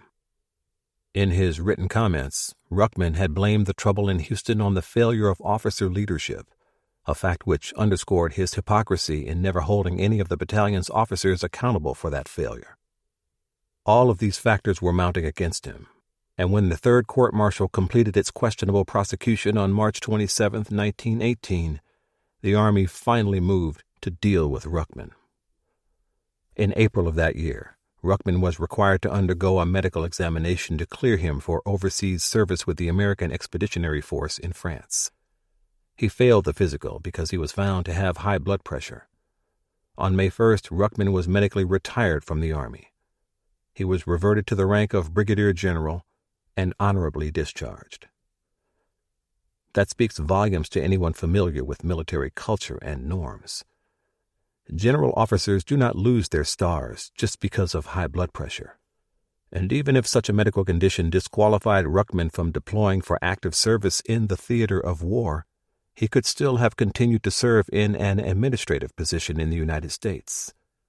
The medical disqualification was a pretext, seized upon by the Army to divest itself of an officer whose judgment and handling of justice had caused the military a considerable degree of public condemnation and embarrassment. In the 1918 issue of the Army Register, Ruckman's terminal rank is listed as Brigadier General. His 8-month tenure as a 2-star Major General appears only in the fine print of his biographical entry. The Army could well have relieved him of his command for reasons of loss of confidence in his abilities, which is the standard language the military uses in such cases. But instead, Ruckman was simply put out to pasture with no publicity or official condemnation. The implied disgrace of his removal, however, was clearly apparent to anyone who understood how the military worked. By the time Ruckman was shuffled off the stage, 16 men, 5 from the Washington trial and 11 from Tillman, were under sentence of death, waiting for their cases to work through the review process now required by General Orders No. 7. Whereas the 13 soldiers condemned in the Nesbitt court-martial had gone to the gallows 12 hours after they were informed of their death sentences, these other 16 men waited while weeks turned into months. The records of their trials went first to the Army JAG for review to determine if the proceedings were conducted in accordance with the Articles of War and the Manuals of Courts-Martial. The acting TJAG, Colonel James J. Mays, found the verdicts and sentences of the Tillman trial to be unduly severe.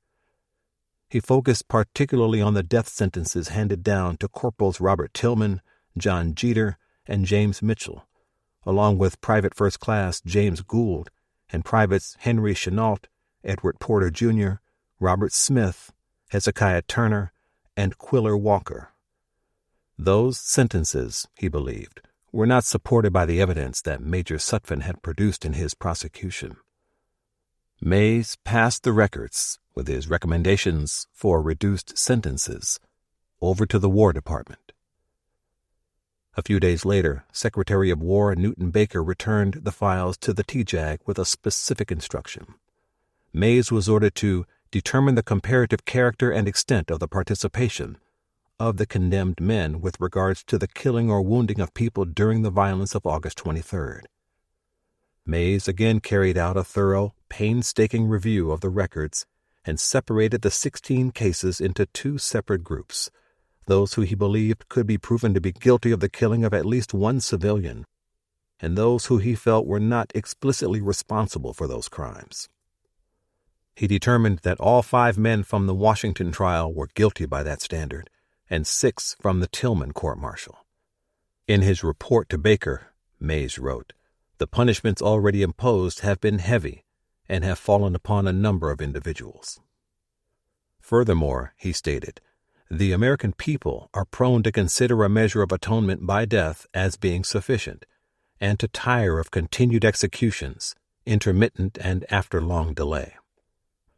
With that in mind, he recommended the government should commute the death sentences of Corporals Tillman, Jeter, and Walker, and Privates Banks and Chenault. He felt the death sentences of the remaining 11 soldiers should be carried out. Baker was inclined to the exercise of more mercy. He agreed with Mays's finding on the appropriateness of the death sentences in the Washington trial, but believed that only one death sentence from the Tillman court-martial should be approved. Baker wrote to President Wilson and recommended that the president approve the death sentences of McDonald, Robinson, Smith, Collier, and Wright.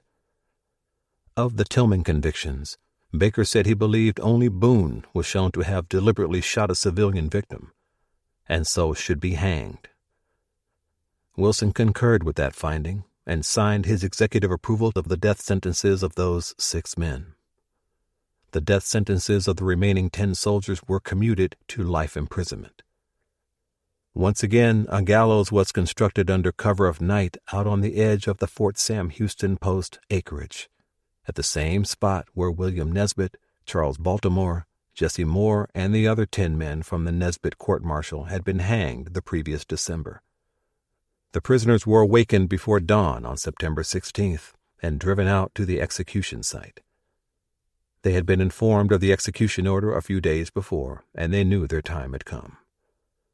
As before, the hanging was carried out under heavy military security, and no civilian witnesses were permitted to attend.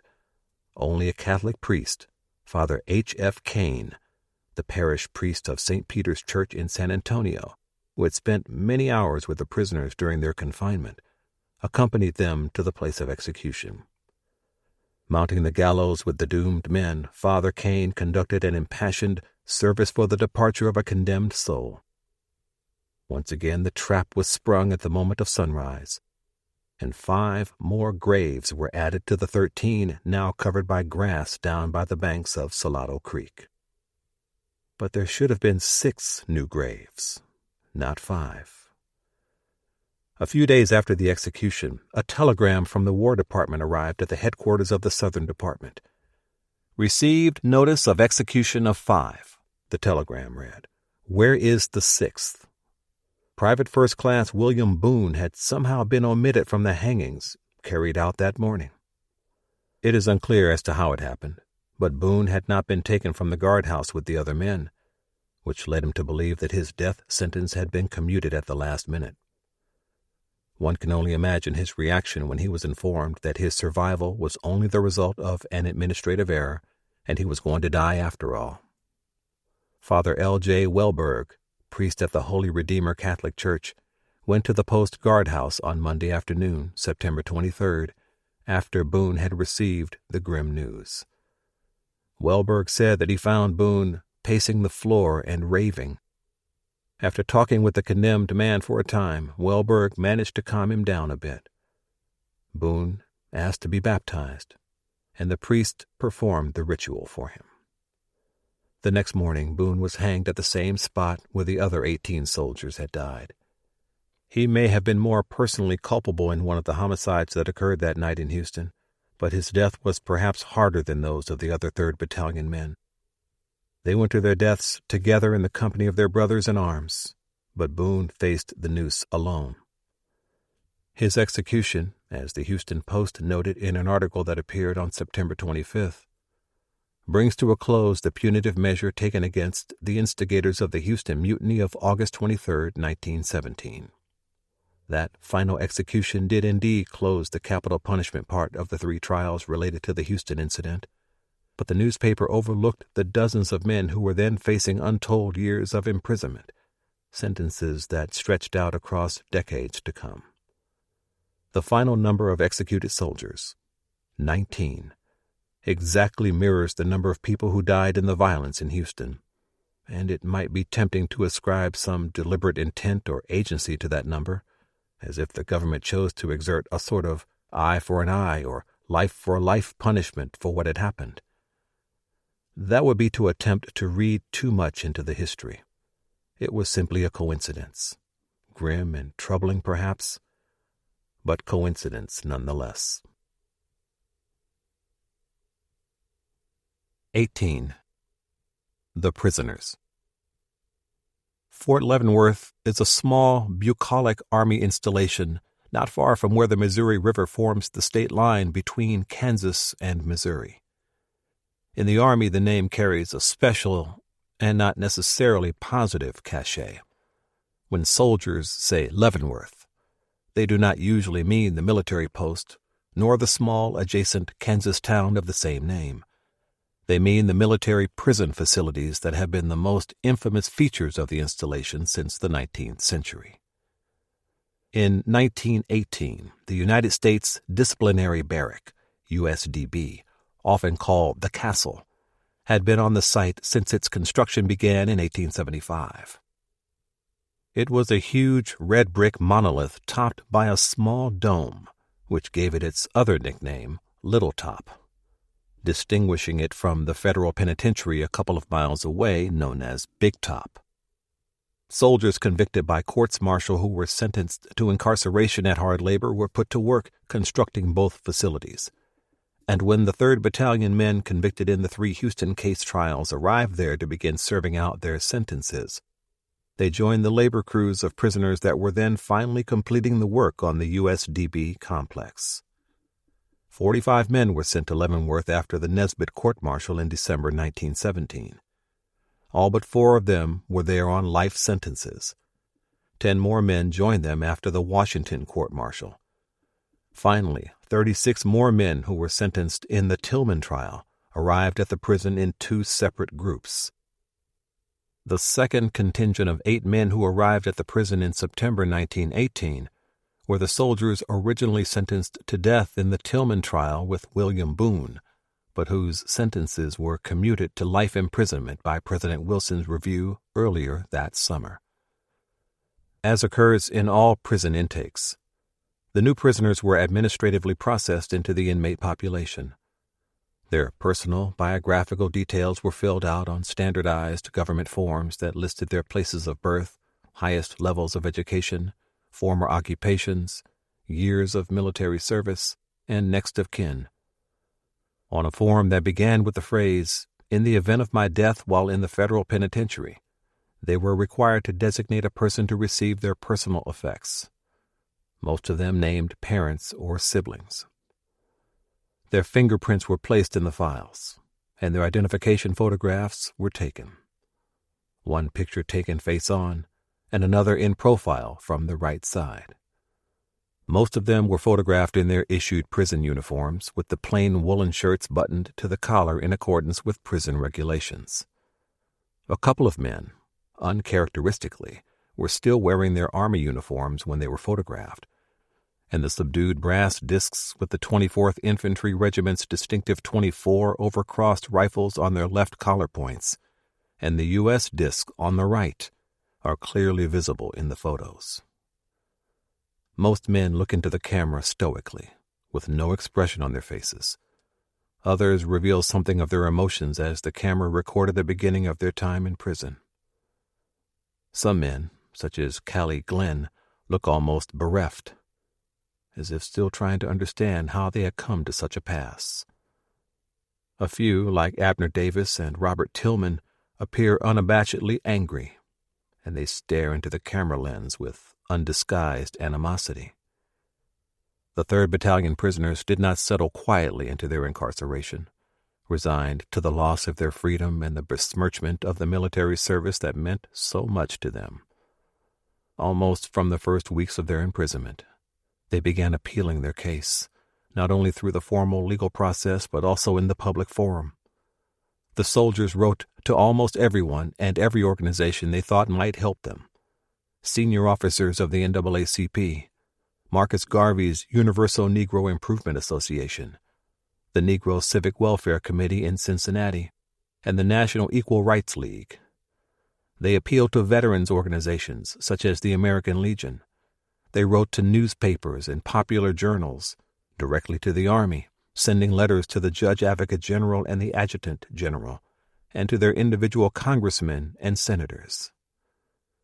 Warsaw Lindsay, who was convicted in the Tillman trial, wrote to W.E.B. Du Bois and told him, "I, like everyone concerned, believe that we shall gain our freedom if a wide range of publicity is given to our cases. I cannot emphasize our need of publicity too much. We cannot have too much publicity. I advocate this with all my heart. Show to all the world, in a true and unexaggerated public exposition, just the correct state of the War Department's perfidy." George Hobbs, one of the first 63 defendants in the Nesbitt trial, wrote to New York Congressman James Wadsworth. Hobbs was not a well-educated man, but he was a long-service soldier and a veteran of service in the Philippines and the Mexican expedition, and his appeal was eloquent in its passion. "Kind sir, I volunteered for the United States Army and was sent from the recruiting barracks to the Philippine Islands. Later I returned to the United States and then remained in service until the Houston riots of which I am accused of being a participant. Sir, I am now confined in the U.S. Petitionary by general court-martial order, but for a surety of fact I am innocent of the crimes and never took any part at all in the Houston trouble. By a careful review of this case, you will note that there was an undue prejudice against us, or we would not have been sentenced to these long sentences if this had not been the case. Prior to the time of sentence, I was a soldier of excellent character. Therefore, it is my earnest desire to be restored to duty so that I may regain my good name, which I had in the service, and for my country and colors, which I have always and will always loyally support." Another veteran incarcerated at Leavenworth was Isaac Dale, the oldest man among the defendants in the 3 courts-martial. He had more campaign credits on his record than almost any other soldier, having begun his military career during the Spanish-American War. Dale wrote to Iowa Senator William S. Kenyon to appeal for his help in obtaining clemency. "Since the time of my conviction, I have received no consideration whatsoever. I have been informed by the military boards upon several occasions that they could not do anything for me, or for any military prisoner who was sentenced to life imprisonment. Now I am innocent of all the charges and specifications, as is asserted by my pleas. Therefore I appeal to you to have this wrong right. I do not want to be punished for the misdeeds of another, or perchance for a crime that never had commission. I enlisted in the United States Army, April 1st, 1898. I served continuously until the time this difficulty arose. I had never been involved into, not even the slightest difficulty. Hence, I feel proud of my Army record. I believe that these things ought to be taken more into consideration. I am merely seeking a fair trial. The Constitution of the United States requires that every man shall be tried before all courts thereof fairly and impartially. So far I have had neither a fair trial nor an impartial one. I am asking for that now. And moreover, I believe that justice, humanity, and all concerned would be materially benefited by giving me such a trial as is aforementioned." Kenyon passed Dale's letter on to the Army JAG, and a short time later he was informed that clemency was denied in Dale's case. Undeterred, Dale wrote to the editor of the Kansas City Post, Burris Jenkins, lamenting that he entered a plea of not guilty at the court-martial. "But for the good accomplished, I might just as well enter no plea at all," he wrote. "I was tried by a general court-martial. Do I need to explain further?" He then reiterated his statements about justice, humanity, and the constitutional guarantee of a fair and impartial trial. It isn't very much that I am asking the country in return for some 20 years' faithful service," he continued. "Just that they remit the unexecuted portion of my sentence, that they return the life that belongs to me, which they have taken away. Now, a little thing like that doesn't amount to a whole lot to the country. I know it is a small thing, but to me it is different. It is all I have." Not everyone in the government was sympathetic to such appeals. When Ben McDaniel, convicted in the Nesbitt trial, wrote to Senator John Sharp Williams of Mississippi to ask for his help, Williams gave him short shrift. "In my own private opinion, instead of having been sent to the penitentiary for life, you people who took advantage of the fact that you were in the United States Army and had guns and munitions and undertook to terrorize the city of Houston ought, every one of you, to have been put to death," Williams wrote in a short, angry reply. "I shall certainly not ask clemency for you, or any of the balance of the crowd." Considering Williams's record of racist statements, his attitude toward the black soldiers convicted in the Houston case was hardly surprising. If some of the 3rd Battalion prisoners were not educated men, others were, such as James R. Hawkins. Hawkins had served in India Company along with T.C. Hawkins and was sentenced to life imprisonment at hard labor in the same court-martial that sent T.C. Hawkins to the gallows. James Hawkins wrote directly to Lieutenant Colonel Samuel Ansell, the TJAG, in May 1919. He began by saying that he was not writing solely on his own behalf, but was also speaking for all the 3rd Battalion men imprisoned with him. "We ask you to consider the fact that we were in the South, in the state of Texas," he wrote, "where the Negro is unanimously hated whether in uniform or not. Each time we went on the street, we were greeted with the vulgar word nigger." The situation in Houston was intolerable, Hawkins said, and he detailed the litany of repeated harassment and physical abuse 3rd Battalion had endured in the weeks leading up to that August night. He asked Ansell, what soldier would not feel resentful upon seeing his comrades come to camp beaten up by a policeman just because he is a Negro?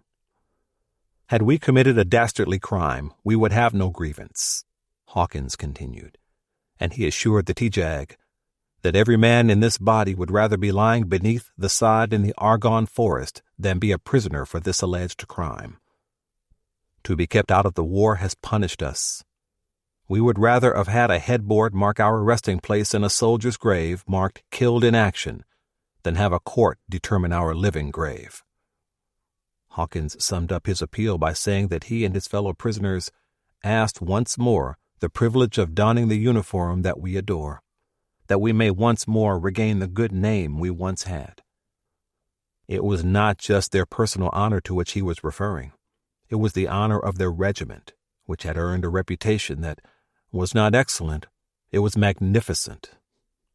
He appealed to the TJAG and the Army to give us a chance to be in the future what we have been in the past, honorable soldiers. Many of the prisoners had family and friends on the outside who quickly took up their men's case in correspondence. Henry Lee Chenault, one of the few married men in 3rd Battalion, had been convicted in United States v. Tillman and was originally sentenced to death. President Wilson's review had commuted that sentence to life imprisonment. Chenault had maintained his innocence from the beginning of the case, and he never changed his story during his incarceration. His wife, Willie Bernice, wrote to the JAG a few months after he was sent to Leavenworth. "Dear Sir," she wrote, "I am writing to you in regard to my husband who is confined in Leavenworth prison. I have a little child and haven't any support, and I am now living with my mother at the present. So I would like to know if there is anything that could be done to get him out." The acting TJAG replied personally to her letter. "It is of course much to be regretted that your husband, by his conduct, has brought upon himself the penalties of the law. But in view of the facts disclosed by the evidence in his case, clemency cannot consistently be recommended, certainly not at this time." Chenault's case was examined in a regular clemency review the year after he began his sentence at Leavenworth, and the examiner's comments underscore the casual, blatant racism that marred the judicial system. "This man appears to be a good average type of Negro," the record states, before going on to deny clemency on account of the nature of the crime for which he was convicted. Under military law, sentences handed down by military courts are required to undergo regular reviews, and this was done repeatedly for the cases of the 3rd Battalion men incarcerated at Fort Leavenworth. One of the earliest reviews, conducted by JAG officer Lieutenant Colonel Edward A. Krieger in the summer of 1919, quickly fastened on egregious shortcomings in the trials that had sent some of those men to prison. Krieger was a remarkable soldier. A former infantryman and veteran of combat in the Philippines, he was awarded the Distinguished Service Cross for valor. When he transferred to the Judge Advocate General's Corps, he distinguished himself as an attorney of considerable skill. Major General Samuel Crowder, the TJAG, once referred to Krieger as unquestionably the best lawyer in the department. Krieger was particularly struck by the case of Abner Davis, and he wrote a scathing critique of the prosecution that convicted him. From the fact that Davis participated in the rush on the supply tent, it does not necessarily follow that he did so with intention to march upon the city of Houston.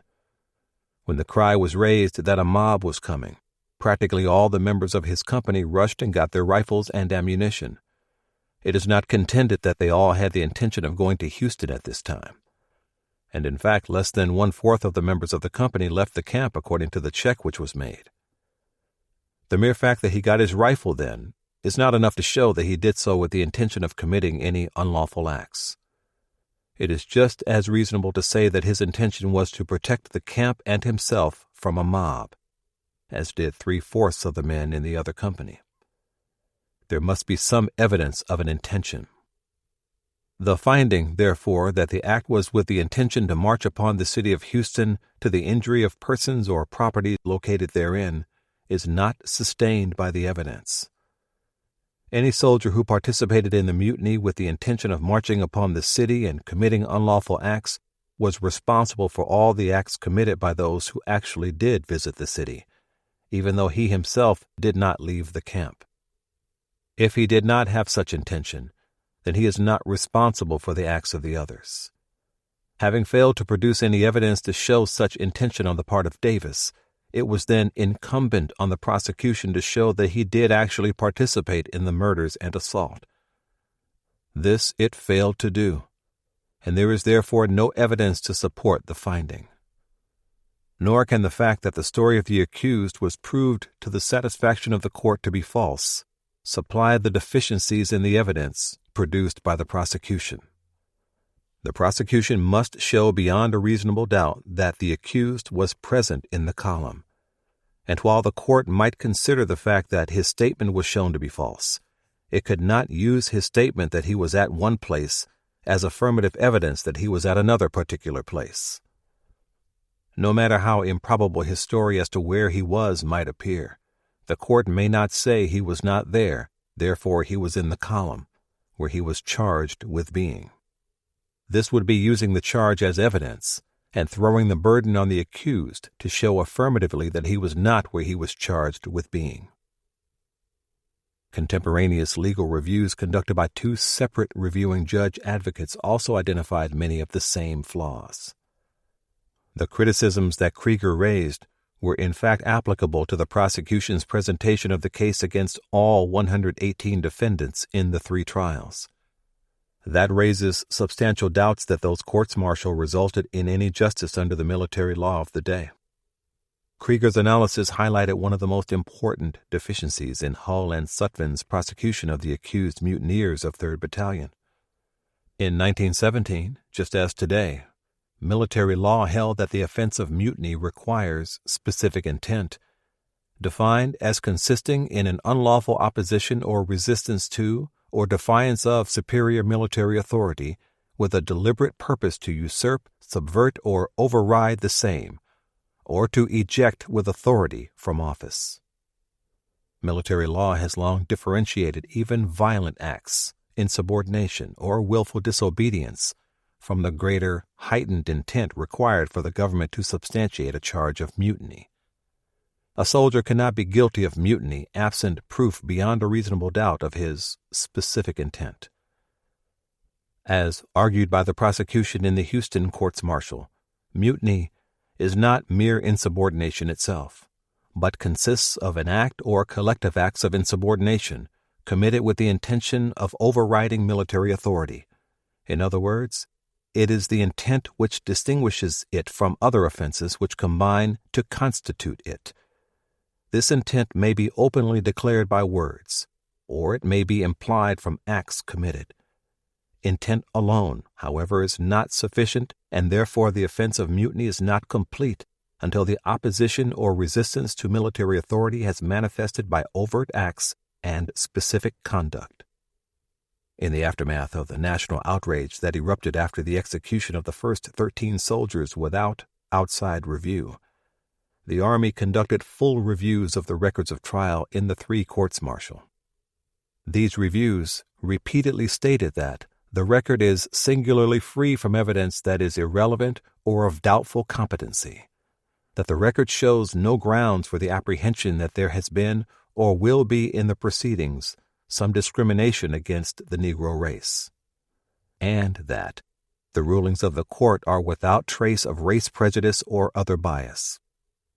But a close reading of even these early reviews shows that the Army deliberately disregarded evidence that would have raised substantial doubts about the legal sufficiency of the charges and the degree to which the charge of mutiny implicated all the soldiers accused, or which otherwise should have merited relief in their defense. The Army similarly failed to complete clemency reviews in good faith in compliance with its own procedures. The case of Private Abner Davis is a concrete example of this failure. Lieutenant Colonel Krieger identified significant deficiencies in the case against Private Davis and concluded, in view of the fact that the evidence does not sustain the findings of guilty of murder and assault to commit murder, it is recommended that all of the unexecuted portion of the sentence in this case, in excess of confinement for 7 years, be remitted.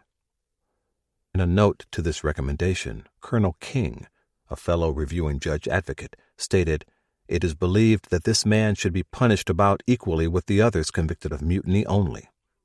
As Love's testimony is so unreliable and there is no evidence that he went to town, recommendation should be made for reduction when he has served sufficient time." And in a follow-on memo from Colonel King to Colonel Ely, King concluded, "Because of the meager evidence, it is believed that Davis might be punished about the same as the men convicted of mutiny only. But if recommendation for reduction is made now, it will precipitate an avalanche of applications from the others. It is believed that when he has been sufficiently punished, the sentence may then be remitted, or at least at some later date." In other words, JAG reviewers acknowledged the indefensible flaws in the government's case for a soldier who was wrongfully convicted, but argued that to extend clemency to him would open a floodgate of appeals for clemency from the other men convicted in the Houston incident courts-martial. Better to let him sit in prison for a while longer, the Army decided, rather than have to deal with a tsunami of legal paperwork. Abner Davis remained incarcerated. In 1924, the Army approved a limited reduction in his sentence from life imprisonment to 23 years and 7 months. And more than 12 years later, the reviewing judge advocate, responding to a 1931 Army Adjutant General request for a remark and recommendation relative to clemency on behalf of Abner Davis, referred to Lieutenant Colonel Krieger's 1919 review and stated, "As Davis was convicted of participating in the murder of 14 people and assault with intent to kill 8 other persons, this office does not feel warranted in recommending any further extension of clemency than has heretofore been granted." The Army therefore persisted in mischaracterizing the record and denying clemency based on a conviction which it had, in fact, determined there was insufficient evidence to sustain. And given that the deficiencies in evidence Krieger identified applied to more defendants than just Davis, the Army's clemency reviews, a specific statutory right of soldiers, failed to meet the Army's own standards under the law. Even in the clemency petitions submitted to President Wilson for those soldiers who were condemned to death in the second and third trials, the Army stated that commutation of the death sentences may not properly be recommended in any case in which the finding of guilty is supported by competent evidence showing actual participation in any such wounding or killing. Yet, referring to the Nesbitt case, the Army only stated that 13 of the accused have been hanged. Because the Army's own review of the Nesbitt trial failed to identify any actual participation in any wounding or shooting by the original 13 executed soldiers, with the possible exception of McWhorter, this statement intimating that those 13 soldiers participated in the actual wounding or killing was at best misleading and at worst false. This fact demonstrates the degree to which Major General Ruckman's decision to immediately execute the sentence of the Nesbitt court-martial upon his personal approval, without outside review, substantially impacted the ability of these 13 soldiers to present evidence for consideration as to whether the sentence of death should be approved, as was their right under long-standing military law. Although the 1916 Articles of War authorized immediate execution in time of war, it did not mandate it, nor was that provision ever intended for implementation within the limits of the continental United States. The Army conducted the original reviews of the record of trial, albeit after the execution in the Nesbitt case had taken place, in 1918, when it prepared the records of the second and third trials for presentation to President Wilson for confirmation. The War Department, in its response to a November 1921 letter forwarding a proposed congressional resolution that requested the Army to transmit information to the House of Representatives relative to soldiers of the United States alleged to have been implicated at the riot at Houston, Texas on 23rd day of August, 1917, provided a report that summarized the subsequent clemency reviews conducted between 1918 and 1920 and limited clemency that had then been granted by the Army. The War Department report concluded, "The only reason clemency has not been extended and is not now recommended is that on account of the offenses of which these men were clearly guilty, they are not entitled to any clemency." Clemency, when it was granted, was in the form of reduced years of the prison sentences, not actual commutation or release from prison. The War Department report illustrates three fundamental concerns. It disregarded the significant flaws identified by Lieutenant Colonel Krieger in his 1919 review, flaws that should have raised some concern on the evidence supporting the convictions for a significant number of the accused soldiers. It falsely informed Congress that in each of these three trials, the defendants were represented by Major H.S. Greer of Pennsylvania, Inspector General of the 36th Division, a lawyer of experience, specially assigned by the government as counsel for the defendants, perpetuating the false assertion of Greer's legal training and qualifications, which also appeared in all three 1918 reviews of the records of trial for the courts-martial. Finally, it incorporated a comment from the January 29, 1918 written review of the Nesbitt trial.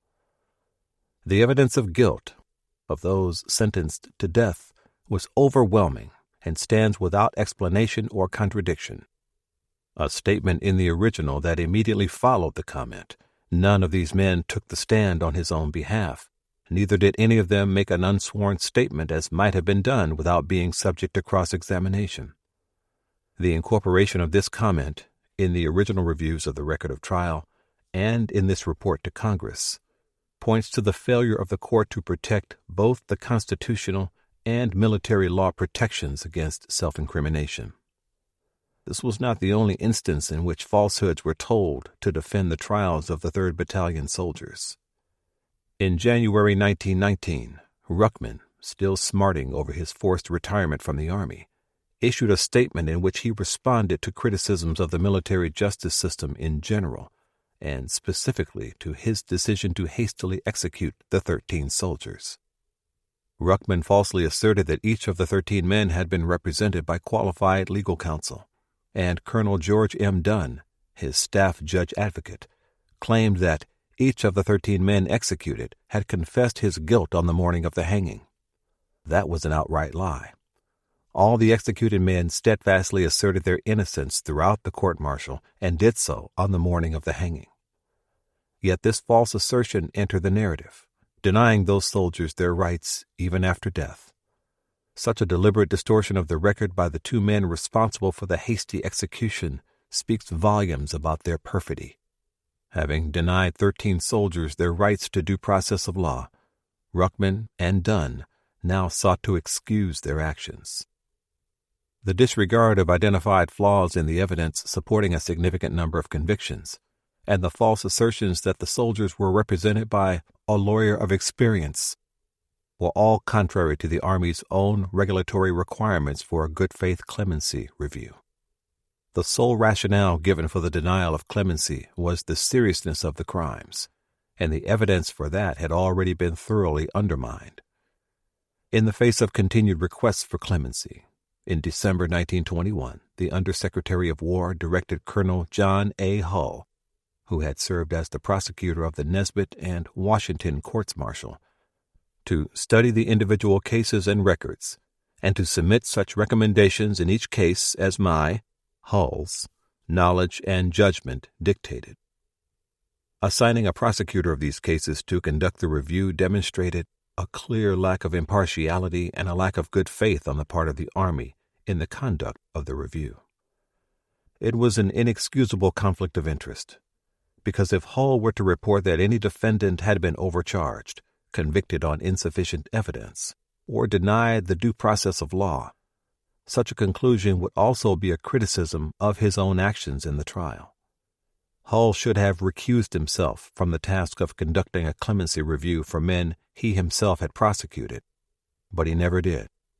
When he drafted a demonstrably misleading and inaccurate report of his review to Congress in December 1921, it only underscored his self-serving lack of professional integrity. In that report, Hull declared, "Of the 57 men who were in confinement at the commencement of this year, under sentences of life imprisonment, it must be remembered that while each and every one was guilty of actively participating in the mutiny and ensuing murders, that all those against whom there was affirmative proof of taking a personal part in an actual killing have been executed." He assured Congress that the 3rd Battalion defendants had been represented by a qualified, experienced attorney, while he knew very well that Major Greer was nothing of the sort. He dismissed Lieutenant Colonel Krieger's 1919 assessment of the evidentiary flaws in the case, saying, "Different minds must arrive at different estimations of the degree of personal responsibility of the men now in confinement, though they are all equally responsible in the eyes of the law." Even so, Hull admitted, "We find here men who, by the nature of their offenses, have merited the most severe punishment, but have, as a group, had less clemency extended to them than any other group of prisoners that the United States now has in custody." After stubbornly insisting that the cases against the 3rd Battalion prisoners had been accurate, the sentences appropriate, and their trials the correct exercise of justice, Hull completely contradicted himself when he considered 4 prisoners in detail. Tillman and Mitchell, and probably Corporal Jeter, if they actually left the camp that night with the Henry column, probably had a change of heart and returned to camp long before the column reached town, Hull wrote. Turner, while repeatedly identified as being with the column, was always mentioned as first aid man to the injured, and from his general character I have reason to believe that he was more exercised in trying to help his wounded comrades than inflicting injury upon the civil population of Houston. That statement revealed a troubling fact about Hull's already conflicted review of the 24th Infantry court-martial convictions. After concluding that those 4 soldiers had had no part in the criminal violence that occurred in Houston, he only recommended a reduction of life sentences to 20 years. Even as he acknowledged that the government's case against them could not be sustained under a full review of the evidence. He completely ignored the fact that Tillman, Mitchell, Jeter, and Turner were all originally sentenced to death, even as significant evidence showed that they had not left camp that night, and only President Wilson's decision to commute their punishment to life imprisonment had saved their lives. The very fact that Hull was given the task of assessing clemency for soldiers that he prosecuted raises grave doubts that the Army ever properly evaluated the numerous clemency petitions submitted by and on behalf of the soldiers of 324 Infantry. Hull continued to insist that the prosecutions and convictions of the 3rd Battalion prisoners were legally and morally correct in every respect. In 1922, he received a letter from a representative of the American Legion in Minnesota, inquiring about Charles Hatton, who was convicted in U.S. v. Tillman. Hatton had written to the Legion in his home state, appealing for help, and described the case against him and his fellow soldiers as unfortunate for the reason that the innocent and guilty were made to suffer alike. My purpose in making this outline or brief biography is not to convince you of my innocence, but in the hope of enlisting your cooperation in securing a fair and impartial investigation of my case. Hatton had tried other avenues in search of support, all without success. Now, he wrote, I am without means to employ counsel. Consequently, my plea to you is made in the hope that it may find response from purely humanitarian impulse. Hull's response was a self-assured misrepresentation of the case. I am thoroughly familiar with the case, he wrote back to the Legion, and can assure you that there is no possibility that an innocent man is being punished, as his participation in the mutiny and riot is clearly established by the evidence. He did not mention that several other officers' reviews of the case were already casting serious doubts on the reliability of that evidence, or the fairness of the punishment. As the country prepared for the inauguration of President Warren G. Harding, the national headquarters of the NAACP sent a letter out to the association's branch presidents and secretaries. 3 years ago, the whole country was shocked and the colored people stunned by the news that 13 soldiers of the 24th U.S. Infantry, charged with rioting in Houston, Texas, had been summarily and secretly hanged without being granted their right of appeal to the Secretary of War or to their Commander-in-Chief, the President, the letter declared. 61 ex-members of this same regiment, tried on the same charges, are now serving life and long-term sentences in Leavenworth Prison. The men, hanged and in prison, were not guilty of treason in any degree, to the Army, to the nation, or to the flag. They belonged to a regiment with a long record for discipline, loyalty, and bravery, and at the time of the commission of the acts for which they were punished. They were still as loyal as any soldiers in the country's service. The association believed that they should put their appeal for clemency to the new president without delay. We must make an effort to secure the liberty of those now in prison, the letter said. We should do this by securing a petition of 100,000 bona fide signers to be presented to the incoming President of the United States. Public efforts to secure clemency for the 3rd Battalion prisoners continued, and the reaction to those efforts was sometimes hostile. Several newspapers, usually in southern states, denounced the attempt and its supporters in blatantly racist terms. Their reporting and editorials described the prisoners as bloodthirsty criminals who had tried to kill every white person they encountered in Houston that night in 1917, men for whom no reasonable person could entertain ideas of mercy or mitigation. It was a commonly expressed attitude, but at least one Houston paper, The Informer, pushed back against it. Its editorial acknowledged that criminal violence had occurred in Houston, and frankly stated its belief that, while some of these soldiers did not conduct themselves as defenders of their country, neither does this paper justify their actions in killing and maiming the citizens of this community. For two wrongs never did make a right.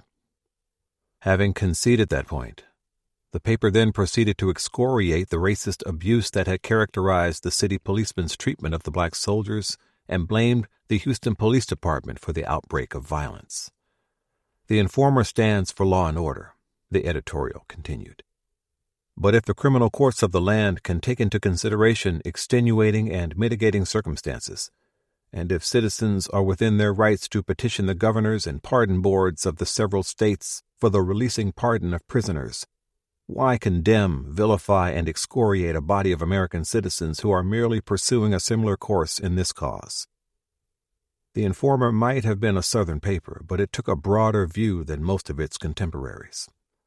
But whether the president pardons the 24th Infantrymen or not, it urged its readers, let both sides tell the truth, and let principle and not prejudice be the guiding and determining factor both among the proponents and opponents of this agitation and movement for these black troopers' release from federal prison. Other commentators made the same appeal for reasoned, balanced discussion of the case. Hamilton Fish III, a newly elected congressman from New York, wrote to Major General W.A. Bethel, who was then the Judge Advocate General. Having served with colored troops in the South, I know something of the difficulty of their situation, Fish wrote, at least enough to appreciate that the wrong was not all on their side. In view of the recent amnesty to political prisoners who obstructed the draft, poisoned the minds of our people, and lawbreakers and draft dodgers out of thousands, might not these colored soldiers be also granted clemency, whose only offense was to take part in a race riot where evidence has been produced to show that a large part of the responsibility should be borne by the white civilian population? Fish's perspective carried some weight, because he was not just a politician. He was an officer in the Army Reserve, and as an infantry officer during World War I, he was awarded the Silver Star for valor while serving with the 93rd Infantry Division, the famous all-black division known as the Harlem Hellfighters. After the war, he had immediately taken up the cause of veterans' issues and supported the National Anti-Lynching Campaign. I make no apologies or hold no brief for the colored non-commissioned officers and leaders in the riot who have been executed, he wrote. But have not the others who participated in the riot without premeditation been sufficiently punished? Fish then requested copies of the records of trial of the courts-martial so that he could prepare a petition to President Calvin Coolidge on the soldiers' behalf. Henry J. Dannenbaum, a Texas judge who had been a member of the Houston Citizens Commission in 1917, objected to any clemency and protested the NAACP's efforts on the soldiers' behalf. It was undoubtedly the purpose of the battalion upon leaving the camp to go to the police station and kill as many officers as they could find, Dannenbaum wrote. They were only stopped by the interference of some of the soldiers from Camp Logan who were rushed to the defense of the town. That was a distortion of what actually happened that night, because Sergeant Henry's sortie fell apart on its own, well before any organized resistance was mounted against it. But that was not Dannenbaum's last word on the matter. The pardon of these men at this time would be very damaging to the best interests of the colored people in the South. He continued, the Ku Klux Klan is now in the saddle, politically, in most of the Southern states. If the association finds itself unable to withdraw its appeal for the pardon of these men, I would suggest that it at least withdraw such appeal temporarily with the public statement that it is done without prejudice, with the right to present it at some future time. He closed his letter by saying, of course you understand that for the reasons stated above, I shall always oppose any pardon of these men. I have no personal interest in their punishment. No member of my family and none of my friends were injured in the riot. But as a good citizen, and particularly as a friend of the colored people, I think that the men should suffer the penalty which has been imposed on them. Meanwhile, as petitions circulated, different organizations appealed to different agencies of the U.S. government in an effort to secure some clemency for the 3rd Battalion prisoners, and other individuals argued just as forcefully against it. The men in Leavenworth were experiencing the strain of an interminable incarceration. One prisoner, James Coker, wrote to the NAACP's national headquarters in 1920 with a plaintive request. Have the members of the Fort Sam Houston trial been forgotten, and are you willing to help those who cannot help themselves? He wrote. We would respectfully solicit your aid in securing papers, magazines, and other up-to-date literature published by colored people. He and his fellow prisoners wanted to be kept informed about the efforts to secure their release, and he felt that access to a range of reading material could have wider benefits in the prison. No greater opportunity than this to educate our race men confined in prison here has ever presented itself. Coker concluded. William Burnett, who was convicted in the Tillman trial, wrote to the NAACP in February 1922. Dear Sir, as we are unable to learn whether or not the petition which was sent in to President Harding was denied, or will there be any actions taken, we are awful tired. I gave my all for this country. I have been paid in awful poor gratitude. Sir, please inform me if any actions has been promised or taken in our case. Burnett's spelling might have been a little inconsistent, but he had a beautiful, elegant handwriting, and he spoke for himself better than anyone else could. Gerald Dixon, who had been incarcerated even longer since he was one of the men convicted in the first court-martial, wrote his own letter to the NAACP that year.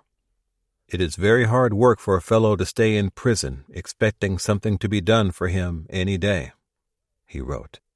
I should not be in too big of a hurry about this case, but I do wish to get your views on this case. Some of the 3rd Battalion prisoners began to receive some clemency, but it came in small dribbles rather than a torrent, and so did little to raise the hopes of most of the men. By the summer of 1922, the first reviews of their cases produced reduction of life sentences for few men to 20, 11, or 10 years.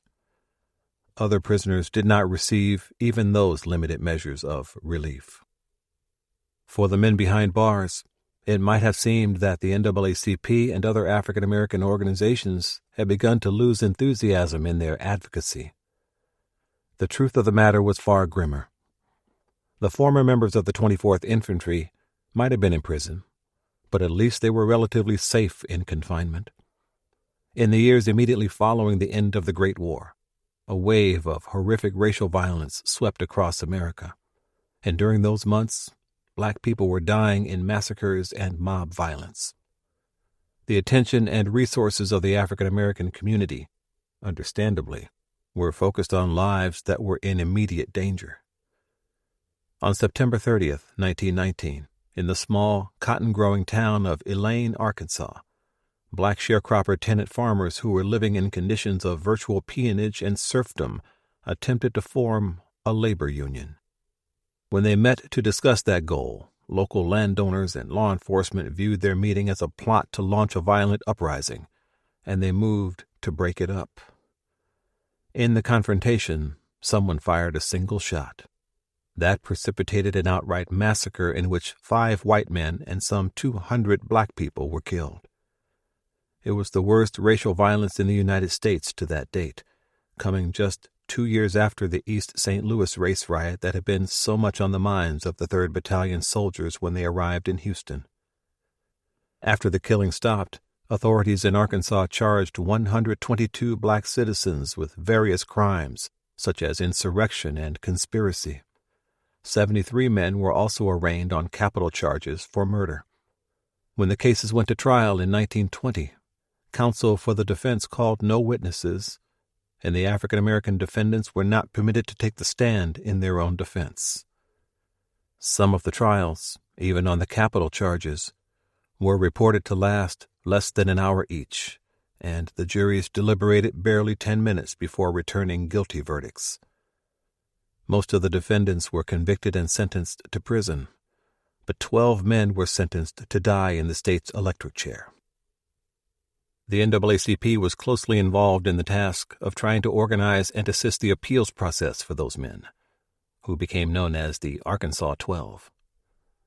The association launched a fundraising campaign to hire Scipio Africanus Jones, a leading African-American attorney in Arkansas, and George Murphy, a former Arkansas State Attorney General.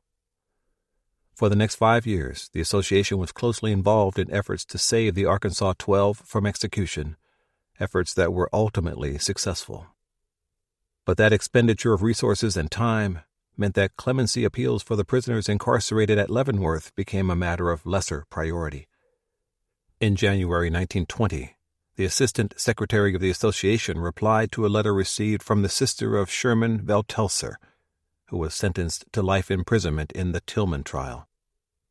Due to the pressure of other matters, particularly the defense of victims in Arkansas and in Chicago, it has been absolutely impossible for us to take this matter up and secure a reopening of these cases," he wrote, and assured her, "We shall be very glad to do all that we can towards securing a release of the men who are now in prison.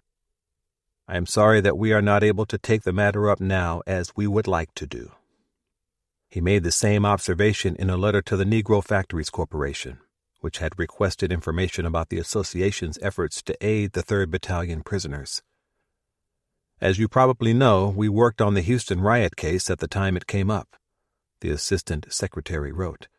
"We have attempted to secure action at Washington, leading towards the release of the prisoners after they have been given a new trial. Our every effort, however, in this direction was blocked, and because of tremendous expenditures in connection with other cases which we were handling, it was necessary for us to defer action until a more favorable administration attained power.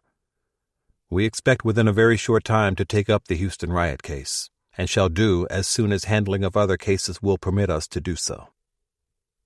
The year after the Elaine massacre, the thriving African-American community in Tulsa, Oklahoma, was attacked in an orgy of mob violence that totally destroyed the Greenwood neighborhood of the city, known as the Black Wall Street for its prosperity. Property damage far eclipsed what was destroyed in Arkansas, but the death toll may also have been higher as well. As in the Arkansas case, the NAACP and other African-American organizations marshaled what resources they could in response. And again, the cases of the Houston courts-martial were eclipsed by greater tragedies. At the same time that Black Americans were dying in the racial violence in Arkansas, Oklahoma, and other states, senior leaders of the NAACP were working to generate support of the dire anti-lynching bill that was then slowly making its way through the legislative process in Congress. The first major effort to make lynching a federal crime, it faced entrenched political opposition from the outset. The prisoners at Leavenworth were well aware of the proposed legislation because it came up frequently in their letters. They, like African-American citizens everywhere in the country, hoped that this might represent a step out of the maelstrom of unfettered racial violence that the federal government had for so long refused to do anything about. The Dyer bill was first attempted in 1918, but failed to get out of committee. When it was reintroduced in 1922, it passed by a majority vote in the House of Representatives, but determined efforts by hardline segregationist Southern Democrats in the Senate prevented it from coming to a vote in that chamber in 1922, 1923, and 1924. The bill was finally withdrawn and not reintroduced. That news also reached the men in Leavenworth. When George Hobbs wrote another letter to James Weldon Johnson in December 1922, he apologized for taking some of Johnson's time when other matters were more pressing. "We have been reluctant to ask the NAACP to worry about aiding us," Hobbs wrote, "because the fate of the Arkansas men and the Dyer bill needed attention. I am indeed sorry to know that the Dyer bill was put aside. It is greatly needed." Hobbs inquired whether time and resources were available for the NAACP to resume its efforts on behalf of the 3rd Battalion prisoners.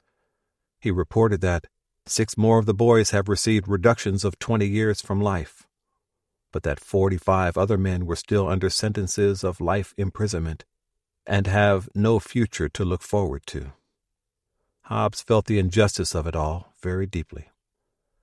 "If we had started the trouble, or if our records were bad, we could not ask the good people to back us. But such is not the case. Everybody admits that something should be done for us, but we will need help to pull through." Unfortunately, a combination of politics and national crises meant that Hobbs and the other men in Leavenworth would receive less and less help as the next few years went by. The troubles of the Red Summer of 1919, when black soldiers returning from France were targeted by racist violence, the race riots in New York, Chicago, and other cities, and the pogroms of violence that murdered hundreds of African Americans in Elaine and Tulsa constituted a continuous sequence of catastrophes that were more pressing than the 91 men incarcerated in the Leavenworth prison. Some of the prisoners were paroled starting in 1924, but that was always a matter of regular administrative process, and never because of any outside advocacy. When the stock market crash of 1929 plunged the United States into the Great Depression, the cases of the men caught up in the Houston incident faded very far from the thoughts of most of the public. African Americans, however, had not forgotten their plight. As the anniversary of the 1917 execution approached, the Chicago Defender published an article in which it declared 13 soldier martyrs of the 24th U.S. Infantry were ushered into eternity 6 years ago, December 11th, 1917, with the bravest of hearts and, like warriors, bold. Their death traps were sprung by their Caucasian comrades, and without a tremor they hung suspended until announced officially dead by an ungrateful military authority backed up by a prejudiced Democratic administration. The Defender called the 13 executed men dead martyrs to Southern race prejudice, and concluded, "This day, December 11th, although a day of sadness, should also be set apart as a happy reminder that soldiers who loved their race and country were willing to die as martyrs for a cause that was and is now sapping the vitals of the nation, where exasperating, prejudicial racial animosities are destroying the fabric of our national honor." For some men in Leavenworth, the inevitable routine of life in confinement began to weigh heavily, but most of them, according to their prison records, continued to conduct themselves with the discipline that had marked their service as soldiers. Some of them also distinguished themselves in ways that brought them to the favorable attention of the prison authorities. On December 5, 1921, Warden Biddle at Leavenworth wrote a letter to the Adjutant General of the Army to report an incident involving 2 of the 3rd Battalion prisoners. Isaac Deo and Robert Tillman, Biddle said, have performed commendable service in aiding and protecting guard John Canary in the tailor shop. A prisoner assaulted the guard, who Biddle described as an old man in bad health, and prevented him from calling for help from the other guards. Deo and Tillman physically restrained the violent man and protected the guard until other prison staff arrived on the scene. In this, Biddle wrote, they acted as the Houston rioter prisoners always do for the protection of the officers of this institution. An official commendation was placed in each man's prison record. This is submitted for your information, Biddle concluded, as I know that you are always glad to learn of commendable service of this kind on behalf of well-disposed military prisoners. Perhaps in recognition of this incident, on January 16, 1923, Tillman's life sentence was reduced to 20 years. Warden Biddle continued to have a favorable impression of the 3rd Battalion men, so much so that he wrote to James Weldon Johnson at the NAACP to say, I want to help the Houston rioter prisoners in every way possible. I find them splendid prisoners and believe they are worthy of all the help you and other friends can give them. That was not the only instance in which Biddle used his position as the Leavenworth warden to advocate for the 3rd Battalion prisoners. In October 1921, he sent a letter to the Adjutant General of the Army, and the file heading of his application sums up his view of their case. Warden Biddle, the file clerk wrote, urges clemency for all ex-soldiers of the 24th Infantry, reports that these prisoners are remarkably well behaved, uphold the prison authorities, and should be granted clemency. The regular round of clemency reviews continued on a set schedule, and the prisoners very quickly understood what it meant when a standardized, formal letter went into their file, a letter that was addressed to the prison warden and consisted of only a single sentence. Please inform the above-named general prisoner that, as a result of an investigation of his case, the Secretary of War has declined to grant clemency at this time. That meant their case could not be reviewed until another year had passed.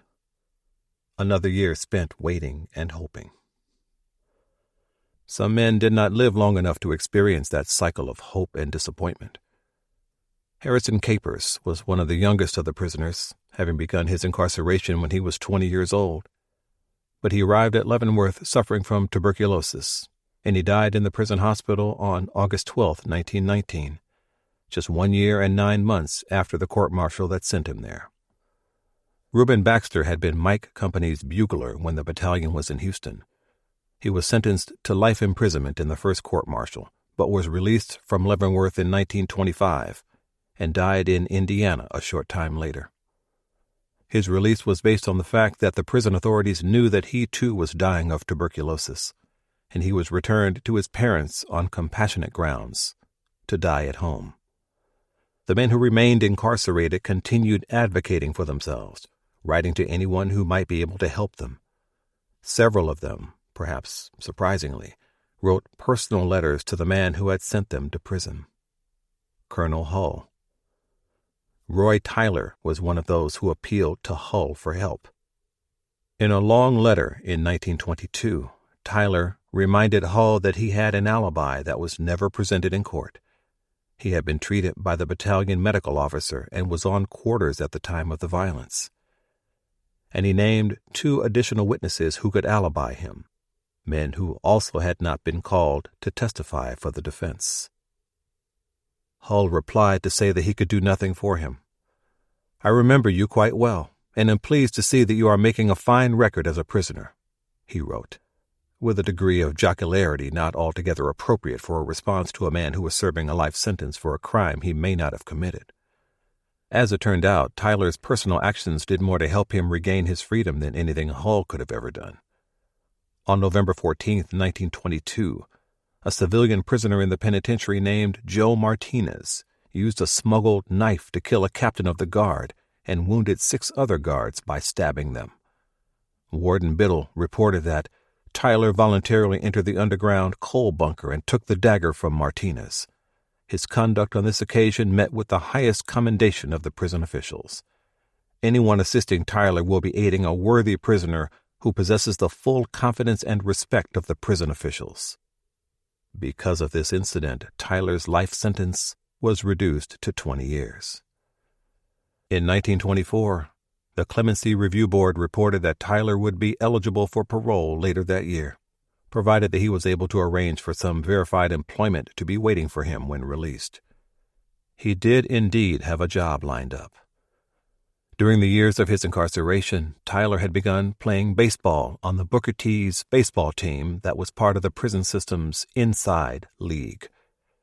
Though he had never played baseball until he joined the Army, Tyler was a natural athlete who learned the game well enough to play at the semi-pro Inside League level. In 1921, Tyler met the famous black heavyweight boxing champion Jack Johnson, who did a single-year stint in Leavenworth. Johnson provided him with an introduction to Rube Foster, owner of the Chicago American Giants, a team in the Negro National League.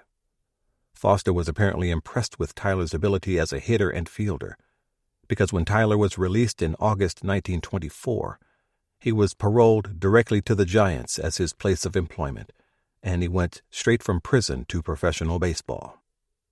Tyler might have thought himself a lucky man upon his release from prison, but unfortunately his luck ran out quickly. He only played a few games as an outfielder in Chicago before transferring to Cleveland, where he played for the Elite Giants, one of the worst clubs in the league. After some time in Cleveland, Tyler drifted down to Fort Wayne, Indiana, where he got a job playing and managing a semi-pro team at a salary of $150 a week. Eventually, that also fell through. When most of the other players went to Chicago, Tyler stayed in Indiana, and it was there that he got involved in an incident that would see him deprived of his freedom once more. The landlady of the boarding house in which he roomed was apparently on the game, sidelining as a prostitute, and one night she got into an argument with an aggressive white man. Tyler came on the scene as he returned from work, and at the landlady's urging, he threw the man out. The next day, the man lodged a complaint with the police and claimed that Tyler had stolen his wallet containing $4. Tyler was arrested and sentenced to 10 years for robbery, of which he did 3 years in an Indiana prison. Because he had been on parole at the time of this civilian arrest, he was returned to Leavenworth to serve out the rest of his sentence. On August 31, 1936, a JAG report stated, "Tyler, who is now about 36 years of age, has continued to maintain an excellent conduct record. The warden at Leavenworth believed Tyler had been unfairly treated in the Indiana incident and said that after having considerable opportunity to observe him, he found no fault with him. Therefore, the JAG report stated, it is believed that the exercise of clemency is now warranted, and it is therefore recommended that so much of the sentence to confinement in Tyler's case as remains unexecuted be remitted. Roy Tyler's sentence was finally commuted, and he was released from prison in 1936, when he was 37 years old. 6 years later, in 1942, America was at war again, and the draft was reinstated. Tyler wrote to the JAG, I would appreciate if you will inform me if I am eligible to enlist again. As I have my dishonorable discharge, according to the draft laws, I am subject to military service. My age is 42 years old. He was informed that he was not eligible to reenlist, based on his age and his court-martial record. Tyler eventually settled in Michigan and worked as a caretaker at a Boy Scout camp until he died of a heart attack in 1983 at the age of 84. By 1926, others among the 3rd Battalion prisoners were beginning to become eligible for parole, and those men who were released from prison began the difficult process of trying to pick up lives that would never be the same as they had been before the Army sent them to Texas. Some of them were able to make a go of it. Isaac Deo was paroled in 1924, one of the first men to be released, and he settled into a quiet life of relative anonymity. Gerald Dixon had originally run away from home in Indiana to join the Army, even though he was not old enough to enlist without his parents' permission. When his case came up for clemency review in 1924, the board reported that his life sentence had been reduced to 20 years, that his exemplary conduct had resulted in him being made an outside trustee, and that a petition on his behalf had been submitted by the citizens of Seymour, Indiana, his hometown. Dixon was paroled in September 1924 and apparently made good on the second chance. In 1930, a JAG report was entered into his record to say that he had maintained an exemplary record during the 5-year period of his parole, and that he had completely rehabilitated himself. Dixon was a success story, the report concluded, and it recommended that the unexecuted portion of the period of confinement in Dixon's case be remitted. He was truly a free man at last. Dean New was one of the prisoners declared eligible for parole in 1927, but by 1929 he was still behind bars. In November of that year, while he was assigned to work at the prison greenhouse, New slipped away from his work detail and swam across the Missouri River. He might have enjoyed a longer stint of freedom had he not decided to enter a general store in Beverly, Missouri, to buy a plug of chewing tobacco. The storekeeper recognized him as an escapee from the military prison and held him at gunpoint with a shotgun until the Army arrived to take him back into custody. Dean lost his eligibility for parole. Henry Chenault was denied parole repeatedly and was still in prison in 1931. When he finally was paroled after 15 years incarceration, he moved west and eventually settled in Petaluma, California. His marriage failed, and he and his wife, Willie, divorced in 1937. He eventually remarried in 1944 to a woman named Bessie Thompson. As a small business owner, Chenault ran a popular shoeshine stand and was apparently well-liked in the community, though for the next 30 years he was the only black homeowner in Petaluma, and his stepdaughter was the only black student at the town's high school when she was growing up. Chenault died in 1969 at the age of 74. He almost never spoke of the years he spent incarcerated at Leavenworth, and instead told people that he worked on the railroads during that time. Abner Davis, whose conviction Lieutenant Colonel Krieger had so thoroughly excoriated for its legal shortcomings, was still incarcerated in 1931, in no small part because of the JAG reviewer's concern that granting him clemency on the basis of wrongful conviction would precipitate an avalanche of applications from the others. The Army thought it best to wait until he has been sufficiently punished before taking any action on his case. In the meantime, Davis taught his fellow prisoners in the penitentiary night school and was repeatedly commended by the warden for excellent service. When a fire broke out in the prison's steel shop, he was noted to have rendered meritorious service in fighting the blaze. Still, he remained in prison long after separate reviews concluded that he never should have been convicted in the first place. His father and sister wrote regular letters asking the government to reconsider his case, without success. Davis was finally paroled in 1932.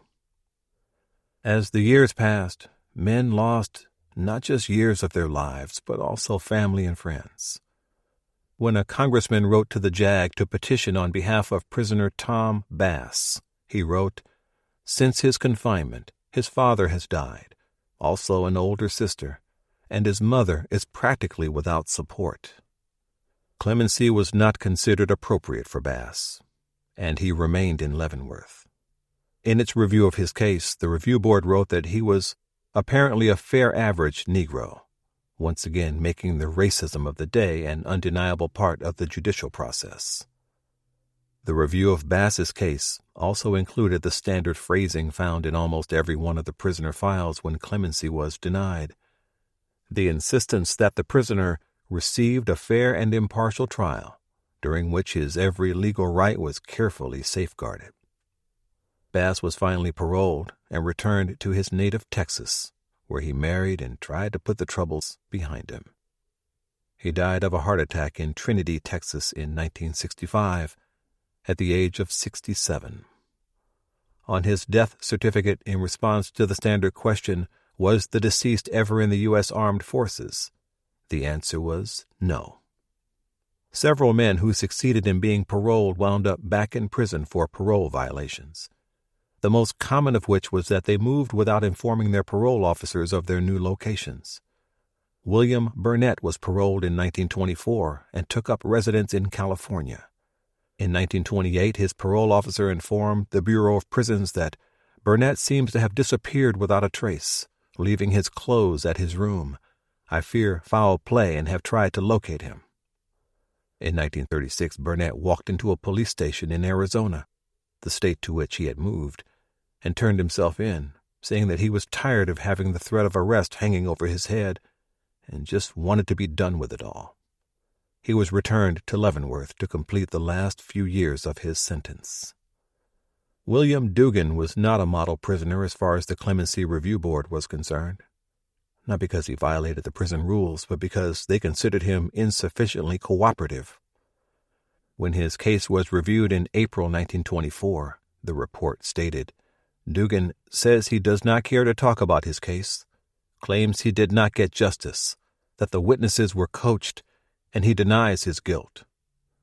When he was finally paroled, he promptly broke parole, and the government lost track of him. Dugan was originally from Cleveland, Ohio, and the authorities might have expected to find him there, but he had instead gone to the most unlikely of places. He made his way back to Houston, where all his troubles had begun. Only one factor can usually exert that kind of pull on a man. It is entirely possible that Dugan had met a young woman in Houston that summer of 1917, and he went back for her. His story was to have an unusual resolution.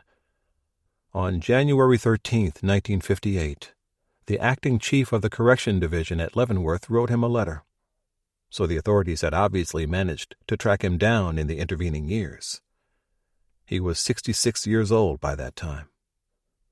The letter stated, "Dear Mr. Dugan, the records of the Department of the Army show that you escaped while on parole from the United States Disciplinary Barracks, Fort Leavenworth, Kansas, with an unsatisfied sentence to confinement. Enclosed is an official communication announcing remission of the unexecuted portion of your sentence to confinement. As a result of this action, you are no longer wanted by the military authorities." Dugan was finally a free man after nearly 30 years as a fugitive who was not really running and was never actually pursued. The last of the 3rd Battalion prisoners was released from Leavenworth in July 1938. William Burnett, who had initially been released on parole in 1924, broke parole when he left California in 1928 without notifying the authorities, and turned himself in at the local Arizona police station in 1936. The unexpired part of his original sentence was finally remitted by President Franklin D. Roosevelt. In a statement to the Indianapolis Recorder a week after his release, Burnett thanked the NAACP, the churches, the press, and all friends whose advocacy had helped secure his freedom. "I have served the country in the Army during the best part of my life," he said, and spoke of his pride at having been a soldier for 22 years. "We were taught to be a man in the Army," he said, "and that is what we did in the so-called Houston riot." On May 17, 1937, a memo was issued by the headquarters of the 2nd Infantry Division at Fort Sam Houston. The old departmental system of Army organization had been done away with in the years since the Houston incident, and the 2nd ID was now the senior military command on the post. The writer was Colonel G.W. Katz, the division's chief of staff, and he made it clear this was a document intended for internal dissemination only. It was not cleared for public release. The subject was an order to disinter the graves of the soldiers executed because of the 3 courts-martial, who had been buried down by Salado Creek since 1918. In the nearly 20 years since the first 13 burials, the small grave plot had become something of a minor attraction in the San Antonio area, and it was now delineated by a metal fence, wooden markers bearing each man's name, and a large white sign bearing the words, "In this plot of ground are buried members of the 24th U.S. Infantry hanged near this site for mutiny at Houston, Texas." The memo stated that under the provisions of Army Regulation 210-500, these soldiers should be buried in the Post Cemetery, that is, the post section of the National Cemetery, Fort Sam Houston. 19 men had been hanged on the temporary gallows erected out on the edge of the installation, but only 17 graves remained for reinterment. The families of Corporal Larnon Brown and Private Joseph Smith had applied for permission to claim their remains, which had been disinterred and sent home for reburial. Additional requests had come from the families of Privates Albert Wright and Carlos Snodgrass for the repatriation of their soldiers' remains, but this was never done. "The commanding general has this authority," the memo stated of the reinterment in the post cemetery, and raised the issue of headstones because the government will not furnish headstones for dishonorably discharged soldiers. In an odd twist that again underscored the irregularities of the 1917-18 courts-martial, only Private First Class William Boone had actually been dishonorably discharged before he was hanged, as military regulations required. "The placing of headstones is not so important," the memo concluded, "as we could take care of that by wooden headstones or discarded stone ones." An addendum at the bottom of this document stated the approval of the commanding general to the suggested reinterment. "Please have 17 wooden boxes, 2 feet by 1 by 1, made for the remains," the memo directed. After nearly 2 decades, the remains were expected to be skeletal. "Please arrange with Mr. Madigan to have the remains of the soldiers disinterred and reinterred in the post cemetery," the memo concluded. "The commanding general wishes a few removed at a time, say 3 or 4. 3 headstones for the time being should be left in place at the original burial site."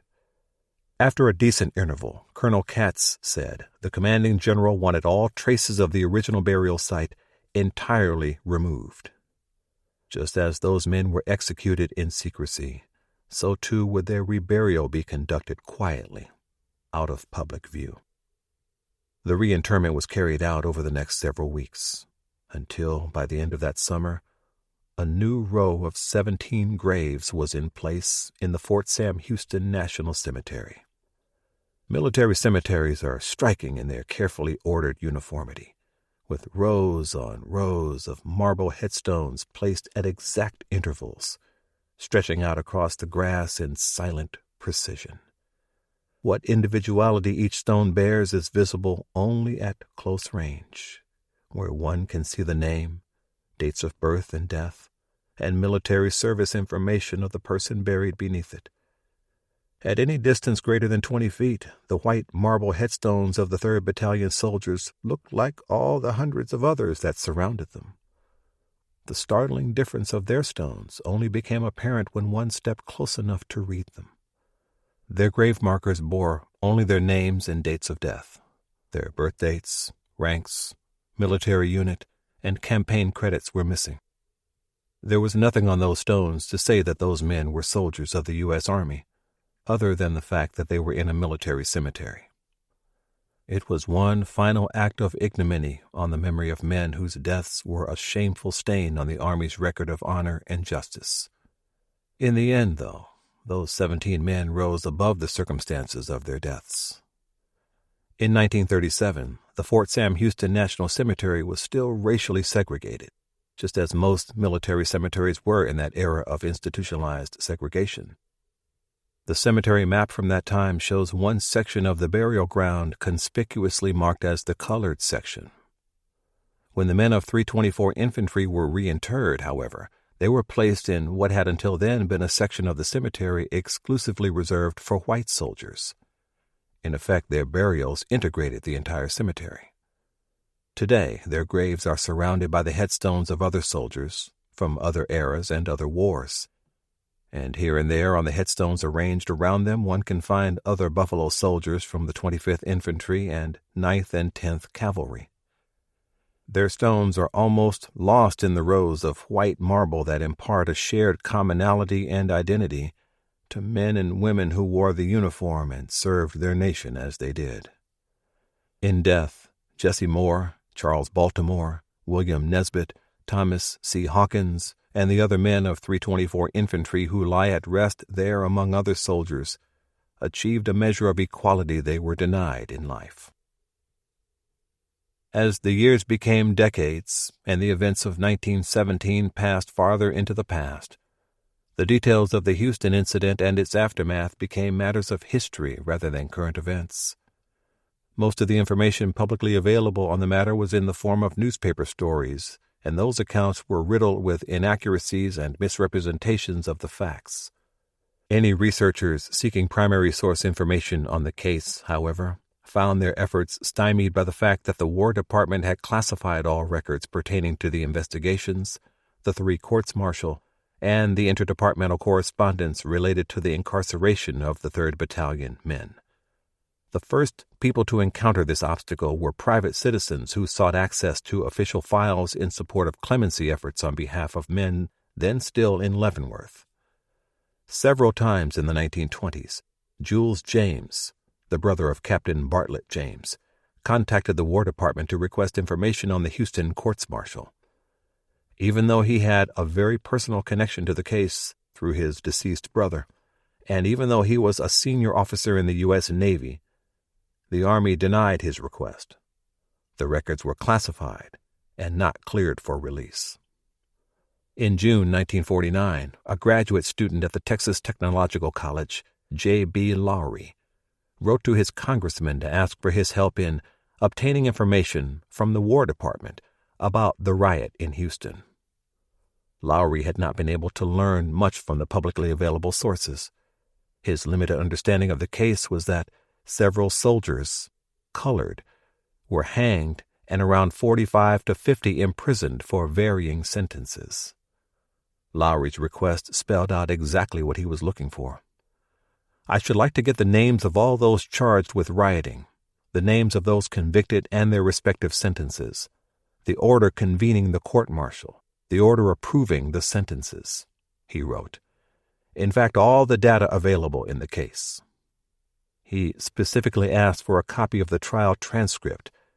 He seemed unaware that there were actually 3 trials, as well as copies of all the reports of the Inspector General's office related to the case. Lowry's congressman passed his request on to the Department of the Army, where it eventually wound up on the desk of Major General Lewis A. Craig, the Inspector General of the Army. Even though the pertinent records were by then collected in the National Archives, an agreement between the Army and the National Archives closely restricted access to those files.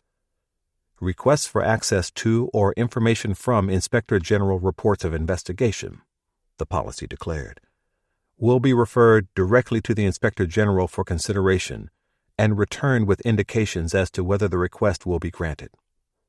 It was up to the Army to decide who could see that material, and the Army was under no obligation to allow access to any outsiders. The IG rejected Lowry's request and cited several reasons for the refusal, one of which was that the contents of the report of investigation in question reflect discredit upon certain members of the military service at the time of the incident. Foremost on the list of such members, in the Army's view, would have been Ruckman, Snow, and Sylvester. Thus, the IG stated, it is the view of this office that the request of Mr. Lowry should not be granted. As a matter of established policy, the government never granted any requests for information on the Houston case in those days before the Freedom of Information Act was passed in 1966.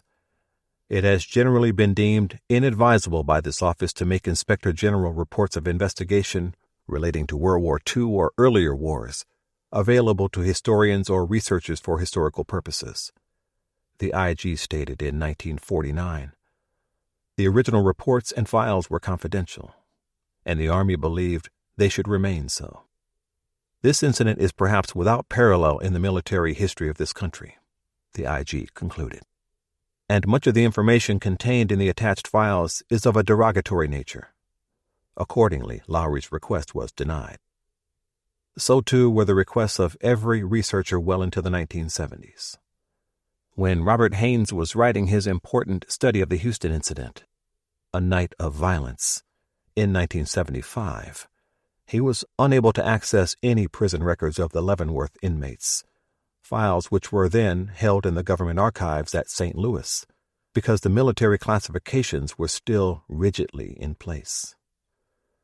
The lives of the white officers responsible for the miscarriage of justice in the Houston case took different courses after 1918, but one thing they all had in common is that none of them ever had to account for their role in the tragedy.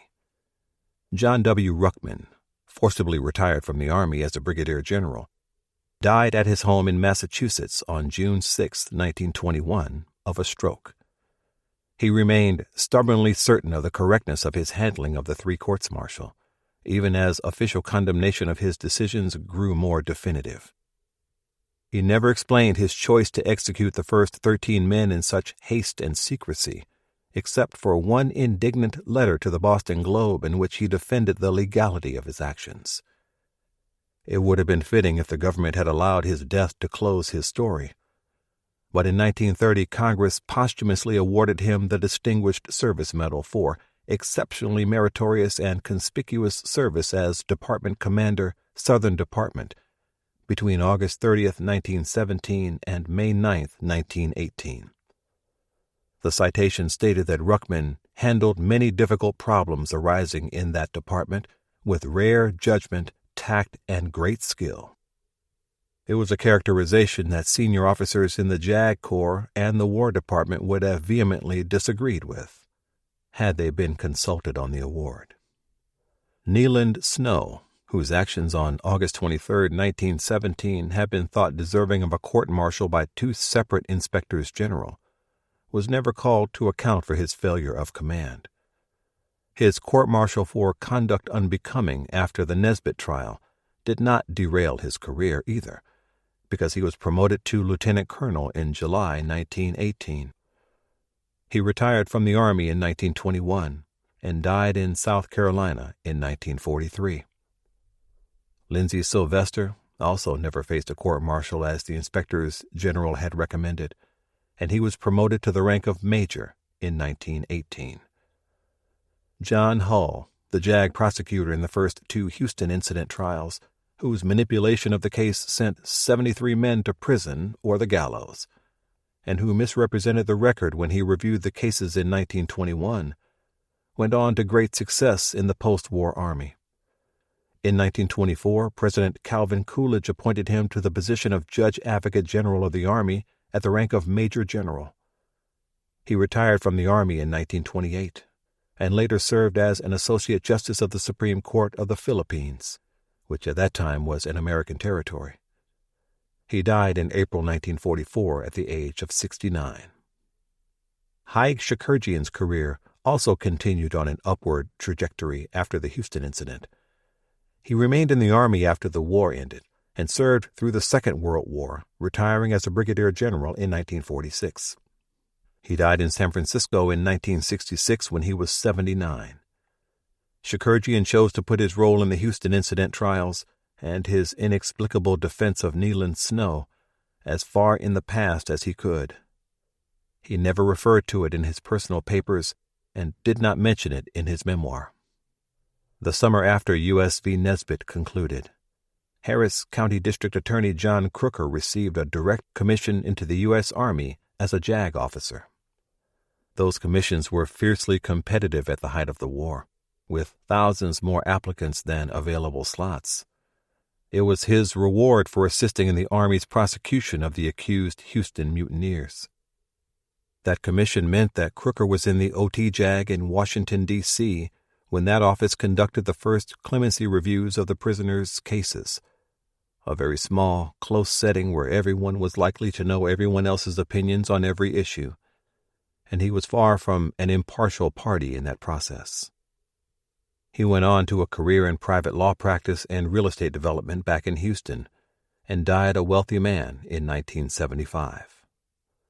The only men who were ever held responsible for the tragedy in Houston were the African-American soldiers of 324 Infantry. The men who failed them in that crisis, and the men who railroaded them in a travesty of injustice, escaped any lasting accountability. Epilogue. The Long Road to Clemency. It is rarely easy for people to admit to an error.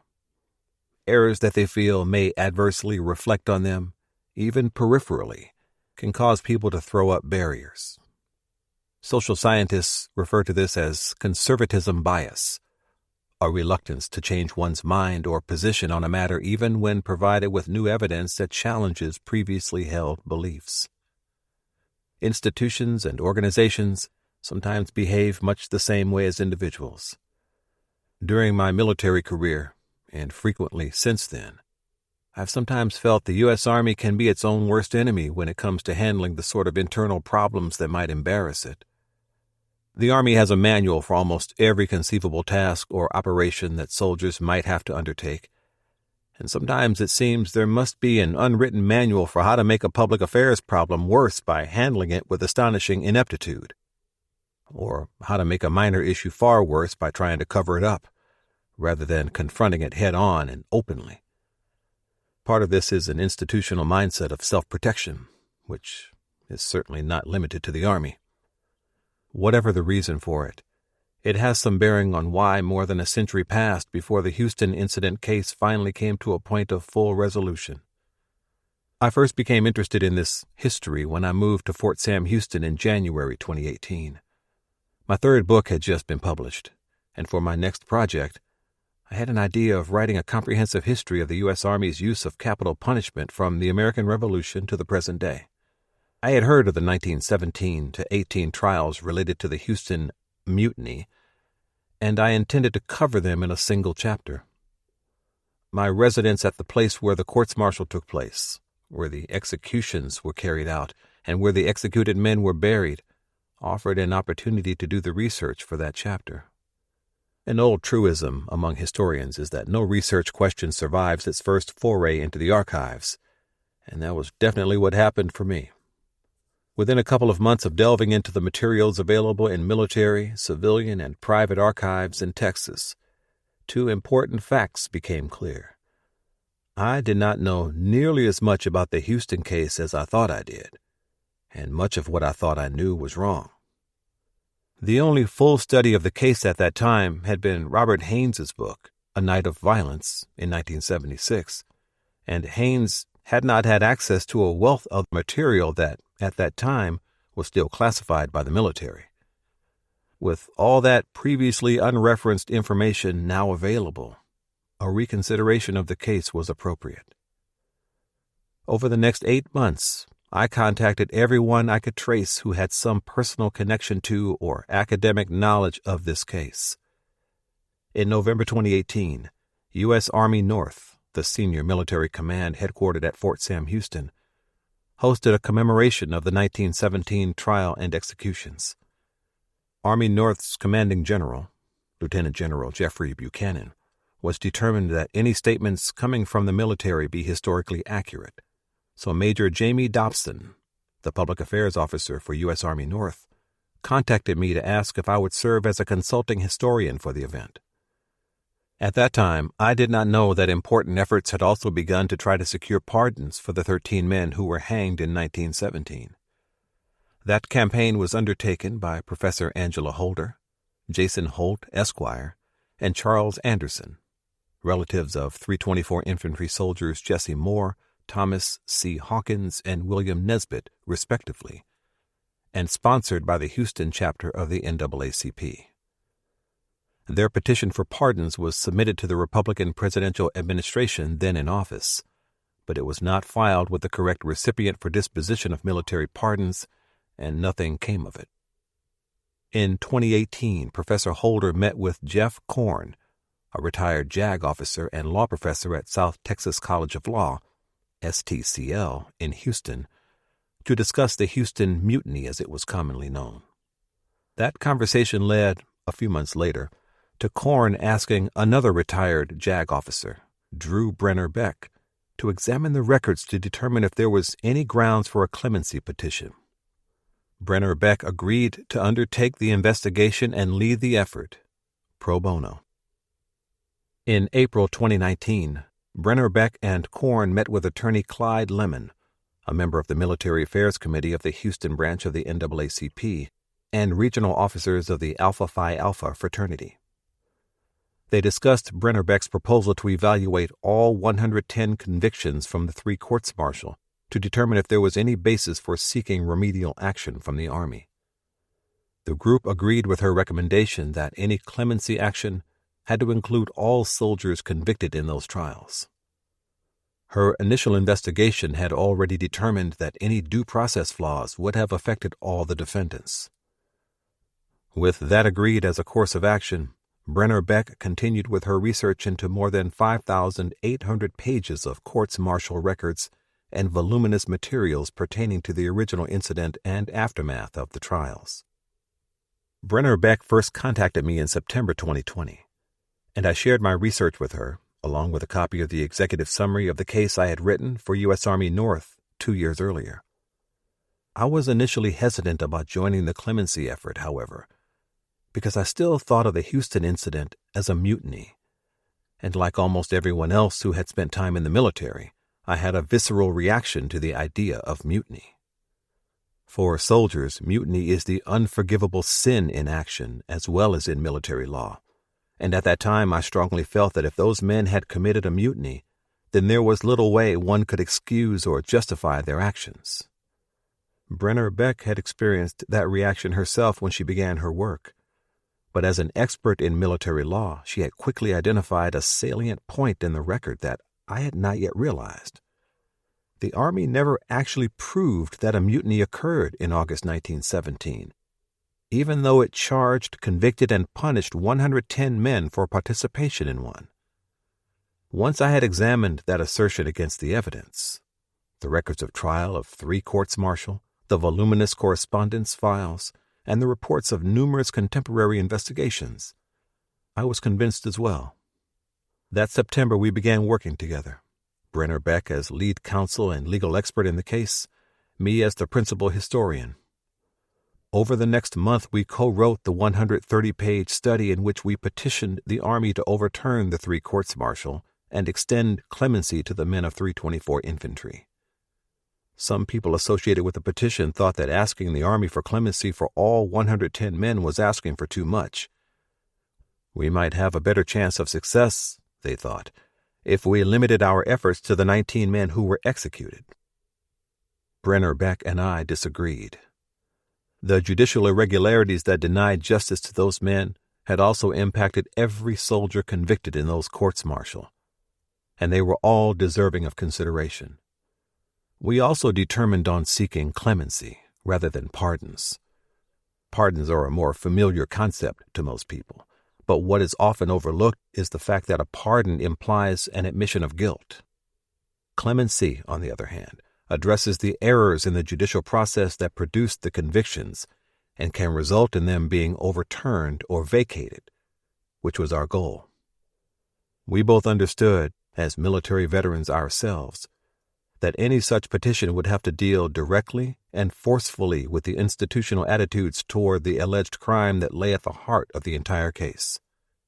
As we wrote in the synopsis that opened the petition, nothing strikes at the heart of military discipline quite as directly or egregiously as mutiny, and nothing is more antithetical to military professionalism. Mutiny is not just disobedience of orders. It is the actual subversion of and revolt against lawful military authority. It is natural and entirely appropriate, then, that when soldiers today first encounter the history of the Houston Mutiny of 1917, their most common, immediate reaction is to condemn the men who were accused of that crime. Mutiny is not just a betrayal of the nation's trust in its soldiers. It is a betrayal of one's comrades and leaders. In the petition, we showed the Army that there was far more to this story than simply the crime for which these soldiers were court-martialed and punished. We argued that in 1917 and 1918, the Army itself, the officers who served as the convening authorities, prosecutors, and judicial reviewers in the process, did not uphold the standards of justice guaranteed to all soldiers under American military law. Military justice rightly demands that soldiers who violate their oaths and the laws that govern them should face appropriate punishment for their crimes. It is also an immutable fact that justice cannot be truly served if the law is violated in a headlong rush to judgment in a manner that perverts due process and fails to fully discern between the innocent and the truly guilty. In our petition, we stated it as an absolute. Justice had not been served by the Houston Incident Courts-Martial, and true justice was still owed to the soldiers of one of the Army's most storied African-American regiments. On October 27, 2020, we met with Michelle Pierce, who was then General Counsel of the Army, and her staff to formally present the petition requesting clemency on behalf of the men convicted in those trials.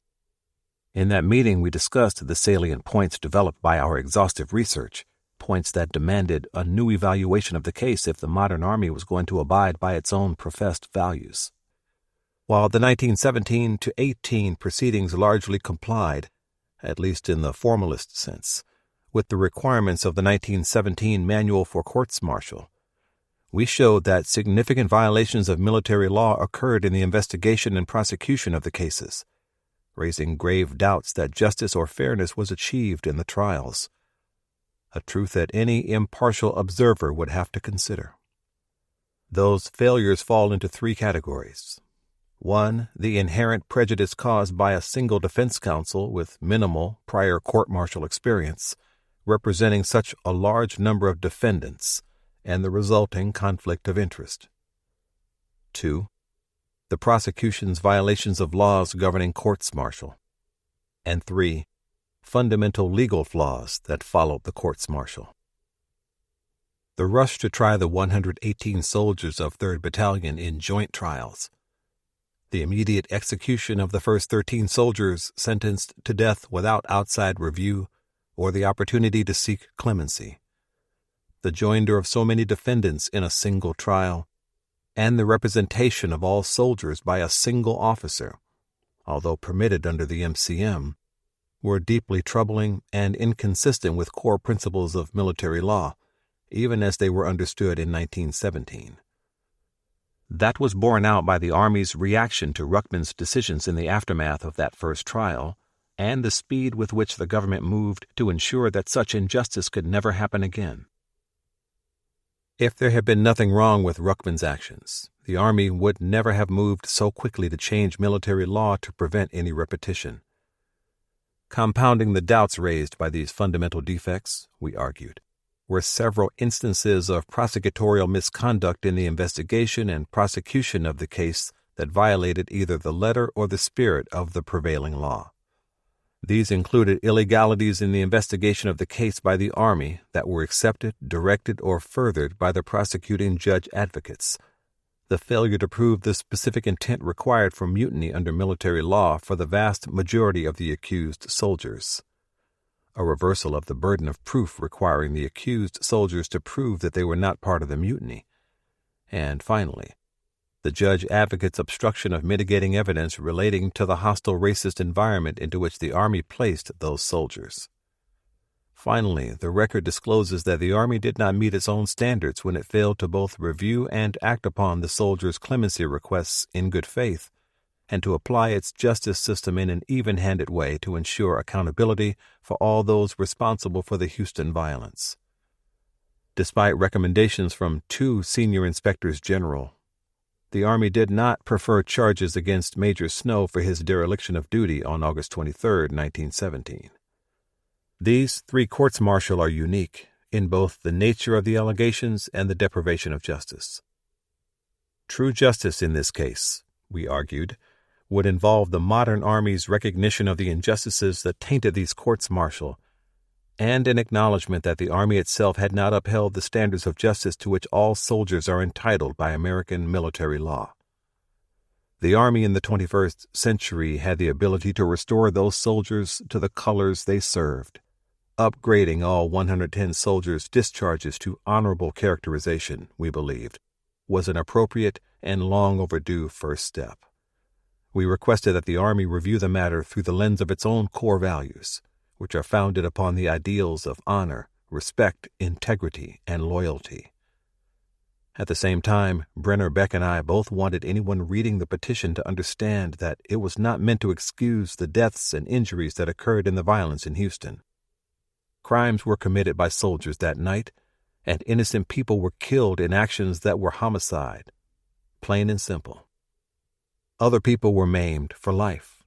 Families were left grieved and bereft. But punishment for any crimes committed by these soldiers had long been served by innocent men as well as by the guilty.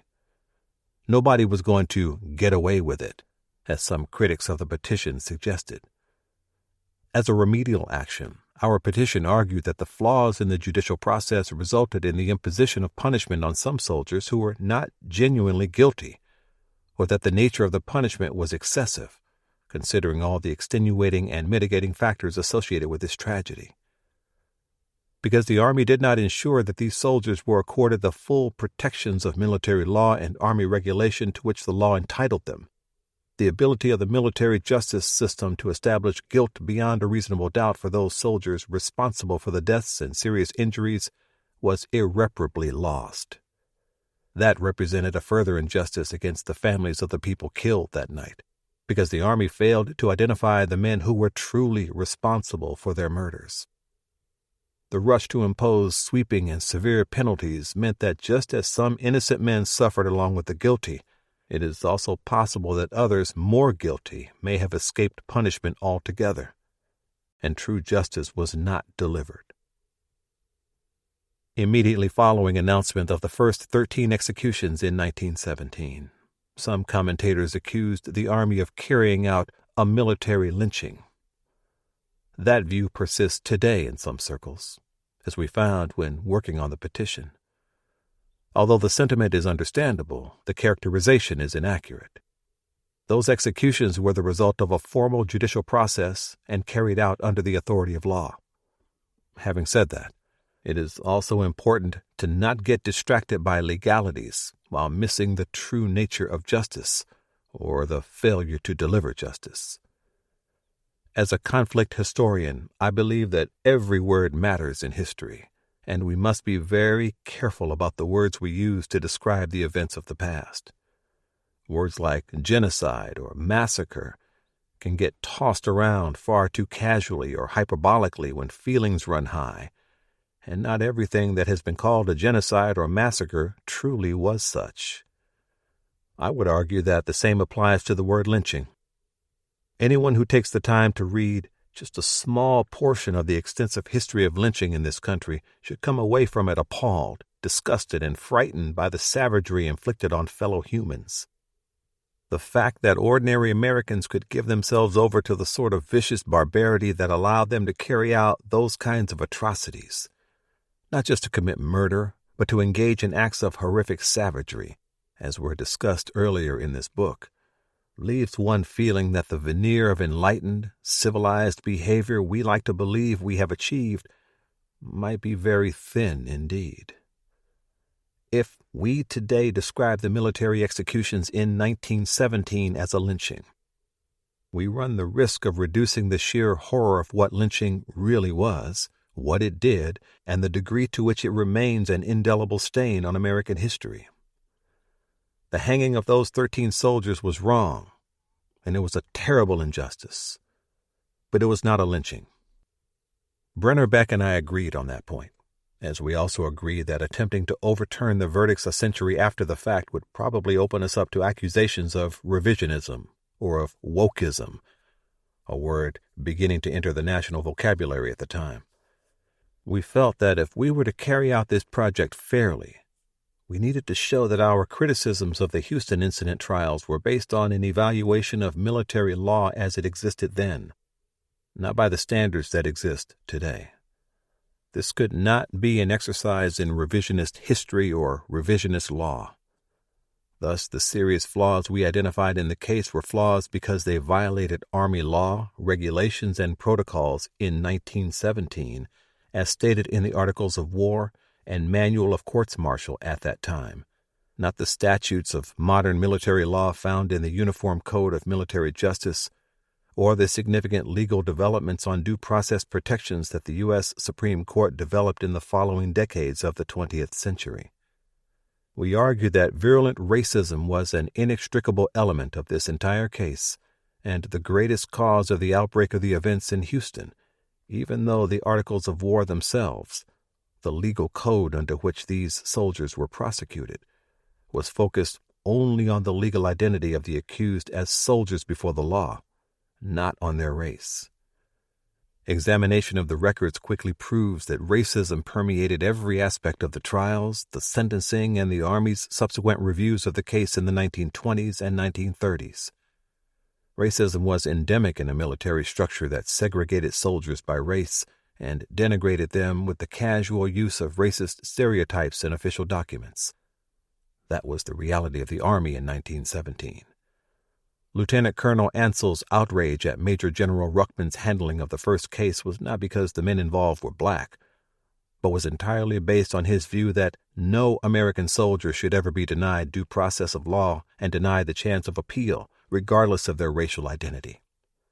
The Army's decision to send this battalion of black soldiers into the Jim Crow South without taking any measures to insist on their fair treatment as U.S. soldiers directly contributed to the tragic events of the night of August 23, 1917, a fact the prosecution deliberately moved to eliminate from consideration in the trials. The law was formalistically followed in these courts-martial, but sometimes the law itself is the true source of an injustice, and that was an undeniable factor in this case. The prosecution charged the accused with mutiny. But according to an essential tenet of military law, the crime of mutiny requires specific intent. Mutiny is considered a crime of conspiracy, and once it is established that a soldier joined a mutiny, he is criminally liable for all acts committed by the participants in the mutiny, including any alleged acts of murder and attempted murder committed during the mutiny. This liability results regardless of a particular soldier's violent acts, or even if he lacks any knowledge of acts undertaken during the mutiny. It is a conspiratorial liability.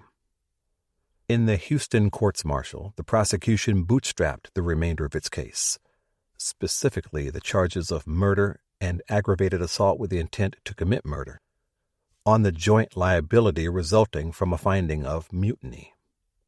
Because no victim or witness was able to identify any particular soldier as committing an act of murder or assault, this joint liability was critical to the prosecution of the case. Only by relying on the concept of group complicity was Prosecutor Colonel John Hull able to prevail when he could not provide evidence beyond a reasonable doubt that any particular soldier committed a criminal act. Hull endeavored to show that a mutiny had occurred, because under that theory of group liability, the prosecution was also excused from proving that a particular soldier had the necessary intent to be held criminally liable for murder or assault. Hull premised his case on the theory that a wide-ranging, overt conspiracy took root among the soldiers of 3rd Battalion in the early afternoon of August 23rd, when false reports of Corporal Baltimore's death at the hands of local police made their way back to camp, and continued until the group marched out of the camp after the pandemonium that resulted when the cry that a mob was coming was raised. Brenner Beck and I believed that the evidence showed just the opposite. The men of 3rd Battalion responded to what they believed was an attack on their camp by a hostile mob, and some of them, responding to the orders of their first sergeant, subsequently marched from the camp in military formation to meet the perceived threat. Non-commissioned officers were established as rear guards under the prevailing and current military doctrine to prevent stragglers in the column. The evidence further showed that after its departure from camp, the column realized that there was no mob to repel. This likely occurred after the group's initial halt near Shepherd's Dam Bridge on the edge of the San Felipe district. Prior to that point, both criminal intent and the specific intent to join a mutiny are absent for the majority of men in the column who were present under the direct orders of their first sergeant in a fluid, tactical situation. After that halt, significant numbers of men in the column began to fall out and return to camp. By the time the column reached the corner of Arthur and San Felipe streets, a witness counted only 49 soldiers in the column. Although actions later in the night did involve egregious criminal acts, particularly as the soldiers encountered police, the advancing column did not fire indiscriminately, even when passing through white neighborhoods. They allowed several civilians, an ambulance, and 2 military officers to depart the street where they stopped them. There was no evidence that the column departed the camp with the intent either to override military authority or to march on the city of Houston to harm its inhabitants. In fact, rather than following the most direct route into the city, the column instead marched to the historic Black District, which also would have been at risk from a mob attack, as events in East St. Louis 7 weeks earlier had clearly shown. Neither did the soldiers march directly toward the nearest police station, as most contemporary accounts claimed. We proved that by walking the route the soldiers took that night, following the maps that the prosecution presented in United States v. Nesbitt. While criminal intent for a specific crime such as murder may have developed later among some soldiers who remained in the diminished column, the departure from camp, particularly in the absence of any officer authority to the contrary, did not demonstrate the specific intent to join a mutiny for all but possibly 2 of the participating soldiers, Sergeant Vida Henry and Corporal Larnon Brown. The prosecution never established the specific intent required to prove that the accused soldiers had joined in a mutiny to override or usurp military authority as required under military law. Because no victim or non-military witness could identify a single soldier as participating in the column that marched into Houston, the prosecutor was forced to rely on immunized witness testimony. Hull routinely led his witnesses in their frequently confused identification of soldiers allegedly involved, and relied heavily on the unreliable and incomplete records of head counts made in the camp immediately prior to the shooting in town and on the skirmish line at various points over the night. Subsequent reviews of the records of trial conducted by Lieutenant Colonel Krieger in 1919 and other JAG officers in the 1920s repeatedly pointed out the unreliability of those witnesses' testimony. And yet the men convicted on that testimony remained in prison for years, even after those legal reviews demonstrated a lack of sufficient evidence to sustain the convictions. Even in the 1918 clemency petitions submitted to President Wilson for those soldiers who were condemned to death in the second and third trials, the Army stated that commutation of the death sentences may not properly be recommended in any case in which the finding of guilty is supported by competent evidence showing actual participation in any such wounding or killing. Yet, referring to the Nesbitt case, the Army only stated that 13 of the accused have been hanged. Given that the Army's own review of the Nesbitt trial failed to identify any actual participation in any wounding or shooting by the original 13 executed soldiers, with the possible exception of Private Pat McWhorter. This statement intimating that such evidence existed as to the guilt of those 13 executed soldiers was at best misleading and at worst false. We also believe it was a demonstrable legal fact that Major General Ruckman's decision to immediately execute the sentence of the Nesbitt court-martial upon his personal approval, without outside review, substantially impacted the ability of these 13 soldiers to appeal, as was their right under long-standing military law. Although the 1916 Articles of War authorized immediate execution in time of war, it did not require it, nor was that provision ever intended to be applied within the limits of the continental United States. That again raised the distinction between legality and justice. In support of our argument that the 3rd Battalion men were denied due process of law, we cited the War Department's report to Congress in December 1921 on the issue of clemency for the soldiers then incarcerated in Leavenworth. The Secretary of War, John Weeks, informed Congress, "The only reason clemency has not been extended and is not now recommended is that on account of the offenses of which these men were clearly guilty, they are not entitled to any clemency."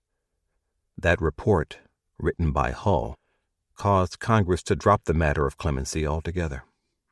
We argue that the War Department report illustrated 3 fundamental concerns. It disregarded the significant flaws identified by Lieutenant Colonel Krieger in his review, flaws that should have raised some concern about the lack of evidence supporting the convictions for a significant number of the accused soldiers. It falsely informed Congress that, in each of these 3 trials, the defendants were represented by Major H.S. Greer of Pennsylvania, Inspector General of the 36th Division, a lawyer of experience, specially assigned by the government as counsel for the defendants, perpetuating the false claims about Greer's legal qualifications. And it incorporated the comment from the January 29, 1918 written review of the Nesbitt trial. The evidence of guilt of those sentenced to death was overwhelming and stands without explanation or contradiction. A statement in the original that immediately followed the comment. None of these men took the stand on his own behalf. Neither did any of them make an unsworn statement as might have been done without being subject to cross-examination. The incorporation of this comment in the original reviews of the record of trial and in this report to Congress violated both the constitutional and military law privilege against self-incrimination. In other words, the court chose to regard the defendants' lack of testimony as admissions of guilt. This was not the only example we cited of falsehoods being told to excuse or defend the trials of the 3rd Battalion men. In January 1919, General Ruckman, defensive about criticisms of his handling of the case, published a statement in the Boston Globe in which he again falsely asserted that each of the 13 men had been represented by qualified counsel. Colonel George M. Dunn, his staff judge advocate, falsely claimed that each of the 13 men executed had confessed his guilt on the morning of the hanging. That was an outright lie. All the executed men steadfastly asserted their innocence, including on the morning of the hanging. No witness accounts of the execution support Dunn's claim. Yet this false assertion entered the narrative as a tool to deny these soldiers their rights even after death. Contemporaneous eyewitness accounts described a completely different ending for the 13, one in which they maintained their dignity and unit cohesion to the end. And the condemned men insisted on their innocence in every letter they sent to their families. Such a deliberate distortion of the record by the 2 men responsible for the hasty execution speaks volumes about the intent of those involved. The disregard of earlier identified flaws in the evidence supporting a significant number of convictions, and the false assertions that the soldiers were represented by a lawyer of experience, completely contradict claims that the Army ever conducted a dedicated good faith assessment of clemency in the years after the trials. The sole rationale given for the denial of clemency after the trials and in the years that followed was the seriousness of the crimes, and we argued that the evidence on which that conclusion was based was thoroughly undermined by the facts we uncovered in our research. because our review of the 3 courts-martial that followed the events in Houston opened substantial evidence-based doubts that the Army ever fulfilled its duty a century ago. We urged the modern Army to overturn the courts-martial convictions and upgrade the characterization of the soldiers' discharges to reflect honorable service. That remedy, we concluded, would be a necessary step to achieve justice for all the convicted soldiers of the 3rd Battalion, 24th Infantry Regiment.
The term revisionist history tends to raise people's hackles, and rightly so. The idea that history might be constantly rewritten and altered to satisfy ever-shifting concepts of what later generations think is right or acceptable throws our ability to truly understand the past into perpetual uncertainty. There is a difference, though, between legitimate revisionism and illegitimate. It is entirely appropriate to revise our interpretations of history when new material comes to light, or when previously unknown evidence is presented, or when the discussion is broadened to include perspectives previously left out of the historical record, particularly the voices of marginalized or disenfranchised people. All of those elements were part of our clemency petition. As the process went forward, we gained the support of a group of retired flag officers, generals and admirals from the Army, Navy, Marine Corps, and Air Force, all of whom had extensive experience with military justice. After reading our clemency petition with its extensive primary source evidence, 30 of them signed a letter asking the Army to grant clemency as requested in the petition. As the evidence in the petition and its addendum reached a wider audience, numerous other individuals and organizations joined in that chorus of support, including the city of Houston, which issued a statement in support of clemency. The U.S. Army and the U.S. government are both bureaucratic entities, however, and a century's worth of established records and attitudes takes time to overturn. The Army has a formal system to deal with matters such as this, and it does not undertake such a process lightly. The General Council accepted our petition in October 2020, but that was just the start of a long, careful process of review, examination, and contention. With the national election in November that year, the presidential administration changed from Republican to Democratic. That meant a new General Counsel, Secretary of the Army, and Undersecretary of the Army had to be appointed and confirmed by the Senate. We resubmitted the petition to the Army in December 2021. That second filing was even stronger than the first because Brenner Beck and I had continued our research into the case in the interim. American law, both civil and military, places a great deal of importance on precedents. A legal argument is bolstered by being able to show an established precedent in law. In November 2020, I discovered a case that provided clear precedent for our clemency petition. It was a fortuitous find and completely inadvertent. I was researching something else when I stumbled across the precedent case. In 1944, the Army court-martialed 43 African-American soldiers in the aftermath of a brawl between African-American soldiers and Italian prisoners of war at Fort Lawton, Washington, which resulted in the death of one Italian. The trial, known as United States v. Alston, bore striking similarities with United States v. Nesbitt. All 43 defendants were tried jointly and represented by a single defense counsel, though in this later case the officer appointed to that duty was at least a fully qualified attorney, and the defense was not given access to the investigatory reports that the prosecution used to build its case. 3 of the accused were also charged with murder and subsequently sentenced to death, though none were executed after the post-trial review process that was implemented as a result of the 1917 executions that followed the Nesbitt trial. In 2007, the Army Board for the Correction of Military Records, ABCMR, recommended that the convictions in that court-martial be overturned, that the applicants be restored all rights, privileges, and property lost as a result of the conviction, and that the characterizations of discharge be upgraded to honorable.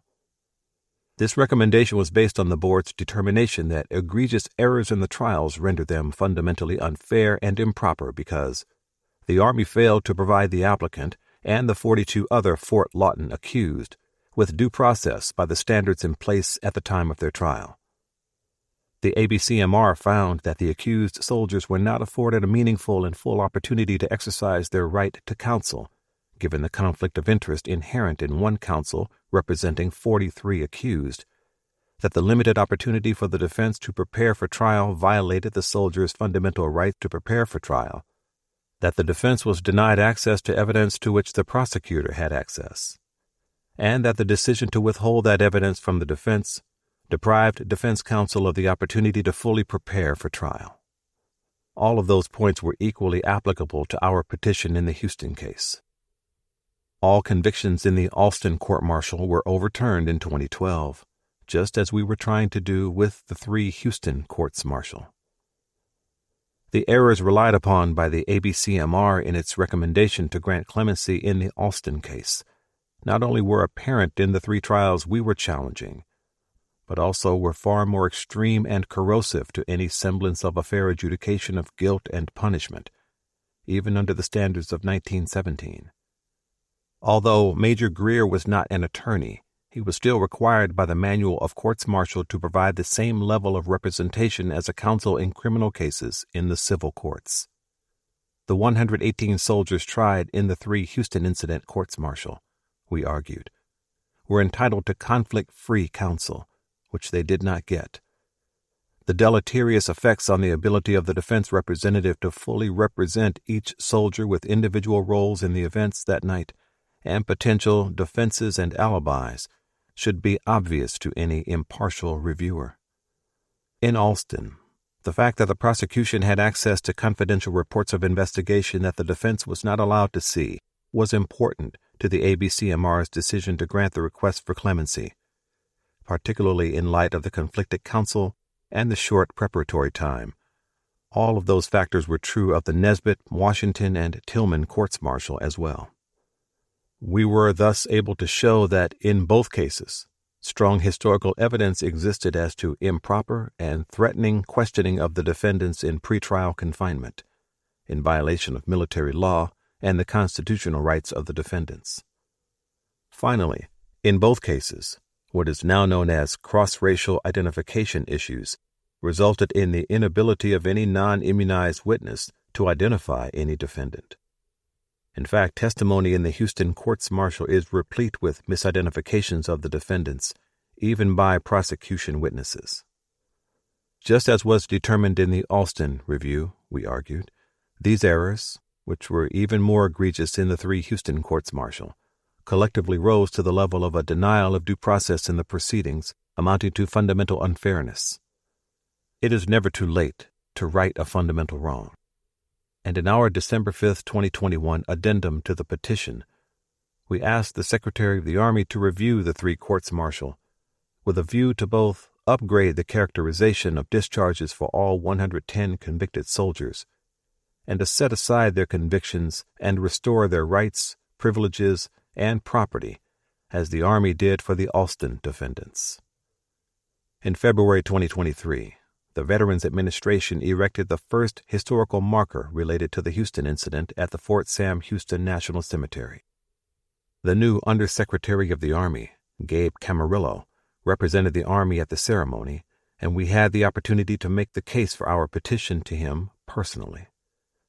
That connection proved to be incredibly important to the outcome. Our petition, in the normal process of such actions, had been submitted to the JAG Corps for its review. We were not particularly surprised when that JAG review stopped far short of endorsing our request for clemency.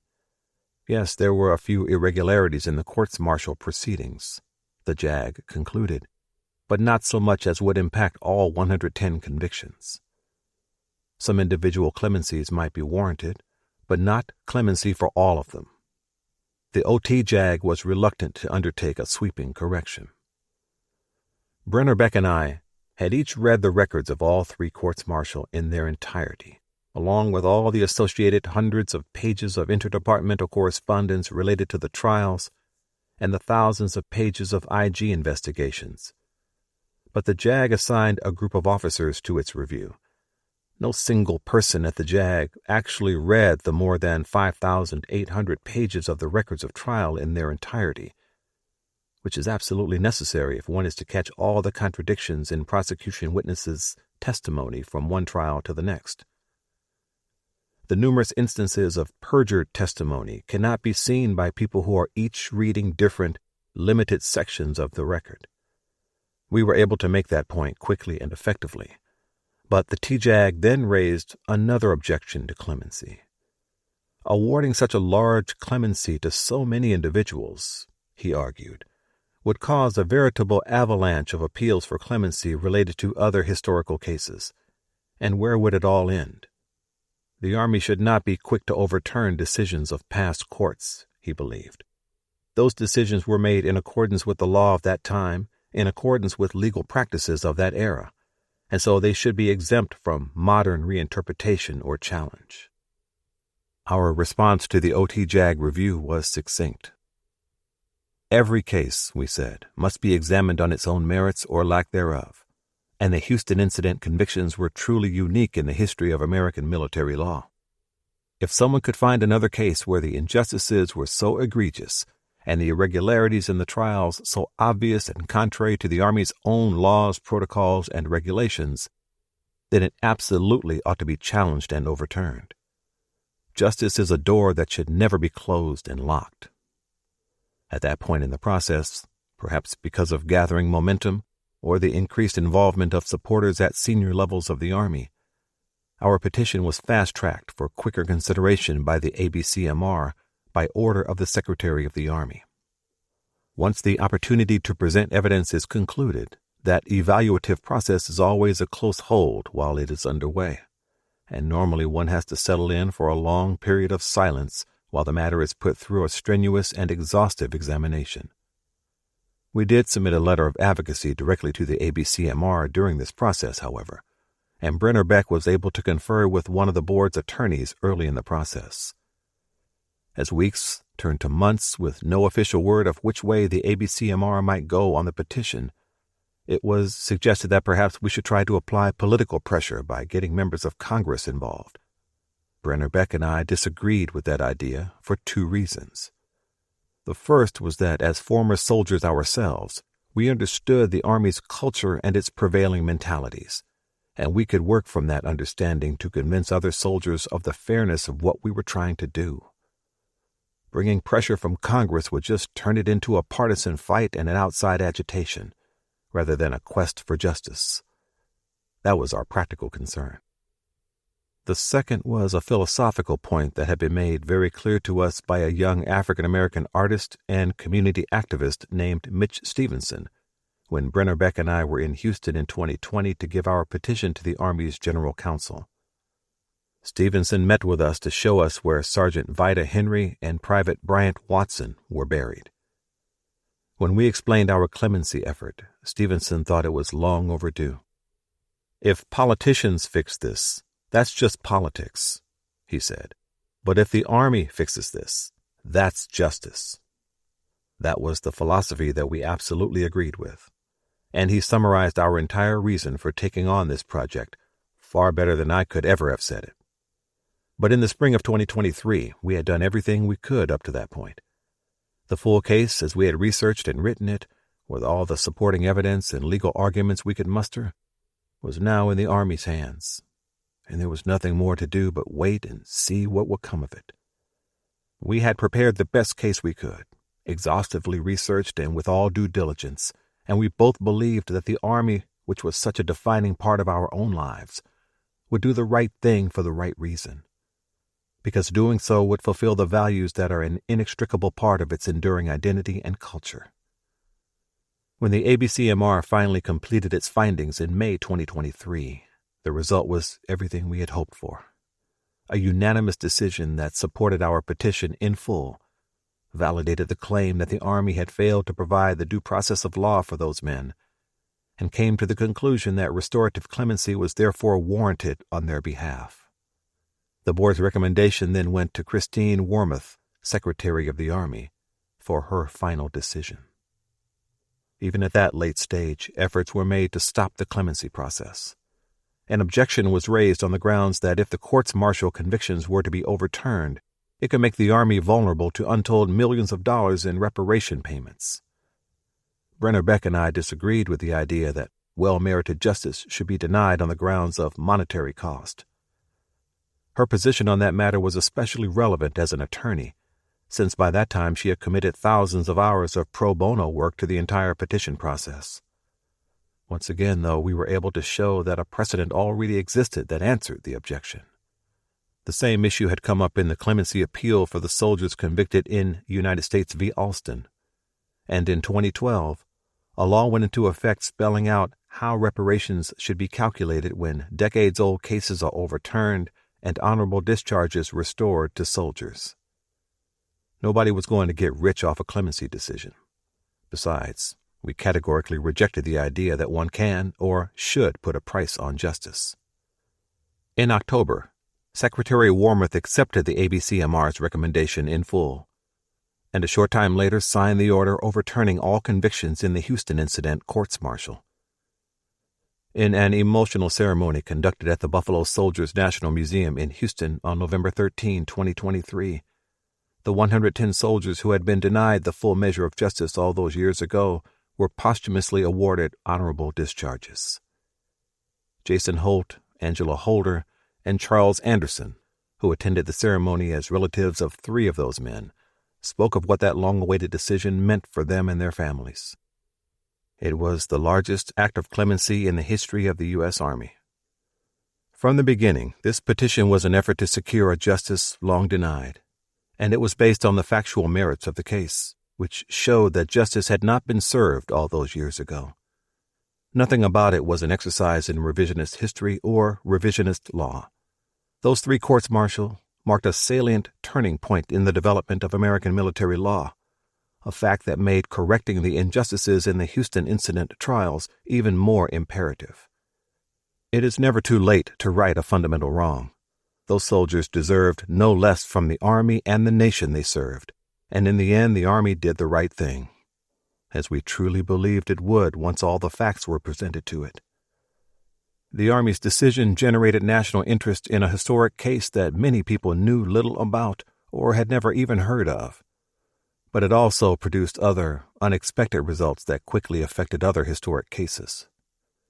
On July 17, 1944, a massive explosion at the Port Chicago ammunition loading facility killed 320 men and injured more than 390, most of them African-American sailors working as stevedores. In the aftermath of the disaster, other black sailors refused to return to the dangerous work of loading munitions until the Navy addressed their concerns about training and safe working conditions. The Navy court-martialed 256 men in a case that became famous as the Port Chicago Mutiny. 50 men were accused of mutiny, and 208 were charged with disobeying orders. The 208 sailors convicted on the lesser charges were sentenced to bad conduct discharges. The 50 convicted of mutiny were sentenced to 15 years imprisonment and dishonorable discharges. After the Army announced its decision to award clemency in the Houston case in 2023, the Navy took a new look at its own racially tainted historic case of mass conviction for mutiny. If the Army's case deserved restorative justice, the Secretary of the Navy believed, then so too did the Port Chicago case. The General Counsel of the Navy Review determined that significant legal errors existed, many of them similar to what we had identified in our clemency petition. On July 17, 2024, the Secretary of the Navy, Carlos del Toro, signed the order restoring honorable characterizations of service to all 256 sailors convicted in the 1944 courts-martial. 3 months after the Army's clemency ceremony in Houston, another one took place at the Fort Sam Houston National Cemetery. The 17 headstones bearing only names and dates of death were removed and replaced by correct military markers. Now each 3rd Battalion soldier lies at rest under a marble stone inscribed with his name, rank, and regiment, restoring the 17 of them to the full community and brotherhood of the other veterans whose graves surround them. One deeply moving element was included in that ceremony. A few weeks before, Brenner Beck had pointed out that those soldiers had never had a funeral, and so on that cold February morning they were finally rendered full military honors. An Army bugler played the long, haunting notes of taps over their graves, and their relatives were given the folded American flags that families receive at the graveside of the nation's honored dead. At last, 106 years after the first 13 of those soldiers were executed in secret and buried in ignominy in remote, unconsecrated ground, they and their comrades were given back their names, their service, and their honor. Black Soldiers, White Laws, The Tragedy of the 24th Infantry in 1917 Houston, was written by John Haymond and read by Leon Nixon. Editing and post-production by JPS Sound. This has been a presentation of Simon & Schuster Audio and Grove Atlantic. Black Soldiers, White Laws is available in print from Atlantic Monthly Press, an imprint of Grove Atlantic.